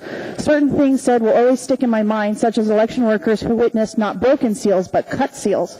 The election worker last week who said that she caught a question ballot going into the Diebold machine and wasn't sure who else had tried doing that. The college student on the 10th talking about how college students couldn't vote because of the backup that happened at the UAA campus when everyone was redirected there. From the start of this, Mr. Hall, you've already seemed to have made up your mind on everything. On the 10th, you said something along the lines that it didn't matter what a third-party investigation would find while it was being conducted, but the Assembly had the last word on this investigation and what was going to be done. Then you promptly voted against immediate investigation, which seemed to convey the same message from the Channel 11 interview that you've already made up your mind.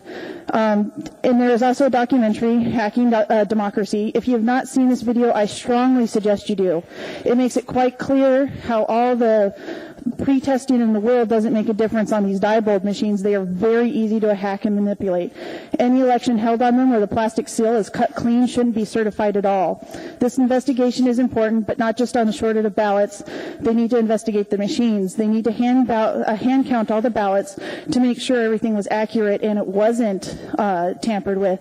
They need to match up the numbers of the ballots that went into the machine to match the amounts of the people who signed the registers. And they need to really just redo this election. Also, expecting whoever you appointed to be done with their investigation by May 3rd seems unfeasible. If you wanted to, appoint them, and you haven't even appointed them yet, and you're asking them to have their investigation done by May 3rd, that just seems like it will be rushed and not well done. That's all I have. Thank you. Thank you. There are no questions. Thank you. Anyone else?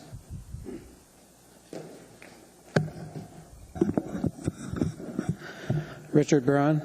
I can't pass up this chance. And I'm afraid I can't beat any conspiracy theories, so you're not going to get one.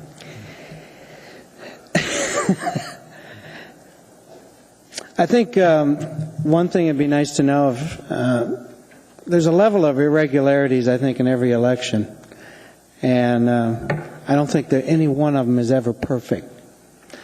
And it'd be nice to know just what the irregularities normally are and whether we exceeded that. I don't think we've exceeded it terribly to cause such a furor here. I went to the election committee or the election commission at Wilda Marston here. There's just a few people there, and on TV I saw at the City Hall just a few people. I think the numbers aren't tremendous here.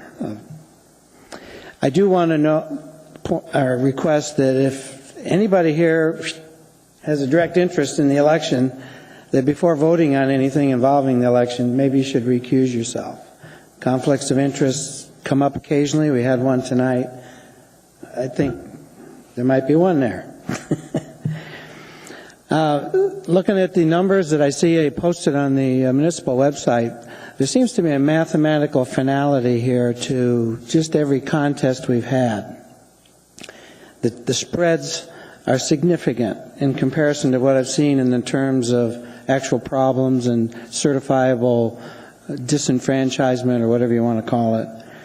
I think it's time to certify. What we need to do is do a little investigation as to why we got so confused and why we had such shortages in certain precincts, so many precincts over past years. Once we can figure all that out, I think we can tighten up our procedures and just move on and let's have another election in November. Redoing this election is going to be a total waste of money. I don't know what the price tag is for an election, but I know it's probably exceeds some of the things that we quibbled about tonight about putting in or out of the budget. So let's look at the math, let's certify, let's move on, do a little better next time. And I guess we got a new election committee. I haven't seen the election committee involved with the commission at all, so I hope the new committee will get involved and tighten it up. Thank you much. Thank you. Anyone else?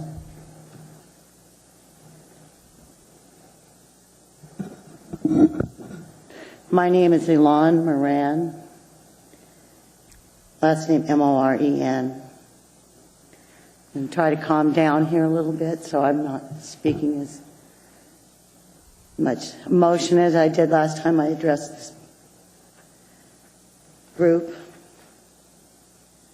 I thank you for giving me this opportunity. I resent anyone referring to anyone speaking here as having a conspiracy theory. There was no conspiracy when people go to the polls, not once, not twice, even 3 times and not able to vote. That's not a conspiracy theory. That is a mistake made intentionally. We had an election and it messed up Y'all got caught. Let's fix it. Let's have a new election. I haven't spoken to one person since April 3rd who isn't pissed off about this election. And y'all act like, oh, gee whiz, let's talk about it. Let's have a meeting when everybody's at work. Or let's schedule a meeting when no one hears about it. Or let's act like it's not really that important. It's important. And let me tell you how important it is. Y'all get elected. Someday, you're going to be back up here to be voted back on to your seats. And if it takes every moment of my life to write letters, to talk in any forum I can get involved in, I will speak as loudly as I can and as often as I can to talk about this idiotic circus that's going on here. I mean, there are people sitting up here who've worked very hard, who deserve that chair more than someone who's just been elected. This is ridiculous. People come up here and talk over and over again how upset they are about this election, and you keep putting it off. Let's talk about having a new election. Let's talk about that it didn't work, and let's say it didn't work. You had not enough ballots, and then ballots were found, and if people, what happened to the ballots? What happened to them? Y'all hired the wrong people. You hired the people that were against one of the ballots that were on there. It's out in the open. Y'all got caught. Let's knock it off. Let's do what you were hired to do, what you were voted to do, the job you were supposed to do. And stop putting it off. And it wasn't there's no conspiracy theories going on. It's not a hint of maybe there was something amiss. It was a big screw up. Okay, we appreciate it. Thank your time's you very up. much for your time. Oh, Thank you. Mr. Chairman? Yes. Mr. Honeman? I just wanted to confirm, were you able to get the vote or not? I couldn't remember from the last time you testified. I went to vote at 9 o'clock in the morning. So you did vote. So I was able to vote. But I have spoken to so many people that were not able to vote. Okay. Thank you. They're not able to come and address this body about it because they have jobs. Thank you. Mr. Trombley? Just one of the things I wanted to say about a re-election is that one of the things that the independent investigation is going to determine is exactly, and I hope that they determine, is how many people were actually not able to vote. And that's what this hinges on, is because the Alaska Supreme Court has set out a standard at which we hold new elections. And that is one of the biggest things that it hinges on, is how many people were disenfranchised. Was it enough to actually affect the outcome? And this body does not have the authority to, if it's determined that there weren't enough votes, legally this body doesn't have the authority to hold a new election. That could very easily be contested in court and thrown out, holding a new election, if there weren't enough votes to actually swing the election. And the Supreme Court's been from everything that I've read, has been very clear on this. And so that's one of the things that the independent investigation is going to determine. But can you explain to me how you can determine how many people did not get to vote when they are so upset about how you're handling this that they don't even care to let you know? I mean, they don't think you're going to do anything about it. Why bother? That's their attitude. I mean, that is a genuine attitude out there. Why bother? Y'all are going to do what you want to do anyway. So, I mean, how do you figure that? I don't understand that we're going to get a number of how many people didn't vote. Ms. Drummond? Thank you, Mr. Chair. Thanks for coming, Ms. Moran. I really appreciate Thank it. you, I appreciate some of the points you brought up. I have some concerns that this body Number one, we don't have an investigator yet. Number two, we have a meeting scheduled in about 9 days to certify the selection. I don't know how we're going to lay out the scope of the investigation, accomplish the investigation, and give us answers before May 3rd that will allow us to feel comfortable certifying this election. I don't know how. The investigator may suggest that we poll the people who tried to vote at the 53 or 54 precincts that didn't have enough ballots. That will take a considerable amount of time. I think we are underestimating the amount of work that can be done by an investigator in 9 days, and definitely less than 9 days, because we don't know who that person is yet. So I think there's been a lot of questions raised by the public that I'm not sure that we are considering the rational ramifications of. Thank you. Anyone else? Anyone else at all?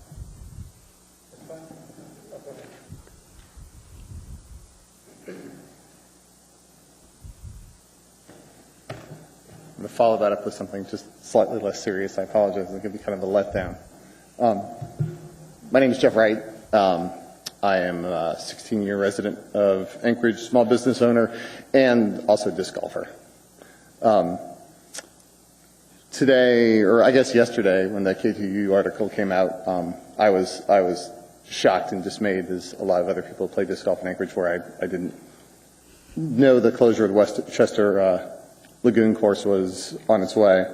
And today, at about 11:30, I put up a little reopen the course petition. I think a lot of people weren't involved in the process, were really surprised about it. And when I did that, I rashly said, hey, I'll put this petition up and I'll go ahead and, maybe I'll get, 50 signatures or maybe if I'm lucky 100 signatures, and I'll bring it up at the assembly just so, they're aware that there are people out there who are interested. Last count, this is just a couple of minutes ago, there were 544 signatures, which was certainly a whole lot more than I expected. I was actually kind of bowled over.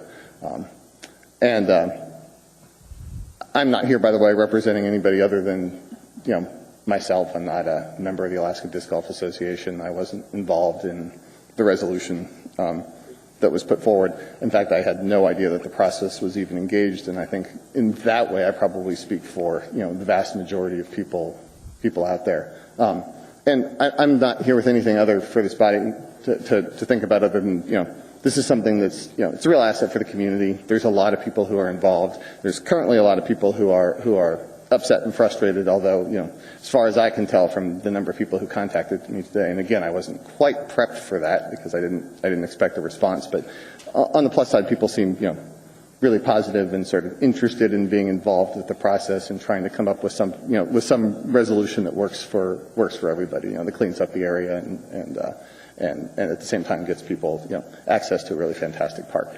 And that's all I have. Mr. Horniman? Mr. Wright, I'm not sure if you've seen this. It came out from Mr. Rada from the Parks and Rec Department, a press release from... Lindsay was actually, when you guys were chatting and took your brief break, she actually brought it to my attention, and I had a chance to go through and read it then. I hadn't seen it before then. Sure. And I apologize, by the way, for missing the early part of the meeting where this was discussed. This wasn't a planned evening activity. I actually had to take my daughter to a play before I went here, so.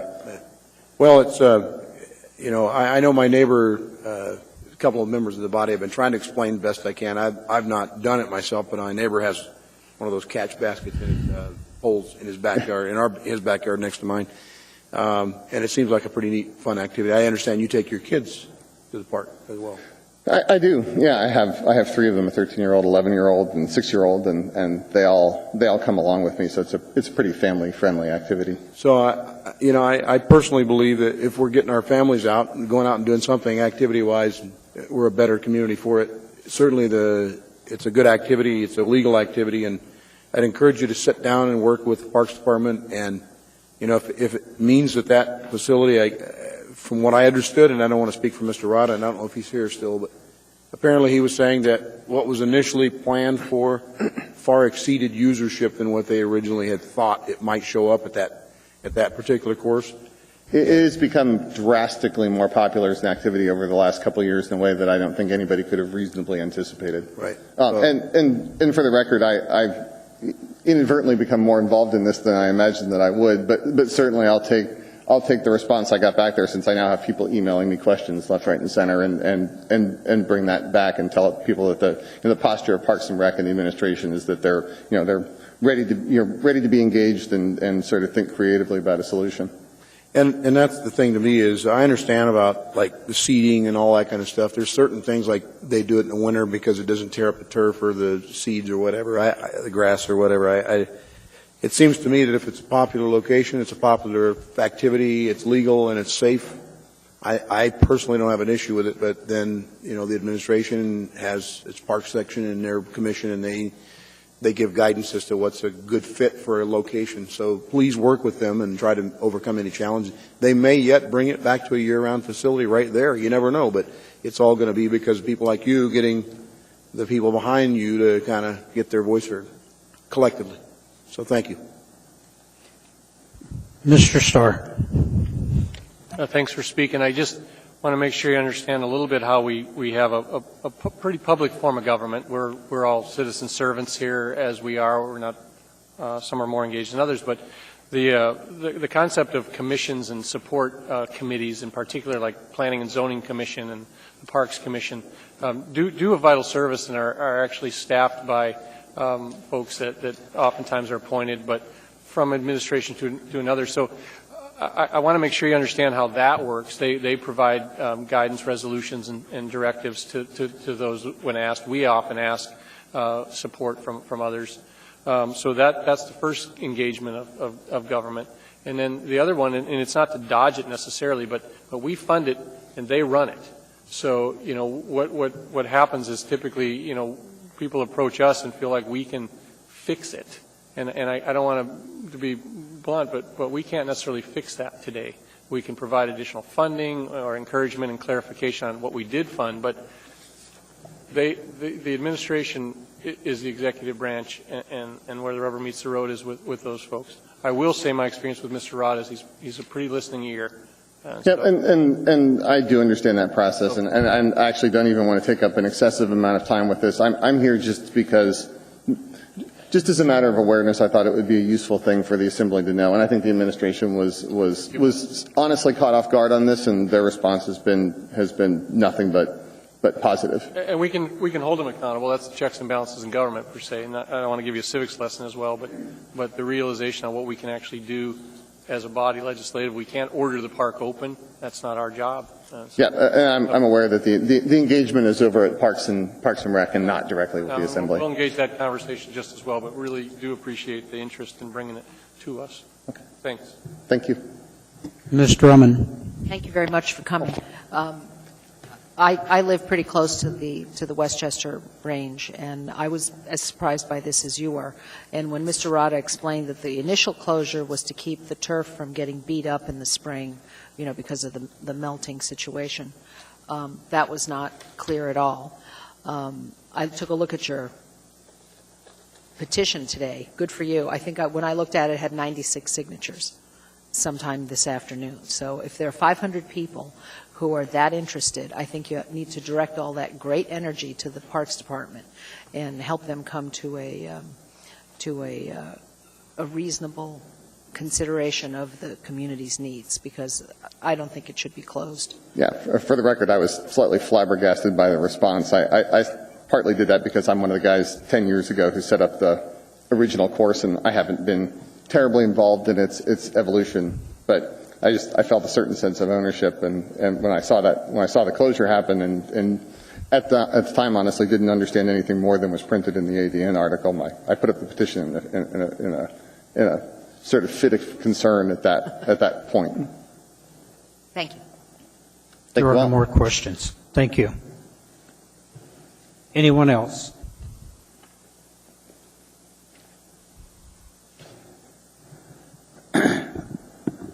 Hi, my name is Darren Hike, and I came here to speak on the same issue, so I just wanted to say hi because I've been sitting here the whole time.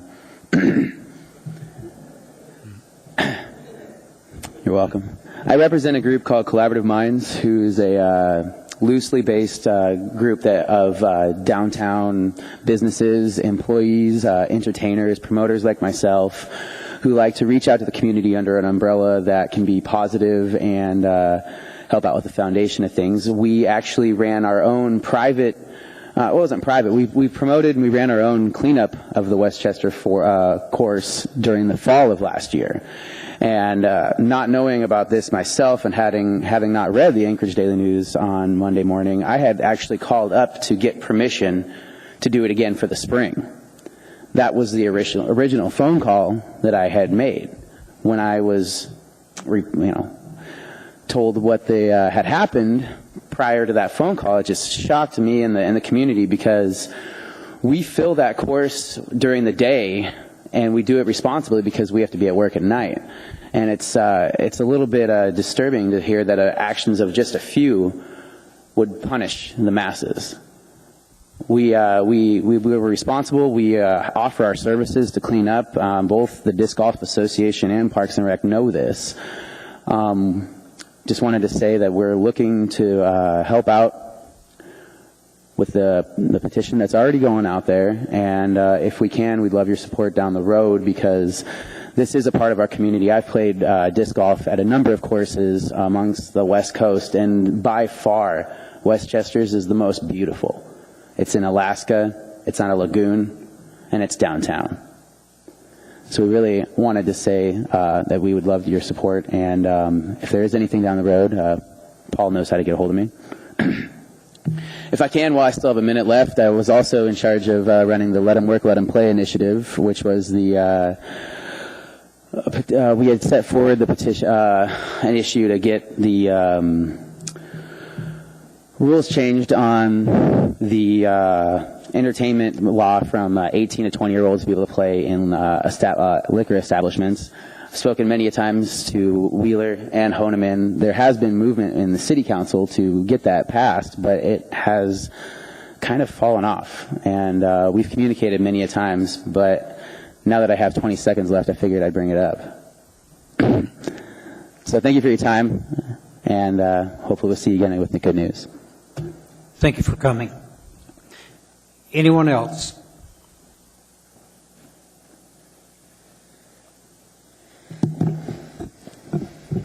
Members of the Assembly, Mr. Chairman, I'm here again to talk on an issue that I've emailed you all. My name is Kelly Walters. I've sent emails out multiple times, and this issue I can't let go. I wasn't able to be here for your meeting tonight, but I can tell you that whatever's on this agenda is not as important as ensuring that every time that we go to cast a vote, whether you're Republican or Libertarian or Democrat or Independent, that vote counts. It's the only thing in democracy that prevents us from going violent in the streets and anarchy. And when I read the article that's been covered in some of the blogs, but in the Daily News with Casey Grove over the weekend, or maybe it was Monday, quoting an election worker that talked about broken seals on these election machines, I mean, it's incredible. That alone is reason enough, with the nefarious past that this state has had, to go into a full audit on this past election and to count every vote. That is a massive security breach. And last time I talked to you all, I mentioned the 2004 election and a subsequent lawsuit.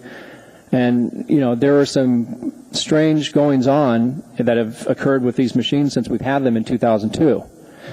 And the fact that despite this issue being more important than anything else you could talk about today, next week, 10 years from now, we've not had one single dedicated assembly meeting in the 21 days since the election that has been focused on public testimony that's not at 10 o'clock, 10:30, 11 o'clock at night. Not one meeting has gone to that when this issue should supersede all others. There isn't an issue that I can think of more so than making sure everybody's votes counts. And I'll tell you one thing. I'm about as opposite politically from Joe Miller as anyone can be. But I was the guy that helped Joe Miller get outside election experts because I felt he was being mistreated by the Division of Elections in this state. And I wanted to make sure that if Joe Miller, in fact, got the votes he had coming, that if he was the next senator, he should get all those votes. And I don't agree with him on anything. So I really hope that you have before you certify this election, if you certify it, that you go through and you get this independent investigation started. I think it should have been started when Ms. Gray Jackson made the motion in the assembly meeting following the election, because right then with ballot shortages, we knew there were problems.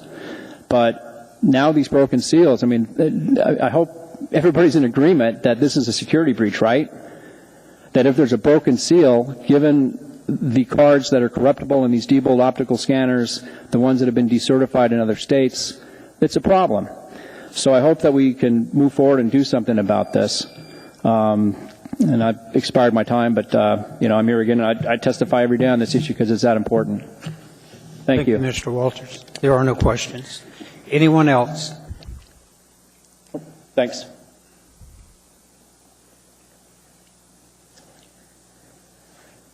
My name is Wendy Isbell. I'm here again to address the broken seals on the AccuVote machines. I did the right thing, my civic duty, by volunteering to be an election worker. And I did the right thing by coming forward with evidence about the broken plastic seals. And I did the right thing by testifying in front of the Assembly last week. And I did the right thing by coming in and having my testimony written down on Saturday. And I took an oath at election training and another oath on Election Day. And now my honesty and integrity has been questioned publicly by Jacqueline Duke. As a result of this, it's been suggested online that I'm a shill pushing forward a partisan agenda, or worse, tampering with the AccuVote machines. I assure you I'm nothing more than a stay-at-home mom. I'm a veteran. I served my country, and I volunteer. I just want to make my community a better place for my children and my fellow Alaskans. Those plastic seals are placed on the AccuVote machines as our only guarantee that there's been no tampering with those cards. In our training manuals, this one here, it states, make sure the small silver bar covering the memory card on the front of the AccuVote unit is sealed, and the seal is not broken. That's a quote right out of this book on page 7. It doesn't say what to do if you find a broken seal.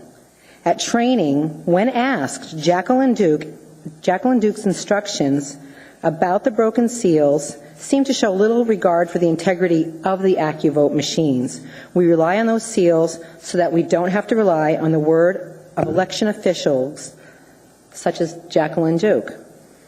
Those seals are the only guarantee we have that the election workers, from the absolute top to the poll workers at the bottom, don't tamper with those cards.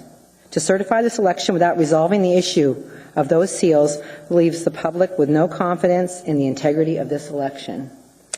The broken seals are evidence that cannot be ignored. Thank you. Thank you. Anyone else? Anyone else at all? Hearing none, the move to adjourn. Second, we stand adjourned.